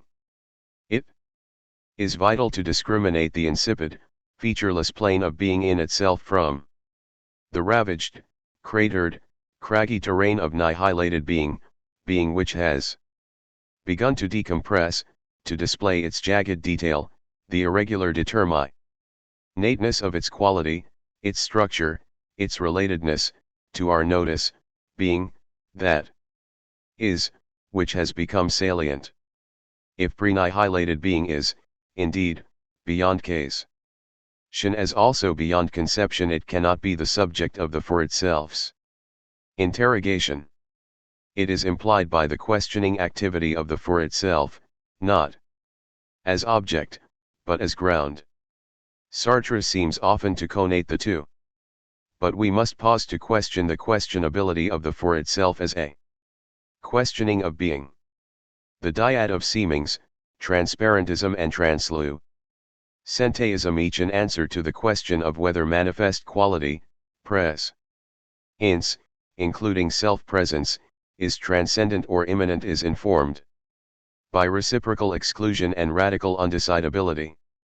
Undecidability is not skepticism, though like Hellenistic skepticism, undecidability, far from a bleak expedient, may be seen as a highly desirable intellectual achievement, Sedley 1984, 10, and as an activity for perpetuating mental health.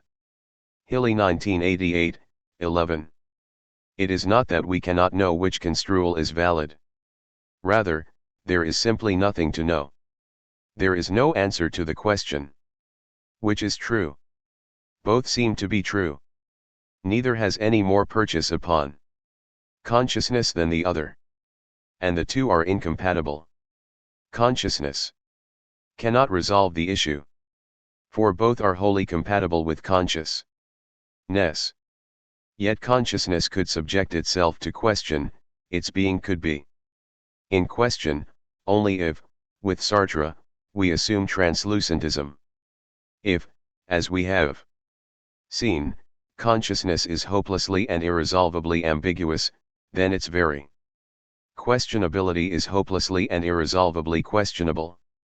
Sartre is not wrong in regarding consciousness as self-questioning.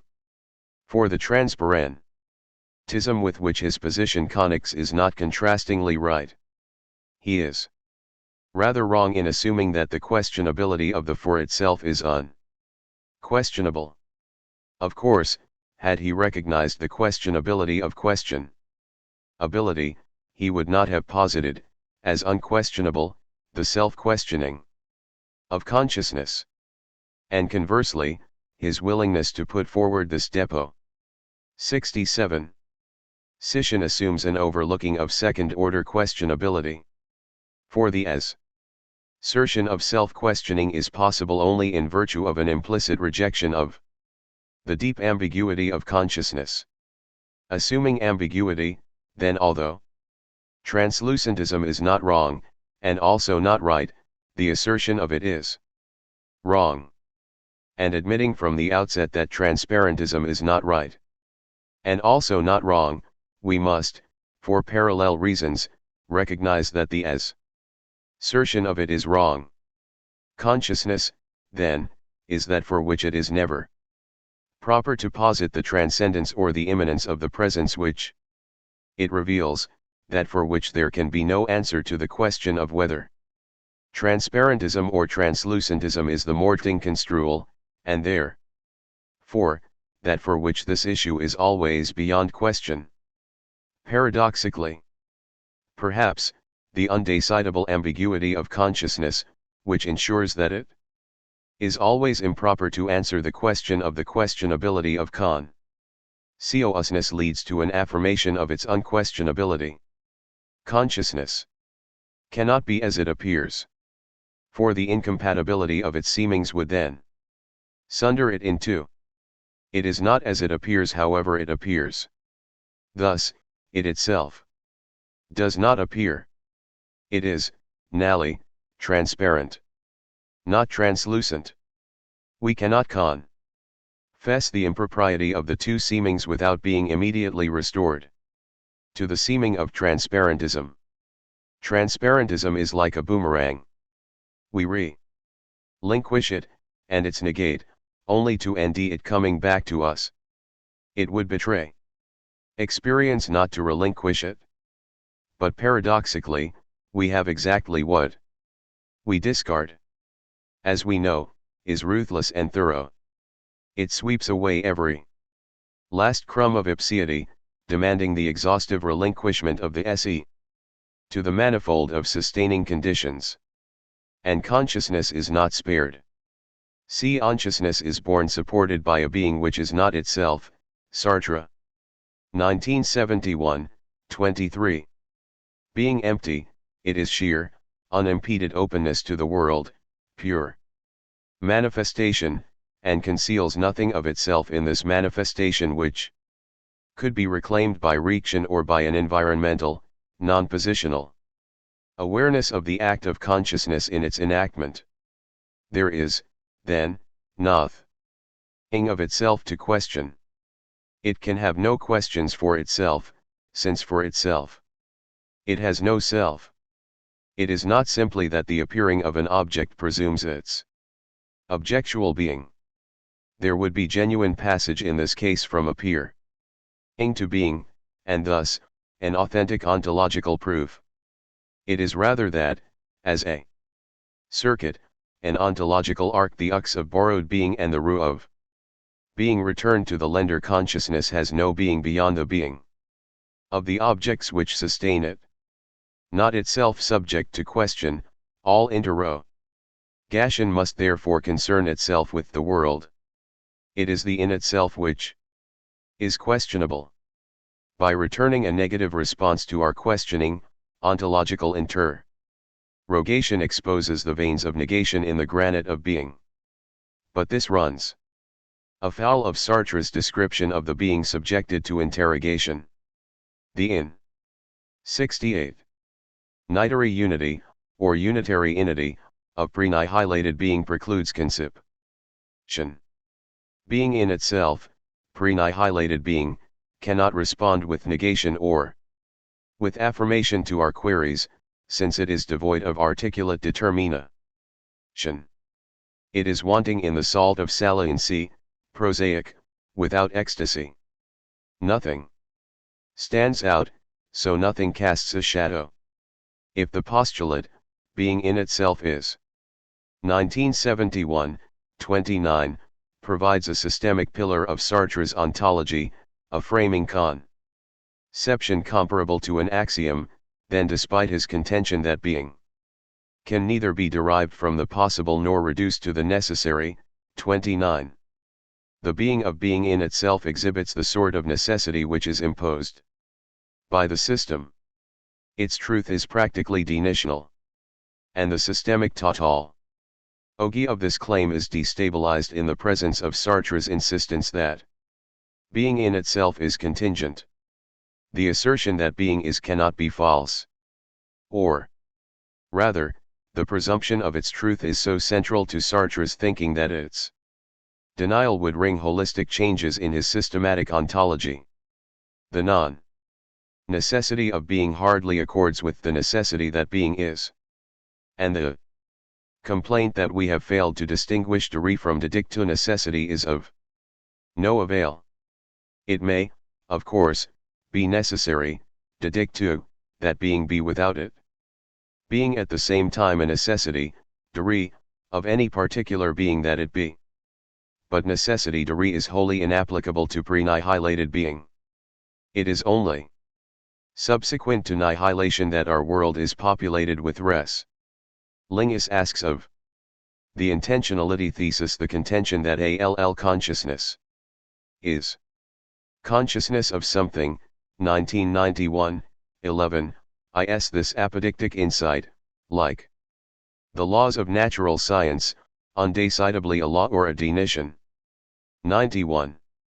As a central postulate, the being thesis may be affected with a similar undecided ability. If it is a law or cognitive monster, in Lyotard's phrase, cf. Caputo. 1993, 13, and 43, something that makes a monstrous show, monster, of itself against the regular succession of the phenomenal world, Caputo. 1993, 13, its repudiation explodes the system. And if it is a definition then the non-being of being is tautologically impossible. In either case, the being of pre-nihilated being is unquestionable and is especially so, since being, for Sartre, is inconceivable. But assuming, now, that it is nihilated, being with its discriminated world of this and that is subjected to interrogation, questioning can at best disclose a determinate landscape, already pocketed with nothings, the no return for our ontological case. Shunning can play no part in the nihilation of being. And this is deeply puzzling, since both nihilation and bathed interrogative expectation are said to account for the sewers of nothingness which open rhizomorphically in the plenary ground of being. In any case, despite the inconceivability of being, despite its systemic exigency, despite its unquestionability, we stand for being in an attitude of interrogation. Sartre 1971, 35. The question is not, however, merely the expression of an impotent wish to know. It is posed, with the ambiguity of the French demander, as a 69. Demand. The question is a kind of expectation. I expect a reply from the being questioned. Sartre 1971, 35. The question assumes a certain effectuality, if not the brute power to extort a reply, at least the ability to gain the ear of being, and is thus prepared to take the echo of silence not as an index of deafness, but as a positive reply. I expect from this being a revelation of its being or of its way of being. The reply will be a yes or a no. It is the existence of these two equally objective and contradictory possibilities which, on principle, distinguishes the question from affirmation or negation. 35. Sartre's fundamental question does have its possible no, but not every question can be answered with a simple no. Every question can, however, be answered in the negative. For questions of degree, how much, how many, there is none. For where, there is nowhere. For when, there is never. Sartre is here concerned not with the no, but with the possible negativity of the response. The Sartrean question thus has much in common with the Belknap question discussed by Annette Bayer. Belknap questions are disjunctions, of possibly indefinite length. One proposition and its negation being a limit case, yielding case. Tions with yes-no answers, accompanied by a request for a selection of a correct alternative, all the correct alternatives, or a complete list in which all given alternatives are explicitly accepted or rejected. Belknap questions are multiple choice tasks. However little the one who asks himself such a question knows, he knows that the answer lies on the list before him, unless the question is a trick question, a disjunction which is false. Bayer 1985, 24, cf. Belknap. 1963. While questioning is conditioned by the non-being of knowing in man. 1971, 36, Sartre must admit that the questioner knows that the answer lies on the list before him. Sartre concedes as much in affirming that the question is posed on the basis of a pre-interrogative familiarity with being. 35. Only in this case, we know significantly more than the subject of Belknap's multiple choice exam. Belknap's subject might be surprised to discover that these are the response options. In hurling our questions into the ear of being, we, however, can never be surprised in this way. And perhaps this is why philosophical questioning habitually knows more than its audience. Rancière 1991, 246. The for itself is not the passive recipient of a pre-formulated list, but is rather the author of those options with which it confronts being. And, of course, this assumption of privilege bespeaks a certain audacity. These are my alternatives, and being must respond in my terms. Baudrillard complains of this sort of usurpation, speaking of the impossibility 70. Of obtaining for a directed question any answer other than simulated. 1983, 129-30. Indeed, yes/no questions are disingenuous exactly to the extent that we control the options. Far from expectation or demand, remote even from gentle request, Buddhist and DS the spirit of interrogation in earnest entreaty, philosophy is never supplication, but without supplication, there is no conceivable reply. 1988, 36. For Buddhist, it is supplication that gains the ear of being. And it is supplication that grounds philosophy. Sartrean audacity, the demand for an answer, must be tempered by a twinge of humility. While wonder, the primordial question, shares little of the abjection of supplication, it vibrates not at all with the arrogance of expectation. But in another sense, Belknap's subject might not be surprised. The Belknap question seems more closely allied to the true/false than to the multiple choice exam. The question is visible at the stem of the multiple choice item, and rammies into response alternatives, each of which is explicitly intended as a possible answer to the question. Questions cannot, then, be analyzed into anything like a multiple choice task on pain of circularity. On the other hand, the items of a true/false exam are not severally taken as possible and swears to a single question. Rather, each is taken, individually, as the content of the implicit question. Is this statement true? Baudrillard sees in the true/false examination the prototype of digitalization, innately divisible questions/answers, all magnetized by a few great models in the luminous eld of the code. 1983, 139. And we, like tireless robots, assign our TS and our FS to the bits and the bytes of information conveyed past our sensors. Supplied only with a list of statements, and asked to identify the true ones, we might wonder why we are being subjected to this useless experiment, how the endish experimenter came up with just these statements, and how our assignments of truth are to be used and evaluated, but we would not be perplexed at the unexpected restriction or expansiveness of the list as a set of possible responses to a question. There is more to a question than a disjunction of responses and a request. And there is less. Possible and swears are not analytic constituents of the question. Merleau-Ponty perceives that the interrogative is not a mode derived by inversion or by reversal of the indicative. 1969, 129. The question is not a proposition fronted by an interrogative, rather than an assertoric operator. Every question RST opens upon what might be true, only then settling upon what is. The more is the sense of interrogativity, the sense that this list did not materialize magically out of thin air, that the items on the list are not arbitrary statements selected, perhaps, at random, but that each item is a possible answer, and thus a possible answer to a question.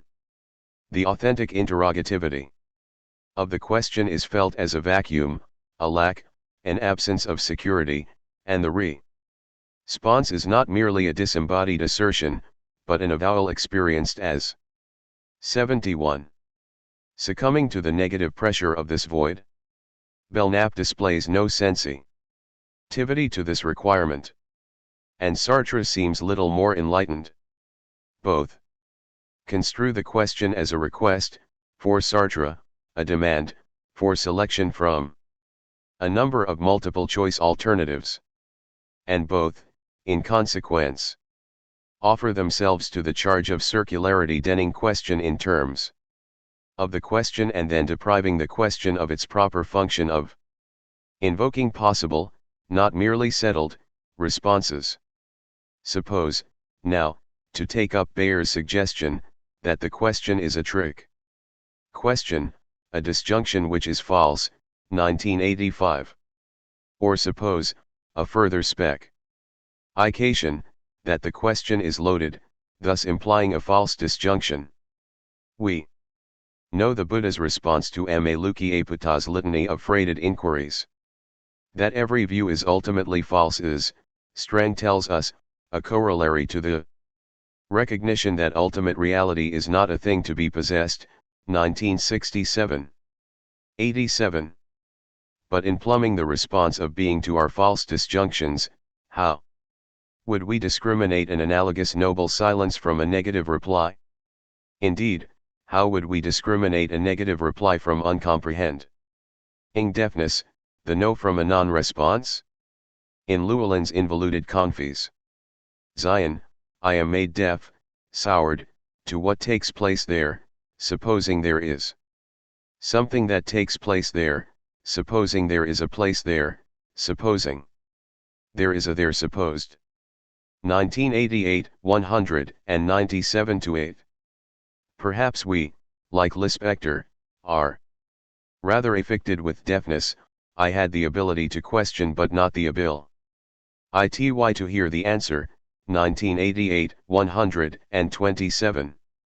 Though Sartre is clear that if I expect a disclosure of being, I am prepared at the same time for the eventuality of a disclosure of non-being, 1971, 39, he seems singularly unprepared for a non-response. Despite the non-being of knowing, the for itself seems to know even more than we had thought. For now it seems to know, or at least to nd unquestionable, that being will respond either affirmatively or negatively. But again, suppose that being has withdrawn in sullen silence, or cannot hear our question, or issues a negative response intended not to repudiate one, but rather, both of the available options, intended, that is, to repudiate the question itself. Is the celebrated absence of Pierre, the no, a simple alternative to Pierre's presence, the yes? Only if Pierre could have been here instead. The spot where Pierre would have been is now saturated with the subtleoid presence of non-being. But if Pierre could not have been here instead, then the no of Pierre's absence is not optional, and cannot be disjoined from Pierre's presence. The no declines the question. The interrogation of being regarding the presence of Pierre is, of course, simply the distinctive modality of openness/closedness exhibited in our looking for him. If Pierre could not have been here, the no signals, not a contingent failure of the search, but the impossibility of the search. Could Pierre have been here instead? Speaking in London, and evidently in the presence of the appropriate artifact, Saul Kripke rhetorically. 72. Queried, now could this table have been made from a completely different block of wood, or even of water cleverly hardened into ice water taken from the Thames River? His response, concordant in spirit with that of Buddhism, is instructive. We could conceivably discover that, contrary to what we now think, this table is indeed made of ice from the river. But let us suppose that it is not. Then, though we can imagine making a table from ice, identical in appearance with this one, and though we could have put it in this very position in the room, it seems to me that this is not to imagine this table as made of ice, but to imagine another table, resembling this one in all external details, made of ice. 1972-113, 4. Contingency has not herewith been expunged from the world. Kripke's point is simply this: given that this table is made of wood, then this very table, in the specificity of its detail, the table which is, in fact, made of wood, could not have been a product of the ice carver's craft. It is the giving, which is contingent, gratuitous, de trop. Once given, its woodenness cannot coherently be taken back. And similarly for Pierre. It is, of course, a purely contingent fact that Pierre is not at the party. But given that he is not at the evening's affair, it follows that he could not have been there instead. Another person, resembling Pierre in every other respect, perhaps with the same name as well, might be there. But of course, given that this other Pierre is there, he, then, could not have been absent. Only the indeterminate, the ontologically lacunary, could enjoy genuine alternativity. If Pierre were neither here nor there, it would still be possible for him to be either here or there. But the determinate closure of that gap spells the foreclosure of alternative. Ity. Pierre could be here instead of there only prior to being assigned a determinate location. Like Merleau-Ponty, I regard the fallacy of determinate being as a want of philosophical vigilance. Nirvana is entirely indeterminate. And we have no reason to suppose that a humble dust mop is entirely determinate. But to the extent that our questions are addressed to the determinately absent, the yes is not a possibility. Granted that T here exists. Then for the questioner the permanent objective possibility of a negative reply, Sartre 1971, 36, we must adjoin that there exists only the possibility of a negative reply. And if the existence of a negative and an affirmative possible reply distinguishes the question from affirmation or negation and does so in principle, as Sartre insists, then we cannot genuinely question the determinately absent. The absent is beyond question, unquestionable. And, absent the absent, we are confronted, not with the in itself, porous with nothingness, but with pre-annihilated being which is, by definition, beyond. 73. Question. Matter asks no questions, expects no answers of us. It ignores us. Lyotard 1991a, 11. The consciousness which ingenuously interrogates the absent determinate is thus bewitched by a trick question. To look for Pierre would be harmless were Pierre presently nowhere. Given that Pierre is not here, to look for him here is to be deceived, to be under the spell of avidya. A declamation propounded prior to inquiry is not, properly speaking, an answer. The question enjoys both a logical and a temporal precedence over its response. Granting that reversal of this order is possible, and often effective, in rhetoric, we must also remember that to the extent that the answer is assumed beforehand, the rhetorical question is not a genuine question at all. In Baudelaire's more histrionic scripting, no answer ever preceded the question, and what does the question without anguish, without torment mean? 1988, 36. In this sense, the question comes RST. The interrogative void is not, then, a contoured hollow awaiting a predetermined shape, like the gap in a puzzle into which, sooner or later, the missing piece will be inserted. Thus, as Merleau-Ponty imparts, the object of philosophy will never come to LL in the philosophical question, since this obturation would take from it the depth and the distance that are essential to it.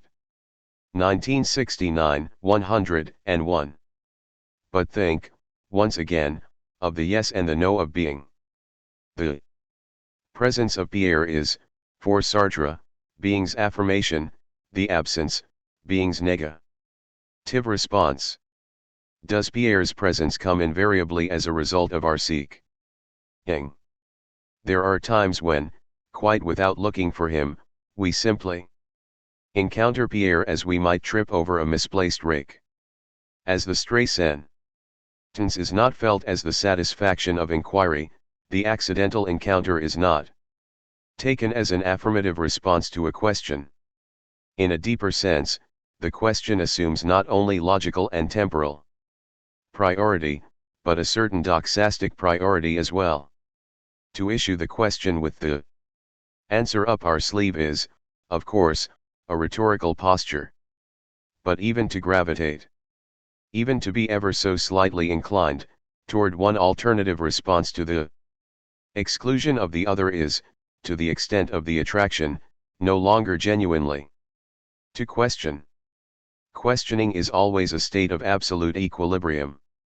Thought, writes Gillen, is suspended in the days of the question, 1980, 142. To be tilted one way or the other is already to have ceased questioning and to have XED upon the answer. We question in order to upset our complacent equipoise, in order to be tumbled off our feet by the abrupt extraction of the carpet which conditions our pseudo-security. For Sartre, consciousness is a slippery slope on which one cannot take one's stand without immediately ending oneself tipped outside onto being in itself, 1971, 786. Response to an authentic, heartfelt query always takes one by surprise. But as philosophers, we must surprise the surprise, be at home in the marvel and in the division, Agamben 1991, 94. We may expect that either Pierre will be pre-74 sent or he will not. But to expect that he will be present is no longer to case. If, as Sartre claims, non-being always appears within the limits of a human expectation, 1971, 38, Pierre's absence, though emerging on the basis of thwarted anticipation, is not the negative response to a question. Sartre is not entitled to hold that thematic nothingness, negated, is both interrogative response and the product of baffed expectation. Our pre-interrogative familiarity with being cannot, then, assume any commitments which would slant us one way or another toward a possible answer. Thus, the question cannot answer itself. The radical interrogation of Merleau-Pontian hyperreaction, the movement of questioning which NDS nothing whatever beyond question provides a reactive and intuitive access to being which philosophers of intuition and reaction quickly sought to close up by trying to prove that the answer was already contained in the question. For them the meaning of being was prior to the question. For it was contained a priori in the mind. Burke 1990, 88. The answer must be adventitious, coming from beyond the question. It cannot be folded into the question's stock of presuppositions. With Burke, we must acknowledge that THIS does not mean that the ontological question has no answer. On the contrary, it means that we do not know a priori what an swears are forthcoming. It means that if answers come, it will be only as a result of our having recognized the interrogative space, the abyss, within which alone being can freely and continually manifest itself. 89. In Heideggerian terms, the question awaits response, it does not wait for any particular response. Still, pre-interrogative familiarity, Heidegger's pre-ontological apprehension of being, Vorhabe, Vorbegriff, must have more content than the vacuous truism, if not truth, that any object exemplifies either a given property or its complement. Mind as mirror repudiates the principle of bivalence, cf. Laycock, 1994, 54-57, and there is no need to resuscitate that discussion here. But inasmuch as Sartre regards NEG entities as responses to a question, and is thus unwittingly committed to the terminacy of being, he thereby assumes the invalidity of bivalence. We can not, then, expect pre-interrogative familiarity to consist in this principle. To know, for example, of the neighbor's cat that she is either green or not. And then, solely on this basis, to seek to determine which, is not to pursue the satisfaction of a genuine question. Valid or not, the clean, dry, mechanical functioning of logical principles, a sort of immaterial perpetuum mobile, is insufficient to motivate questioning. No excluded middle or the principle of contradiction. Logic cannot inspire interrogation. And if Sartre's yes and no are not only contradictory possibilities, but also exhaustive, they do not, for the same reason, determine a question. Specific questions, example what color is the neighbor's cat, are modi. Vat as much by what we know as by what we do not. Chloe darts through. 75. The tall grass in pursuit of a squirrel, and we cannot be sure whether that streak was gray or light tan. We know it wasn't green. It could have been somewhat orangish, and might have been a bit more brown than we recall. Our perception is indeterminate, and the delineation between what we clearly know and what might be is blurred into mist. It is the mind's incessant struggle against the fog which motivates questioning, not the attempt to settle accounts between clear, exclusive, and exhaustive options. We know what we saw, an indeterminate ash of grayish, tunnish felinity, and when Chloe pauses from her pursuit or lapses into stalking mode, we will also have the answer to our question. It is our clear cognition of unclarity which, in Burke's NE image, anchors our inquiry. The perceptual faith is a prepossession of being, it is what gives our questions their relevance and their anchorage. It is the condense that there is an answer there at the same time that it prompts the question what is there, and even what is the there is. 1990, 83. Like Merleau-Ponty, Sartre was concerned to secure perception to the existence of things, not to their detached appearances, thus the ontological proof. This mooring, kindred to Merleau-Ponty's perceptual faith, is not the naive assumption that perception inevitably gets it right, but the condense that there is an answer there. What color is Chloe assumes its own answerability. Chloe has a determinate color, and we can discern what it is. The question, while leaving open the possibility of Chloe's not being gray or tan, is nonetheless closed to the pertinent species of Sartrean negativity. How much has its none? When has its never? But what color does not have its colorless? And this is surely a deliverance of pre-interrogative familiarity. Some questions are simply not open to negative reply.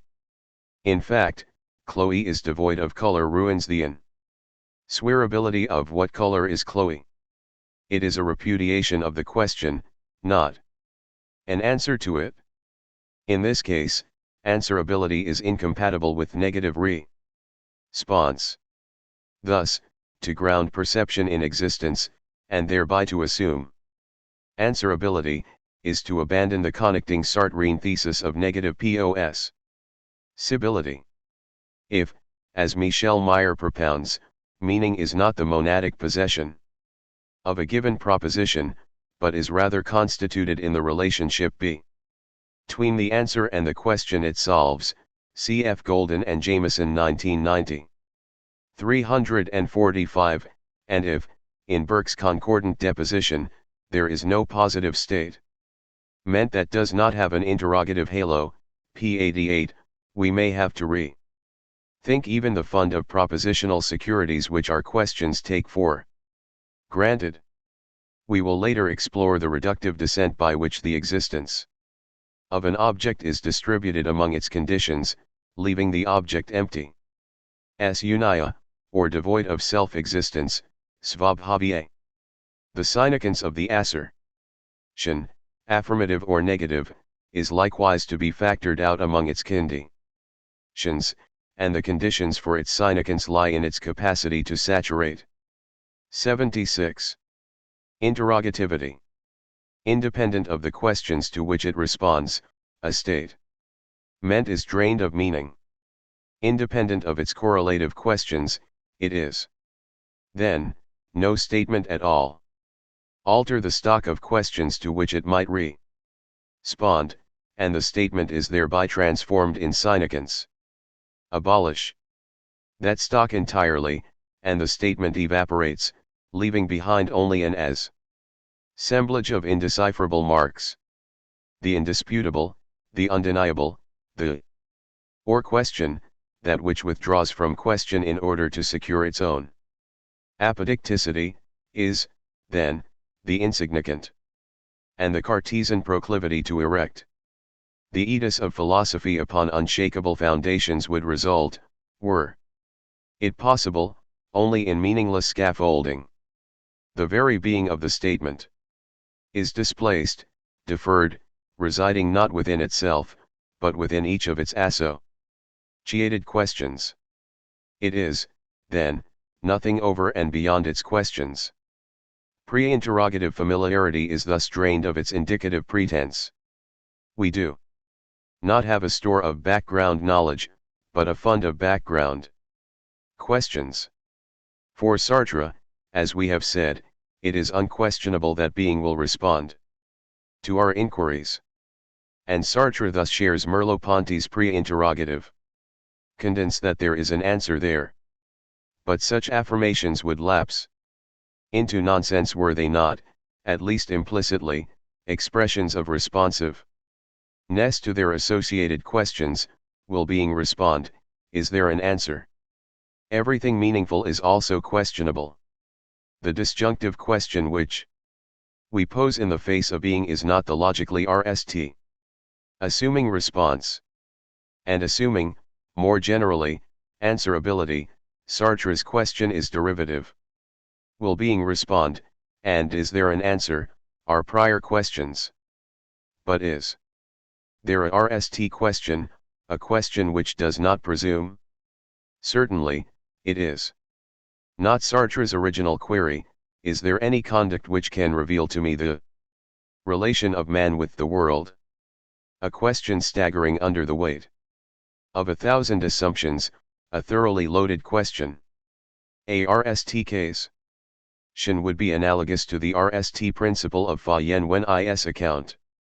Question: what is the RST principle?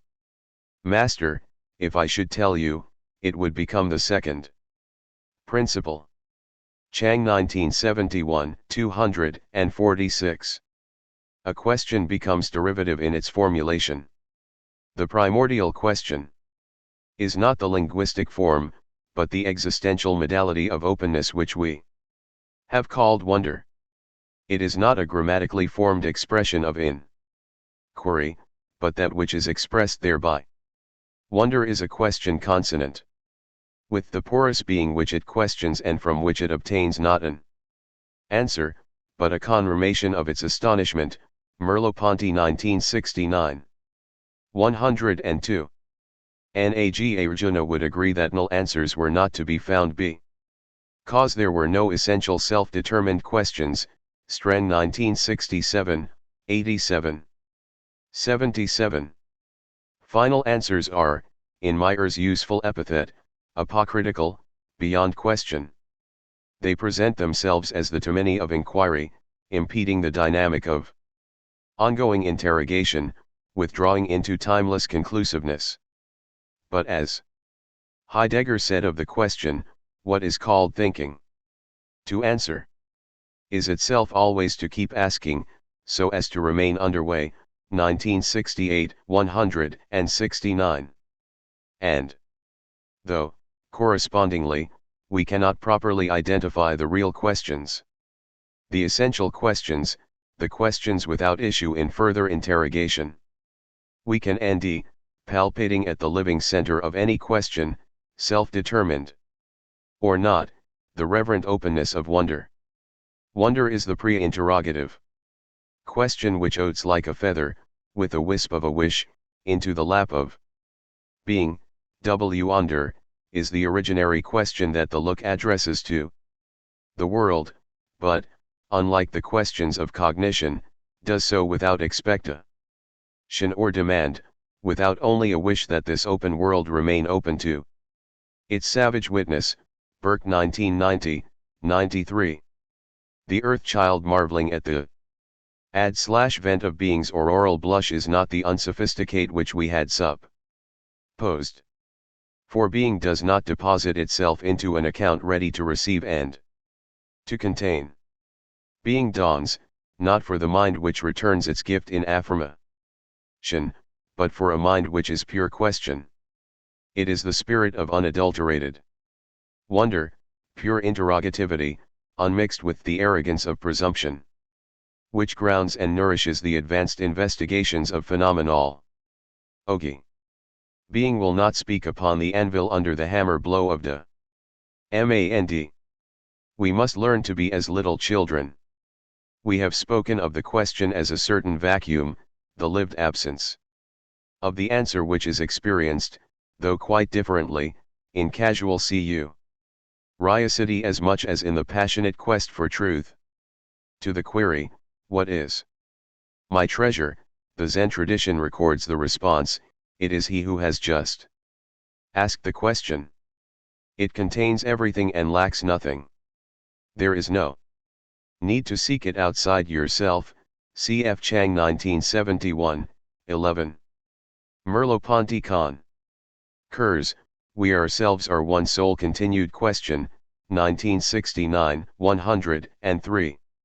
Thus, as Sylviana Agassinsky affirms, the status of the subject is inseparable from the status of the question, 1991, 9. Indeed, consciousness questions even before it can be questioned. 11. There is deep wisdom in Sartre's subjection of being to question, and there is deeper wisdom still in his assimilation of questioning to the being of the for itself. But we must plunge to the seabed.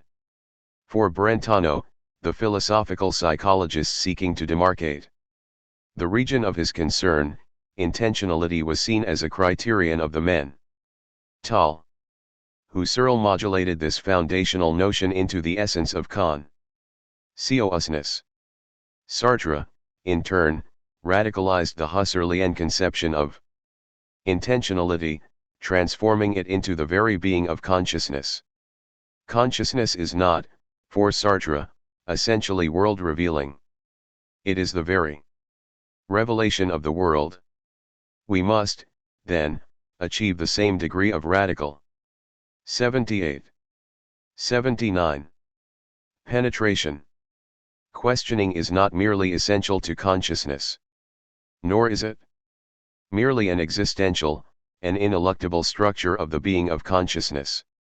It is that very being.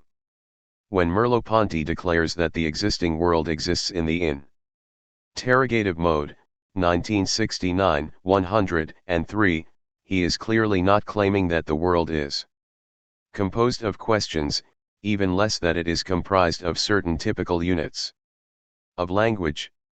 He is here calling attention to the indeterminacy of the world.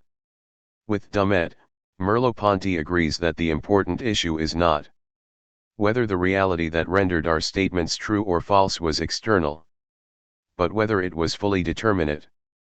Dumet 1978, XXIX. Being is pervious, spongy with absence. We have seen that the enlightened gaze is not obtrusive. Buddha contemplates the ore without picking it. Irigaray 1991, 171.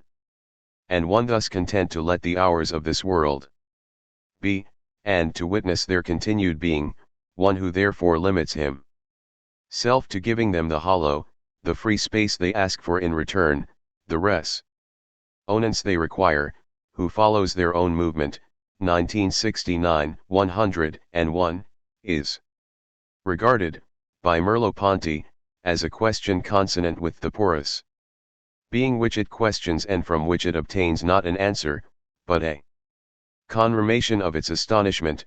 102. To be enlightened is not to case, but to be a question, consonant with, we might say, distinguishable from, the absolute nothingness which peers forth in the countless pools of absence which imbue the indeterminate being. The Zen koan, distilled from living interaction and used as a subject of meditation, is a question which, in principle, cannot be rationally resolved. The experience of sudden illumination, satori, kensho, is sometimes thought to blossom on the grave of rationality, conditioned by insupportable friction of vigorous interrogation against the rationally irresolvable. But it can not be the simple breakdown of rational functioning which gives rise to enlightenment. This would open the door to pathologies of all sorts. We would then have to count among the enlightened those who simply need our compassionate treatment. It is not the abrogation of reason which nourishes the seeds of enlightenment. The discourses of the Buddha are masterpieces of conceptual clarity and precision. The work of Nagarjuna, regarded by some as a second Buddha, exhibits extraordinary dialectical acumen.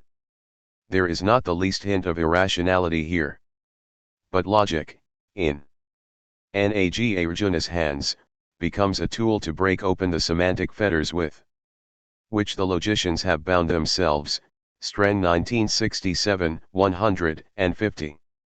Rather, the irresolubility of the enigmatic koan is the prop which holds the question permanently open, allowing the mind to take up residence within this vacancy, and indeed, to become, not merely to prosecute, the question itself. The koan thus represents a specific modality of openness. The insight, prajna, which thus arises is not an adventitious propositional accretion, nor even a certain message released from the depths of the mind.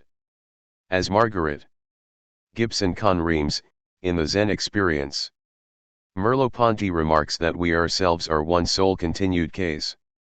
1969, 103. Insight is being question. Decidedly not a species of knowing that, it is much more closely allied to a certain know-how. To gain insight is to learn how to remain open, how to preserve one's equipoise without succumbing to the gravity of resolution. Surface questions, questions of a purely pragmatic or instrumental nature, are unstable. Did I leave my lights on, is instantly resolved and abolished by a quick glance out the window. The question has vanished. And, like a population of rodents distracted for an instant by an unfamiliar sound, we scuttle back into our ordinary affairs untroubled by the possibility of a dead battery. Zahner observes that any problem, or disturbance, crisis, dilemma, in life, stands out from a background of what is unproblematic. In fact, it is only by reference to the latter that anything can stand out as problematic, unfamiliar, unexpected, and the like. Moreover, not only does the unexpected, unfamiliar, or unusual call attention to itself, but what has hitherto been accepted as familiar, expected, and usual is brought into question, to the extent the person takes his situation ultimately, his life seriously. The problematic situation is critical for him, and to the extent that he seriously seeks to know what and how things actually are, he is himself called on to be critical, to question, seek, and doubt, assess, justify. That is, he must cease taking for granted what has been up to now accepted as unquestionable. 1975, 134. Our quotidian transactions, the affairs of everydayness pursued within the secure and unproblematized womb of our natural concerns, afford lit TLE occasion for question. At best we vault into query like salmon, jumping into the air but then only to return immediately to the comfort ing milieu of the familiar. Philosophy is born, however, with the attempt to live more consistently in the liberating atmosphere of interrogation and to widen the boundaries of the questionable. Despite the original pretensions of the soi-disant analytic philosophy, which, in any case has turned upon itself and committed slow suicide. Rorty 1882, 227, the domain of the deeply and lastingly questionable. 80. 81. Cannot be parceled out to teams of specialists so that, acre by acre, inch by inch, the blight of questions which has infested the land will have been brought to extinction. Indeed, the history of analytic philosophy may be read as a history of failed forms, Danto 1980, 615-6.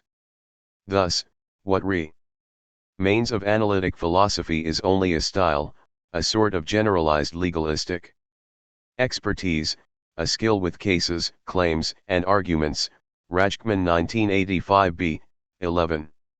Short of suicide, lobotomy is the only means of dispelling the furies of philosophical interrogation. Only by transforming itself into positivist science could philosophy be rid of its questions. Philosophy seeks not, however, to abandon its questions, but to live in them. Philosophical questions are not transient shimmers of practical concern, nor are they eternal. Though philosophy advances by the nativity of new questions, and though it sometimes succeeds in scraping away the ossied remains of questions outlived, it is nonetheless true that philosophical questions are experienced as perennial. Philosophy does not raise questions and does not provide an swears that would little by little LL in the blanks, Merleau-Ponty 1969. 105. And philosophical interrogation is not the simple expectation of a signification that would come to LL it, Merleau-Ponty 119. The value of addressing the irresoluble can, if questionably, be compared to the value of doing isometric exercise. Though movement on basic issues may be achievable, we gain, nonetheless, a certain intellectual vigor, a certain strengthening of sinew and ligament, a certain growth in grit and mettle in the attempt. Of course, if all that is wanted is intellectual exertion, the same effects might accrue to a game of chess. Philosophy is not, for us, merely a means of intellectual muscle building. It is, perennially, if also hopelessly, the appropriation of a certain loose inventory of questions. It is the questions which we endy of intrinsic interest, not their abolition through resolution. And not, again, the epiphenomenal effects garnered from our efforts to respond. The distinctiveness of philosophical questioning lies, for Merleau-Ponty, in a certain double vision. What is the world, or, better, what is being? These questions become philosophical only if, by a sort of diplopia, at the same time that they aim at a state of things, they aim at themselves as questions at the same time that they aim at the signification being, they aim at the being of signification and the place of signification within being.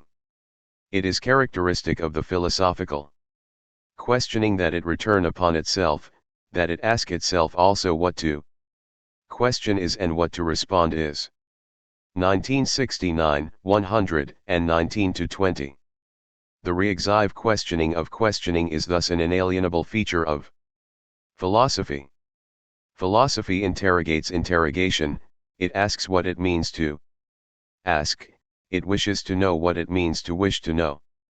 In this vortex of questioning and self-questioning, nothing is sacred, nothing is or question.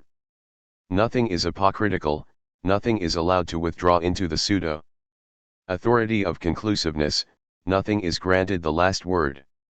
The self. Effacement of perception in the face of being does not deliver it from interrogation. And the self-effacement of reaction in its disclosure of perception is likewise not spared. We shelter from interrogation what we take ourselves to be. But the vortex of interrogation washes us out of our unilluminated rat holes of self-identification, not to perish in the sun like so many bloated jellyfish on the shore, but, without the artificial buttresses of delusion, to stand forth serenely in an innately expanded sense of who we are. Brown suggests that perhaps, in view of the form in which we presently take ourselves to exist, the mystery arises from our insistence on framing a question where there is, in reality, nothing to question. 1973. 105. The mystery of boundless identity is not unquestionable. But the reason we talk about it at all is because questions are raised concerning it. If no questions are raised about it, there would be no discourse. Suzuki. 1981, 30. Or as Bodley observes, it is not beyond expression. One doesn't betray it if one speaks of it, but it steals from the mind the answers it still had to the questions of knowledge. Experience reveals nothing and cannot found belief nor set out from it. 1988, 3-4. We are on the verge of emptiness. 82. Chapter 4. Standing aside from direct engagement with the object, at right angles to our live perceptual proof, Sartre offers the guileless, but vitally ramifying observation, indeed, the fundamental conception of his ontology, that consciousness is not its object. The is not does not, however, mark the Cartesian divide segregating thinking thing from extended thing. Indeed, Descartes' conclusion that he was a thinking thing was the product of his question, and that question was a product of specific practices, those of disembodied, unmindful reaction. Varela, Thompson, and Ross. 1992, 28. We do not have in Sartre a dualism of substance. Consciousness has nothing substantial. 1971, 17. It is a non-substantial absolute. 17.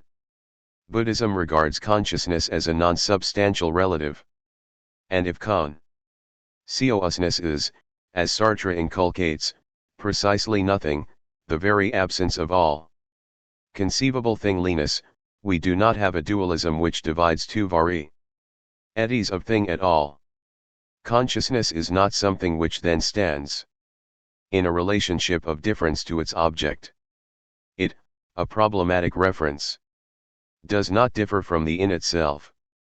It is rather the very event of differing, describable as the dis/integration of the in itself.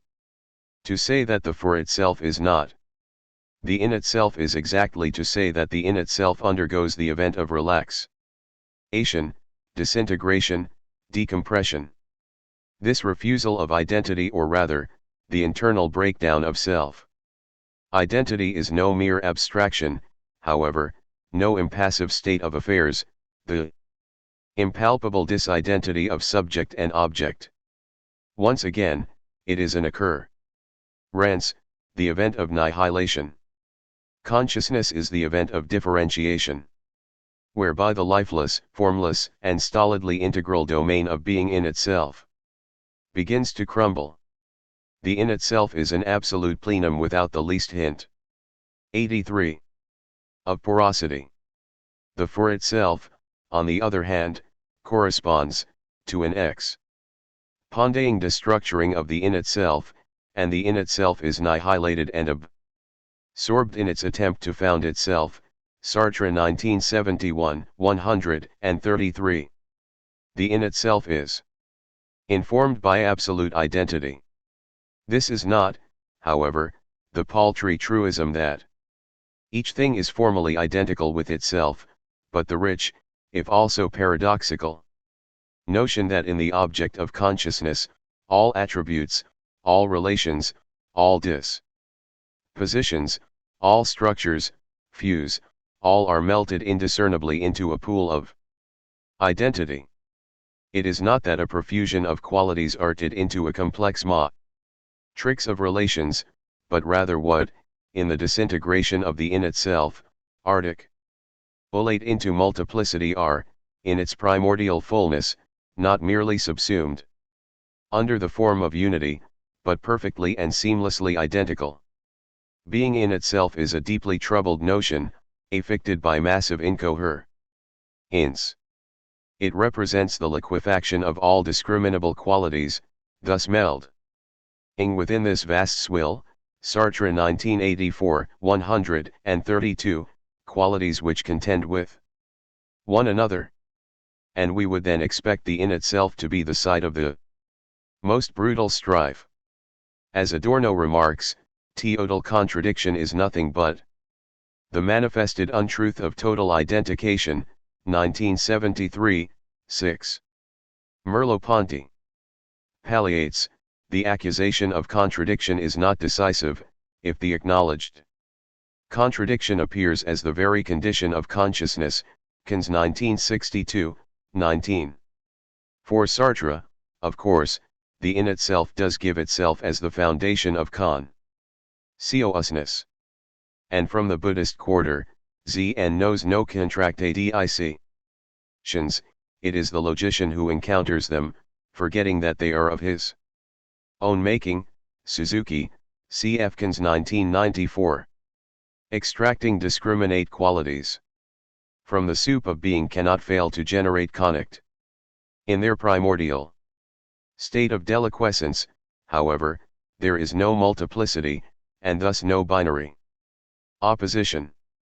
Still, in Merleau-Ponty's confession, I cannot even for an instant imagine an object in itself, 1962, 16.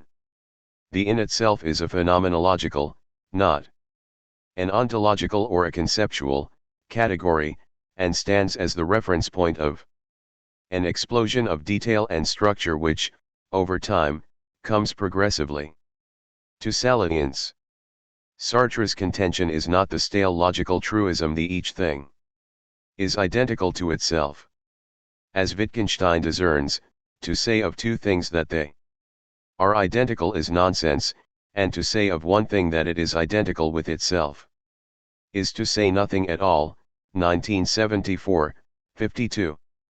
Merleau-Ponty, somewhat closer to Sartre's view, saw that the duality of identicals already interpolates between them and nothingness, is, the difference between the identicals, 1969, 263. And whether the identicals are two or one, if identity serves its customary sense, and in itself deemed in terms of self-identity, lapses, as Hegel would promote, into unintelligibility, no mind thinks or forms conceptions or speaks, in accordance with the law of identity, A is A. And no existence of any kind whatever conforms to it, Lowenberg. 1929, 136-7. To speak of oneness, instead, is unhelpful both because of its 84. Suggestion of a unication of diversity, and thus, a tacit institution of non-being, and because, even to count to one, we must stand outside the one. Counted, one implies two, and at this point, prior to nihilation, the in itself has no second. These perplexities aside, the in itself is the noema in the noesis, that is, the inherence in itself, without the least distance. From this point of view, we should not call it immanence, for immanence in spite of all connection with self is still that very slight withdrawal which can be realized away from the self. But being is not a connection with itself. It is itself. It is an immanence which cannot realize itself, an affirmation which cannot affirm itself, an activity which cannot act, because it is Glued to itself. Sartre 1971, 27. Nihilation thus amounts to a liberation of the distinctiveness of the objects. Detail, a relaxation, or decompression, of the taut internal intimacy of the in itself. A gossamer suggestion of metaphysical myth is evident in Sartre's proposal that everything happens as if, in order to free the affirmation of self from the heart of being, there is necessary a decompression of being. 1971, 27-8. The circuit whereby nothingness arises upon the ground of the in itself, and the in itself, now inacted with the selectivity of liberated detail, becomes, to this extent, meaningful, describes the rudimentary self. The pre-reactive cogito. The in itself is this self. It is itself so completely that the perpetual reaction which constitutes the self is dissolved in an identity. In fact, being is opaque to itself precisely because it is LLED with itself. This can be better expressed by saying that being is what it is. 28. Decom. Prescience is the emptying of the in itself of itself and the consequent ontology. Eichel permission for the emergence of self.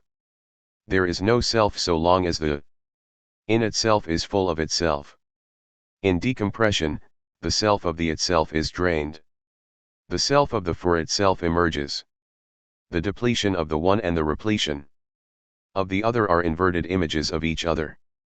The cherry tree in the garden is never simply seen. At RST site, much of its detail is compacted, compressed. It is given impressionistically, its detail submerged, indistinct, owing together. With time and exposure, this general shape, this vaguely greenish, brownish haze, begins to articulate itself into a more definite form. A green cloud becomes a profusion of distinct leaves. Leaves regiment themselves into vein patterns and distinctive edges.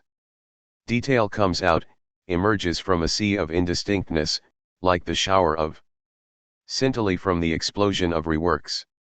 And this emergence, this coming to notice, is decompression. It is as if the variegated qualities and relations of the cherry tree were held in by a sort of effort, and as if, in relaxing into detail, the tree exhaled its relief, scattering detail everywhere. Merleau. 85. Ponty reminds us that T here really is inspiration and expiration of being. 1964a, 167. The for itself is not the spectator of progressively atomized detail, but is rather the very exhalation of the in itself.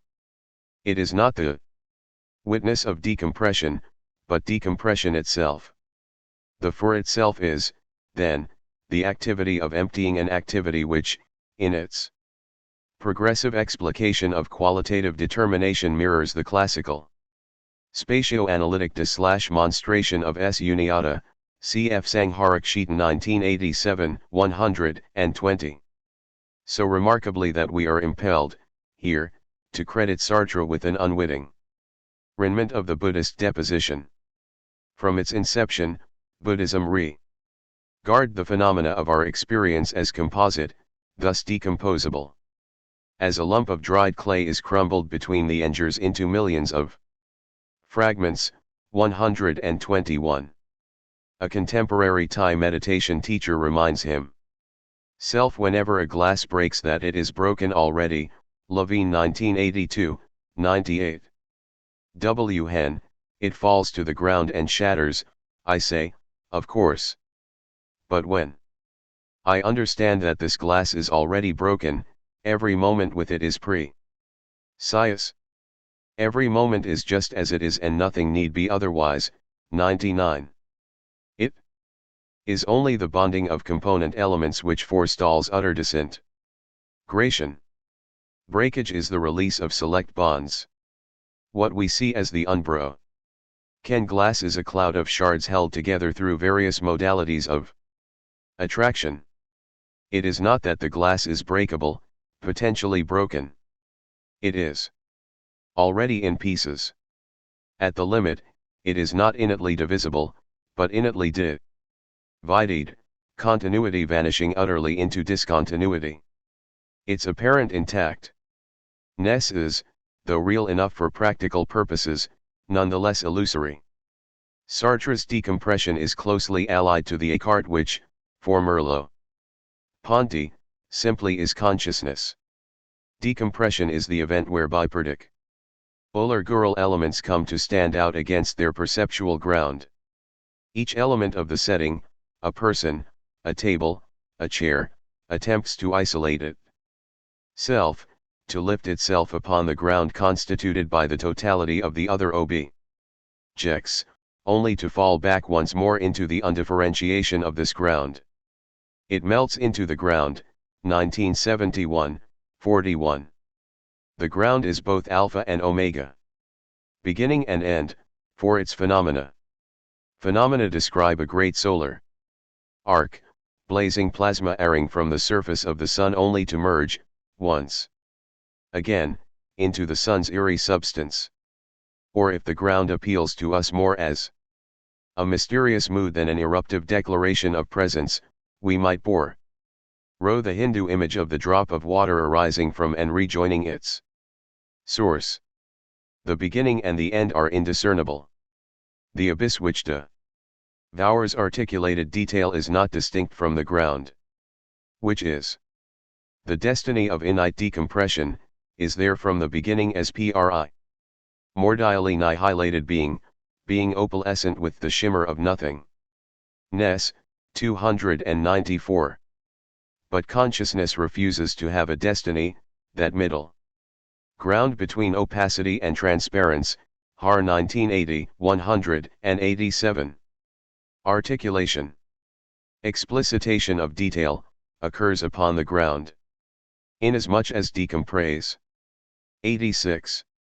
Zion is this grounded emergence into saliency, it is the rejection, thus the Merleau-Pontian écart, intimated in Sartre's proposition that in perception, we constitute a particular object as a gur by rejecting another so as to make of it a ground, and conversely, 1971, 54. The ek/stasi of the gur is, then, a dual negation. Gur is cloven from ground as much as ground from gur. And Sartre compatibly affirms that what is offered to intuition is a ickering of nothingness, it is the nothing of the ground, the annihilation of which summons and demands the appearance of the gur, and it is the gur the nothingness which slips as a nothing to the surface of the ground, 42. The primal annihilation of being would afford only the undifferentiated consciousness of the ground.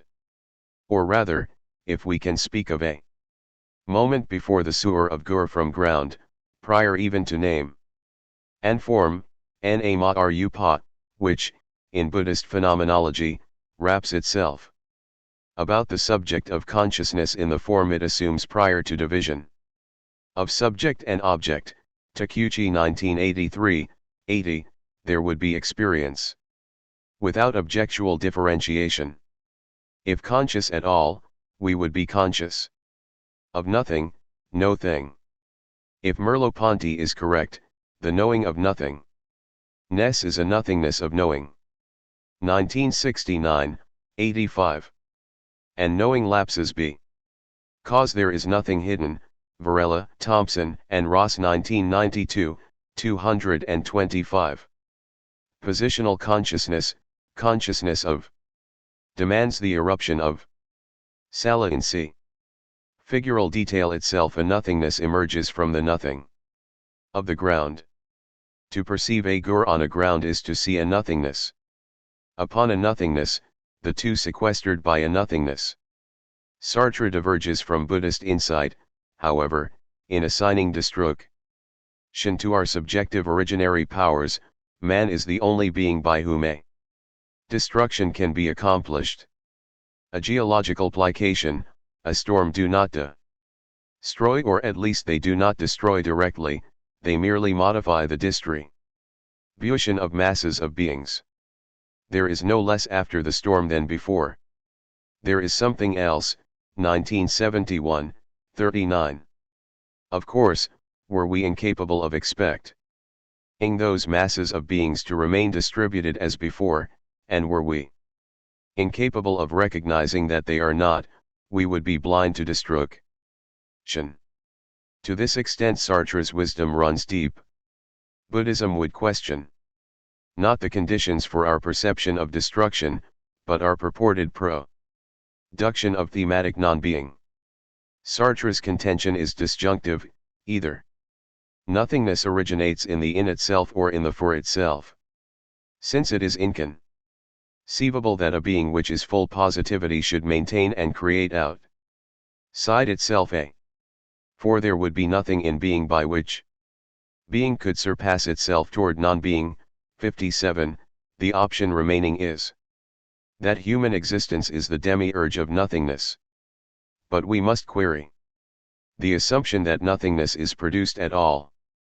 Distinguishing, with Sartre, the thematic absences, negates, which are the correlates of our thwarted anticipations, non-being always appears within the limits of a 87. Human expectation. 38. From the disintegration of being which is the for itself, we can render unto Sartre what properly pertains. We are, to be sure, responsible for the emergence for us of neg entities. His intra mundane cannot be produced by being in itself. 56. Were we incapable of leaning doxastically into the future, the evening soiree would not be haunted by the absence of Pierre. The agency which introduces no ematic absence into the world cannot be passive in relation to, cannot receive it, could not come to this being, except through another being which would be an innate regress. 57. The agent of thematic nothingness must be nothingness in order to bestow nothingness. Should it emerge, however, that the in itself is always ready porous, lacunary, in stead with nothingness, that there is, in effect, no time, no occasion, at which an originary event of annihilation could have taken place, then we must reconsider. And we will shortly end reason to repudiate Sartre's curiously theological conception of creation whereby human consciousness, through a radically institutive event shrouded in impenetrable mystery, comes to be. While it is harmless to acknowledge that the negates which pocket our world cannot be produced by a being of absolute plenitude and entire positivity. 48. Neither can they be produced by the for itself in so far as the latter is conceived as arising, once for all, through an originary occurrence of annihilation. It is not that we would presume authorship of our own being. Our being, the being of the for itself, is assuredly an endowment, a gift, a gracious bestowal. We are neither its foundation nor its architect. But if our being has its source in the moment to event of annihilation, and if only being can annihilate make nothing of itself. 57. We may have come to the rather embarrassing strait of having to confess our non-existence, our destruction and fragility engraved, then, upon the smooth face of being entirely through human imposition.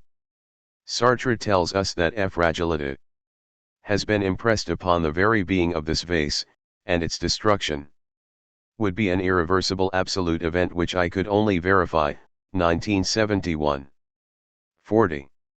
In its deconstruction of egocentric, and more largely, anthropocentric points of vantage, Buddhism would agree that we can only verify the destruction of the vase. This irreversible absolute event is imbued with a certain objectivity. Buddhism would not, however, acknowledge that fragility is merely impressed. The splintered fragments of the vase now lie separated on the or, at a certain distance from each other, the shattered vase. If we can still speak of a vase at all, now clutching the only ontological 90 It can in existing parties extra parties. But is this a degradation? Or did the destruction of the vase do no more than make manifest the prior externality of its already fragmentary elements, the shock of terrestrial encounter sim. Ply dispelling the allure which preserved its illusory integrity? Sartre ob. 88. Serves that T-wo points are distant when they are separated by a certain length.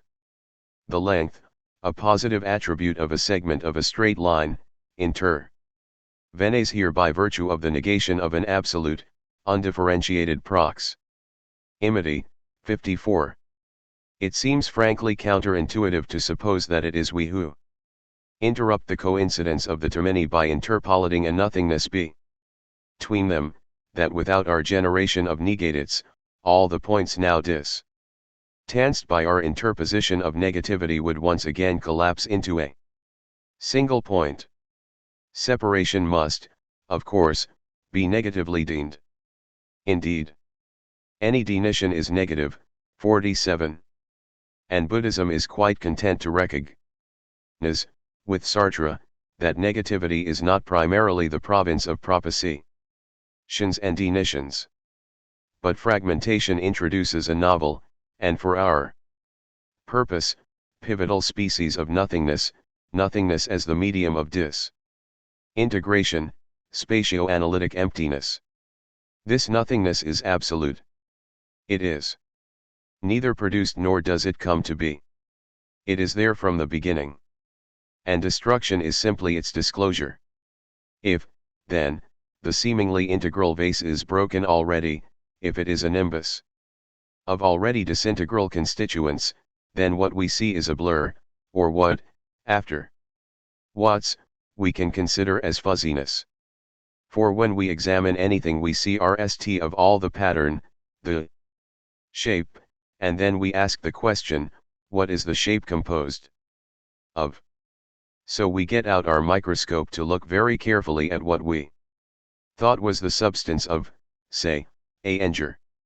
We nd that the so-called substance of the enger is a minute and beautiful design of cells. We see a structure, but then when we see these little patterns, called individual cells, we ask again, what are they made of, and that needs a sharper microscope, a more minute analysis. Turning up the level of magnification again, we nd that the cells are molecules, but we keep asking, what is the stuff of the molecule? What we are in fact discovering through all of this is that what we are calling stuff is simply patterns seen out of focus. It's fuzzy, and ply fuzziness is stuff. Whenever we get fuzziness into focus, it becomes patterns. So there isn't any stuff, there is only pattern. This world is dancing energy. 1970, 13-4. What at one level seems solid, continuous, real, becomes at the next, a ple index to the poverty of our vision. Everything, all the objects of our blurred perception crumble into fragments, and these fragments, in turn, into dust. It is only our practical limitations, our failure of acuity, the deficiency of our instruments, which for us prevents the bottomless plunge of atomization in the direction of sheer nothingness. The telos of this descent is nothingness, the innate decomposition of presence. And the abyss. 89. Which swallows up this endless plummeting is also a nothingness, nothingness as the space of free fall. Abyssal being, Burke reminds us, envelopes the condition/condition schema and thus cannot be subject to it. 1990. 89. There is nothingness as a destination, and there is nothingness as a path. The two are absolute and are one. Or perhaps better, the two are dimensions, that of vertical abandon and that of horizontal dissolution of the one abyss. This absolute lack of ground constitutes the abysmal darkness of human existence. At the bottom of our existence is total nothingness. which repels any kind of reasoning from the human perspective, Kota. 1987, 201. We are in endless free fall. There is no fundamentum inconcus. Some to conclude the plunge. In the West, spiritual realization is depicted as homecoming. The soul, now embraced by its creator, returns to its primordial habitation. The world is a wilderness, a trial, the veil of alienation and unfamiliarity. We long for rest, for peace, for the familiarity of childhood.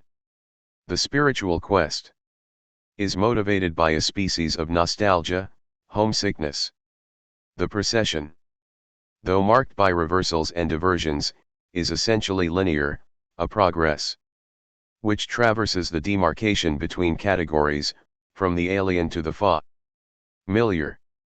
The questions of Luki whether the world is eternal, whether it is also innate, whether the GVA, the Indian equivalent of Psachi, or vital principle, is to be identified with the physical body, and whether the Tathagata that within us which transcends and, into Kuchi's ne coinage, transcends, cf 1983, 56, continues to exist after death are intended to plumb the nature of this traversal. Does our journey take us from the temporal to the eternal, from the night to the innate, from identification with the body to somatic detachment, from mundane to otherworldly existence? The Buddha, as we know, maintained a noble silence.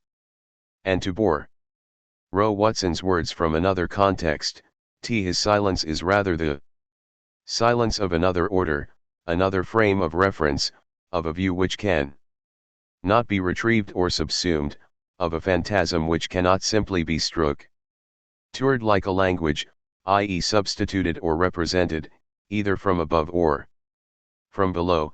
1988, 179. For the assumption which braced this battery of questions was entirely misplaced. Buddhism does not represent the inversion of this serial order, but its convolution. Renunciation begins, of course, by going forth, prabhajaya, from home into homelessness. But nirvana is not our null dwelling. It is the unfamiliarity of the familiar, the uncanniness, unheimlichkeit, of the pedestrian, the extraordinary one. Dressness of the everyday, the knelling significance of the utterly trivial. The astonishing shock of the unsurprising. To be homeless is to be at home. Everywhere. The Buddhist path does not take us from the profane to the sacred. It nds the holy other, in a gem of dew languishing on a leaf, a bead of water casually abandoned by the faucet. The destination is 90. The path into Kuchi's splendid trope, the needle on our terrestrial compass that points the way to the goal of salvation turns around. One might say that Buddhism seeks the beyond of the beyond, the epicena of epicena, and nds it in the here and now immediacy of daily human existence. 9. Our authentic destination is reversion to the path with the wonder of a child. But the infusion of the path by the destination, the means by the end. Thus the bidimensionality of the abyss, is not available to Sartre. Sartre never queries the end of decompression. He never asks what would a pair were the cherry tree completely to relax, were all of its inexplicit presence to release itself into denition, were all of the tight cords of identity straining its features suddenly to rupture, were all of its positivity to vapor. Eyes into negativity, were the microscope which delivers us, level after level. From impression to structure, a microscope of limitless powers of cation to nd, after one null turn of the knob, nothing further to disclose. We are, for Sartre, perpetually in medias res. And we must be. For the null turn, the null volatilization of the in itself, would spell the extinction of Consciousness. Absolute relaxation is nirvana. For Sartre, absolute decom. Prescience would be, not the experiential vacuum of deep sleep, not nothingness in any of its Sartrean senses, but simply death. There could be no experience of absolute decompression. The for itself is intrinsically, ineluctably, the annihilation of the in itself. The in itself is its ground. Were the in itself to evaporate in consummate decompression, the for itself would thereby be abolished. But on second thought, is it death that grins behind absolute decom? Prescience. At my limit, at that infinitesimal instant of my death, I shall be no more than my past, Sartre 1971, 169, and the past exists in itself, 1984. 335. Death reunites us with ourselves. Eternity has changed us into our selves, 1971, 169. But we could only be ourselves by crystallizing into the integrity of absolute plenitude.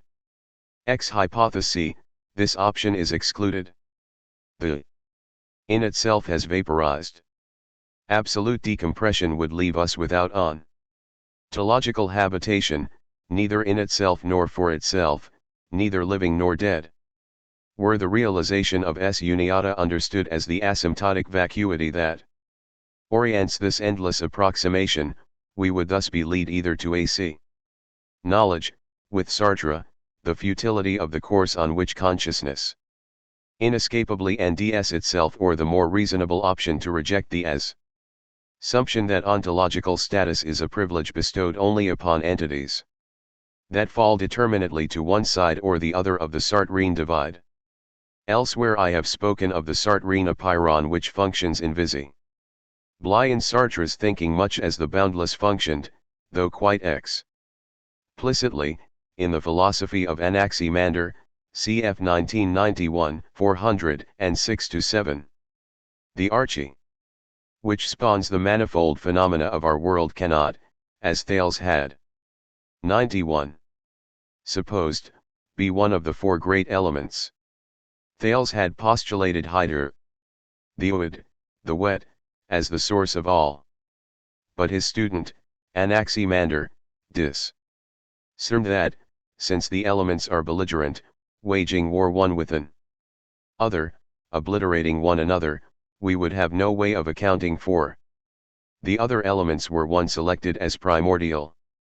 Water is wholly antithetical to its primordiality would, contrary to observation, ensure the latter's non-existence.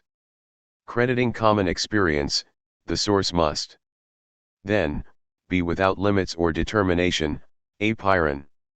What is most deeply archaic is neither this or that element, needy. The boundless is indeterminate. The futility of our passion to be God is the systemic impossibility of being both the foundation of our own being, the in itself, and yet conscious of this very foundation, the for itself. God is man's vain wish, to be as dense as a rock and as free as a thought, Har 1980, 185. The self of reactive self-consciousness is ejected from consciousness like some noisy visitor, Sartre 1984, 324. The assimilation of objectivity into subjectivity is inachievable. The project of Cartesian self-reaction is a dream, which can be realized, in pale simulation, only in non-positional self-awareness, consciousness, of consciousness. As the pillar, the support, the resting place of consciousness, the in itself is always outside, separated from the for itself by the nothingness that consciousness is. And this is ineluctable. Sartre's atheism is the repudiation constitutive of his systematic ontology of the en soi pour soi, conscious self-existence. Everything Pens as if the world, man, and men in the world succeeded in realizing only a missing God. Everything happens therefore as if the in itself and the for itself were presented in a state of disintegration in relation to an ideal sin. Thesis. Not that the integration has ever taken place, but on the contrary. Precisely because it is always indicated and always impossible. 1971, 792. God, the ideal synthesis, is missing. And the apeiron is, then, the ni soi. Ni pour soi, the very absence of God. Sartre maintains a covert theology of creation presented under the guise of nihilation. I didn't renounce the absolute, Sartre reminisces, but by a very natural slippage it came to cloak man's works. 1984, 87. He reports that he was an atheist out of pride. My very existence was pride, I was pride. There was no place for God beside me. I was so perpetually the source of myself that I didn't see what part an Almighty could play in it all. 325. But despite Sartre's candid confession of ontological hubris, we sense, in his thinking, the subtle intrusion of a Ich, not a supremely human, übermenschlich, presence. For the absence of God, the futility of the hope that the being of consciousness might be categorial or bicategorial, suspended between the in itself and the for itself, is exactly the ontological imprint of God, the negative contour which would be replete with God's presence were God possible. Silverman reminds us that negative theology is the view that God is only in terms of his 92 sense, 1988 297, and 2, and this negative God partakes of the deep paradox which affix the for itself. God is what he is not, and he is not what he is. 298, and 2. It is not clear that Sartre's missing God centers a negative theology. But deity does seem unmistakably present through its ineluctable absence. And it would be a splendid irony, comparable to the agony of Sisyphus, if, at the end of its quest, the for itself could be God only. By relapsing immediately into its own distinctive, all too human, modality of being. The neither, ni soi ni pour soi, the apeiron is the empty space. Where the both, en soi pour soi, would be. And as space, the neither gives clandestine permission to the both. The great imprint, emblazoned deep in Sartre's ontology, which bears the form of an absent God, assumes the possibility of deic presence. Thus, what is systemically repudiated is, at the same time, systemically affirmed. God is both possible and impossible. Buddha remarks that in inner experience, all possibilities are exhausted, the possible slips away and the impossible prevails. To face the impossible, exorbitant, indubitable when nothing is possible any longer is in my eyes. To have an experience of the divine. 1988, 33. We must say the same. Then, with respect to the vital and the extinct. Nothing, for Sartre, is both in itself and for itself, dead and alive. But systemic binary exclusiveness of any sort culminates in aporia.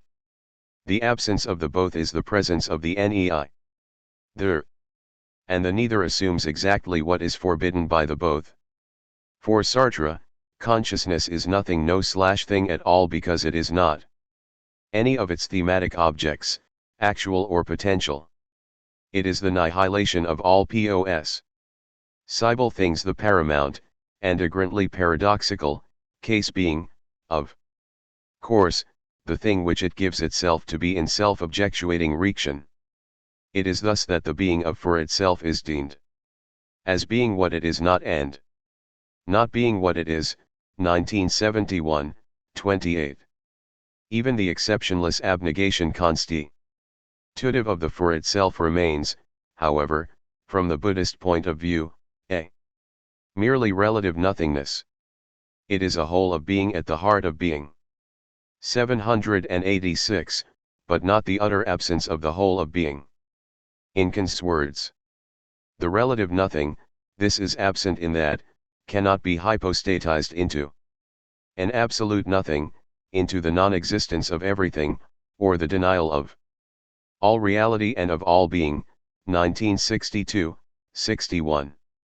Sartre is, of course, correct in ending us in medias res.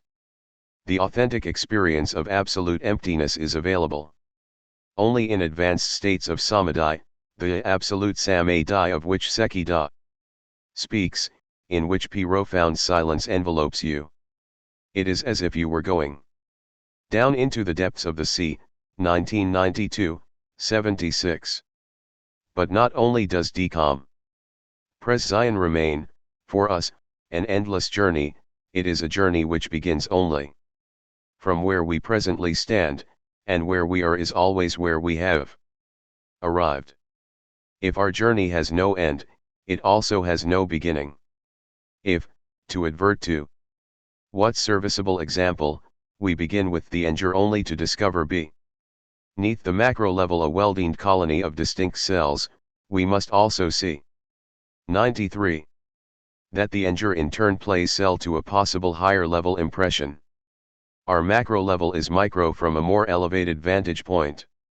Elevation is simply a way of speaking of the liquidation of detail. As there is no maximum magnification, there is also no maximum altitude. Decompression cannot, then, begin with maximally compressed being. If there is no highest point of vantage, there is no radical inception of decompression. And there is, for itself, no solid and irrevocable ground of nihilation. Nihilation must always operate upon the already annihilated. It cannot, then, cogently be claimed that the in itself is full of itself, and no more total plenitude can be imagined, no more perfect equivalence of content to container. There is not the slightest emptiness in being, not the tiniest crack through which nothing might slip in. Sartre 1971, 120-1. If we can imagine a more elevated panorama, we have thereby imagined a more total plenitude. Thus, the vivid contrast in Sartre's thinking between the absolute plenitude of being and the absolute vacuity of consciousness, a contrast constitutive of the for itself, is fatefully compromised. The contrast is lost in thick fog, and the beginning and the end are never where we are. Absolute compaction is suchness, tathata, and absolute dissolution is emptiness, uniata. Both are asymptotes, approximable but never attainable, in successive increments. As Merleau-Ponty observes, Sartre's view begins by opposing being and nothingness absolutely, and it ends by showing that the nothingness is, in a way, within being, which is the unique universe. When, he asks, are we to believe it? At the beginning or at the end? 1969, 66. We cannot, as we have seen, believe it at the beginning. Is incapable of mounting an absolute opposition to being. The opponent would simply give way. The battle of the titans turns out to be a sally into mush. But there can we believe it at the end? The for itself, depicted as a hole in the Swiss cheese, a bubble in the waters of being, is conceived on analogy with the local space of the Abhidharma and Theravada traditions. The Abhidharmakosadine's local space as a hole or cavity in which there are no material objects, but which, like the mouth or the aperture of a gate, is near them and can be perceived. The Theravadins concur by describing it as the gaps, interstices, vacua, holes, apertures, etc., which occur between visible, etc., objects, as, for instance, doors, windows, mouth, or nose cavities. In them there is nothing to be seen or felt, but they delimitate forms, set bounds to them, environ them, and make them manifest, and are the basis of such notions as below, above, across, etc. Local space is just lack of matter, and is night, visible and conditioned. Kins 1962. 164. 94. Local space is not a privation, however, but a modality, of presence. There is no assumption here that space is a sort of negative void which seeps into the pores and interstices vacated by materiality. Yet Parmenides, and after him Sartre, did seem to hold an analogous void conception of non-being. Being must be unbegotten, reasons Parmenides, otherwise, prior to being, there would instead be non-being. And of course, non-being is not. Parmen Ides thus assumes that reality is unfailingly replete. Were being to withdraw, there would be no genuine vacuum. For the void thus created would already be sated with the subtle presence of non-being. Only a closet Parmen Idean could puzzle over why there is anything at all instead of nothing. But, as Merleau-Ponty affirms, there is not something rather than nothing, the nothing could not take the place of something or of being. 1969, 64.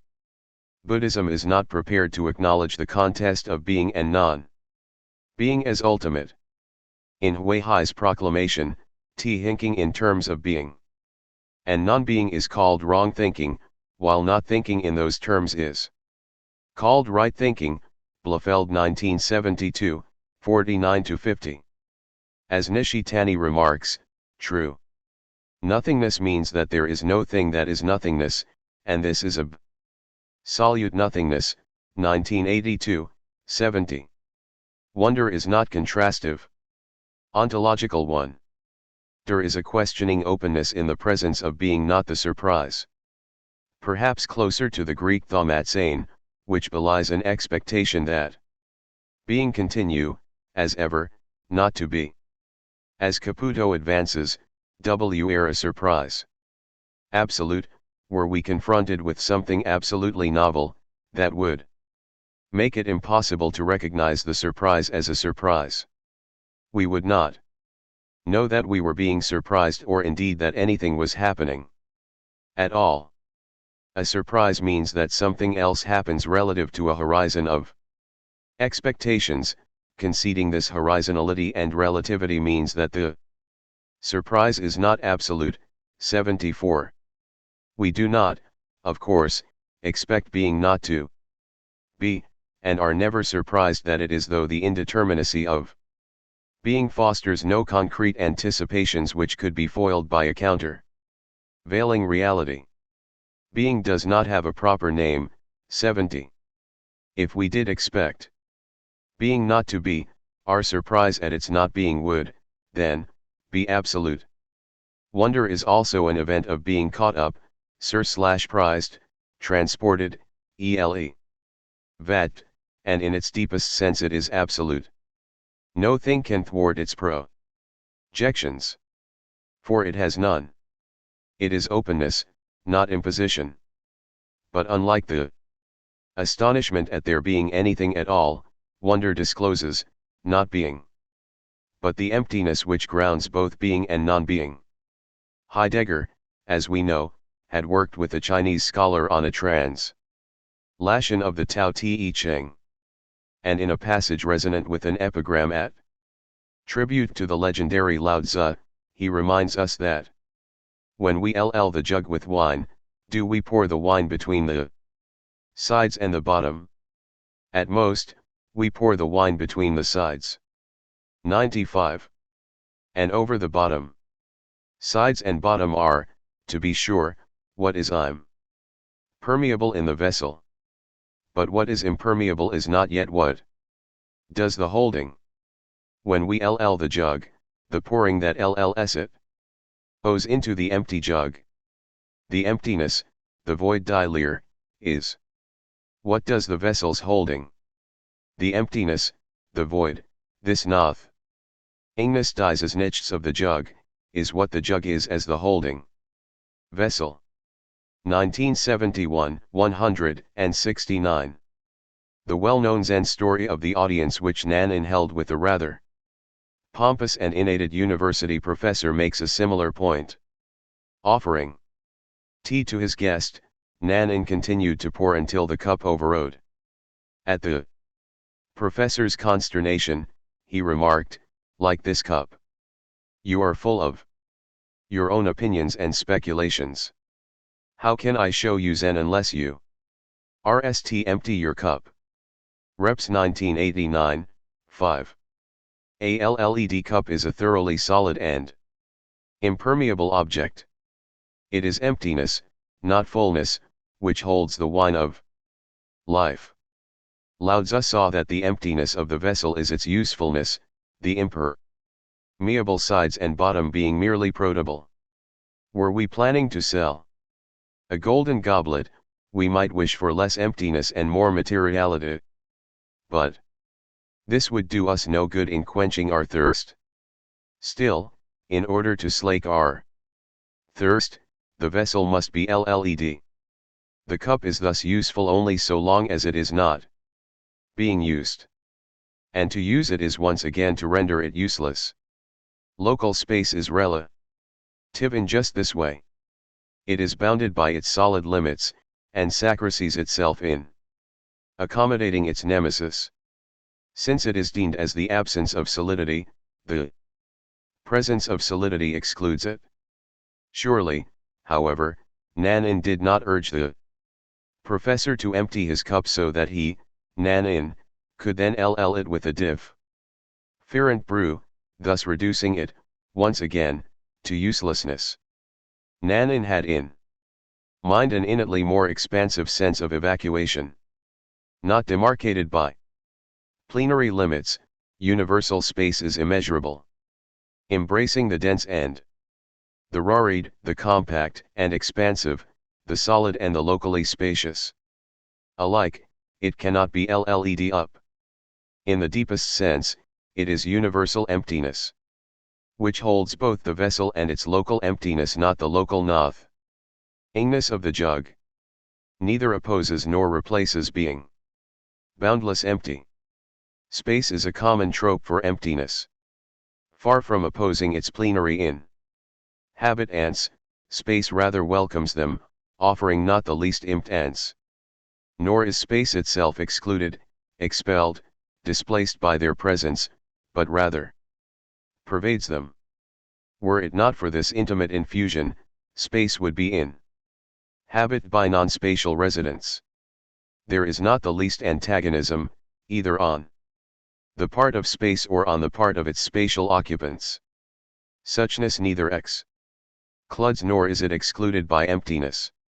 Were the Parmenidean position correct, were reality comprised of a plenum of being, space would not be displaced in the least.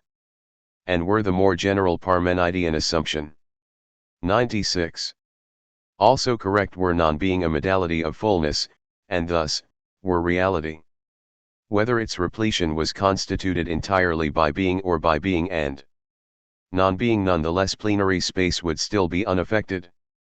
Space is not Parmenidean non-being.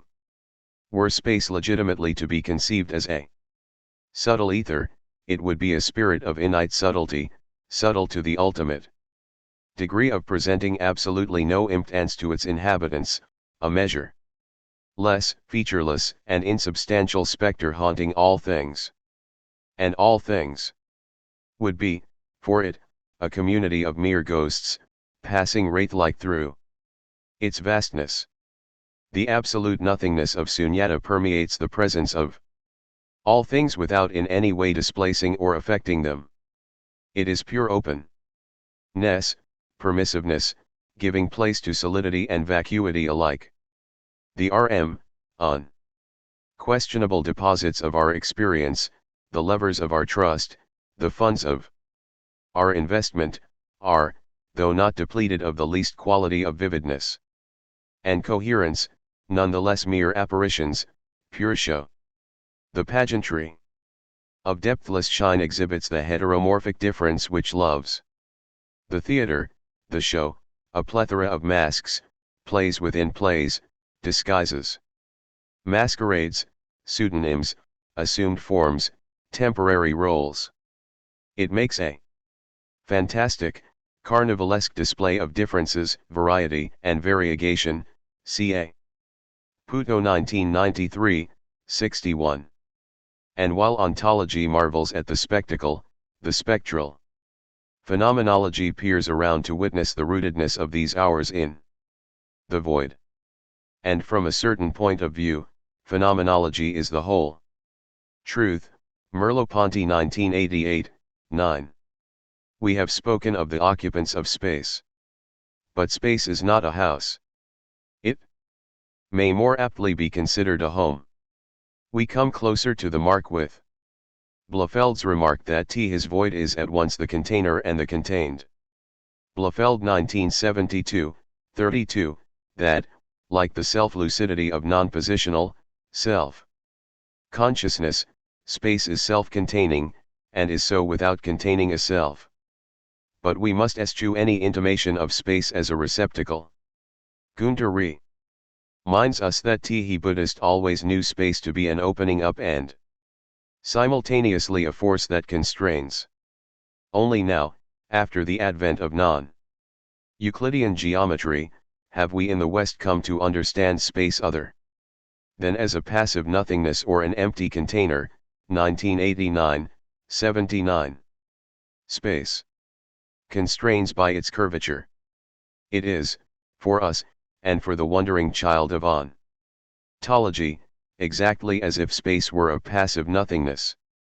And it remains to phenomenology to investigate the curvature, the formative dynamism, of space. Mount Analog, Dommel's delightful and provocative, though regrettably unished, metaphorical adventure, queries, may there not exist unknown substances unknown for this very reason in fact capable of creating around them a much stronger curvature of space? Because of it, everything takes place as if Mount Analog did not exist. 1974, 64-5. Setting aside the laws of gravitational physics, we can imagine a great peak, wrapped so snugly in its blanket of space, and with just the right folds, that 97.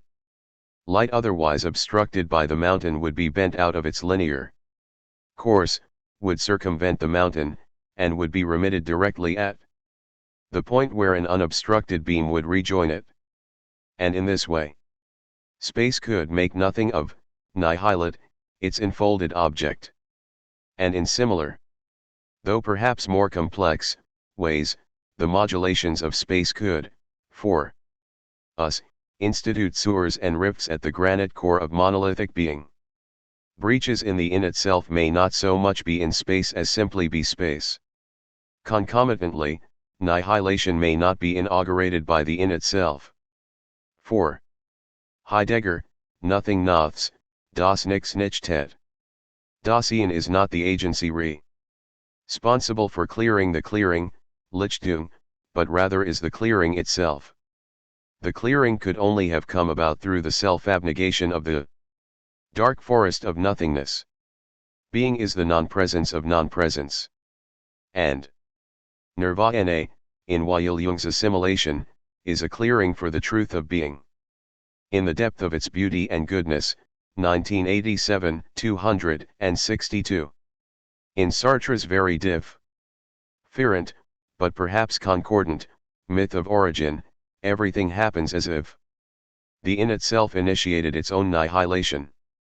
In our own playful speculations, everything the same things happen as if the modulations of nothingness brought about the little nothingnesses which rend the in itself.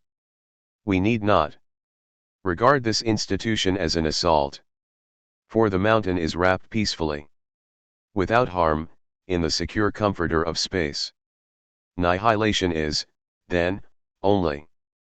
Nos. The in itself is partially submerged in invisibility. Does it know violence? Absence is then interiorized presence, presence enfolded in nothingness. The physicist David Bohm offers an intriguing analog for this. Placate order. Drop a bead of ink into glass cylinder of glycerin, and rotate the cylinder one full turn. Seen from above, the ink, unsurprisingly, will have been drawn into a thin circle. With a few more turns, the circle will become thinner still, and will nearly disappear. What is surprising, however, is that if we now rotate the cylinder backwards the same number of turns, the circle will reappear, and when our subtraction reaches 0, the bead of ink will appear once again in its pristine globular status. The enfolded state seems entirely empty, diaphanous. But concealed within its very clarity is the nebulous darkness of ink, the opaque enfolded within the transparent. Thus, emptiness is not a vacancy, it holds in it innate rays of light and swallows all the multiplicities there are in this world. Suzuki 1957, 30. Sartre thinks that to introduce into the unity of a pre-reactive cogito a quality element external to this cogito would be to shatter its unity, to destroy its translucency. 1971, 125. Consciousness, darkened by a muddying opacity, would cease to exist. Sartre had not met Bohm. Kenosis is pleroma, and emptiness is brimming with unmanifest presence. Concurring, in this instance, with Heidegger, Buddhism, though not rejecting the dialectical nihilum, localizes it, frames it within a larger conception. 98. Nothingness, as the notness of beings, is the sharpest opponent of pure nothing. Is never nothing, even less is it a something in the sense of an object. It is being itself, to the truth of which man is converted when he has overcome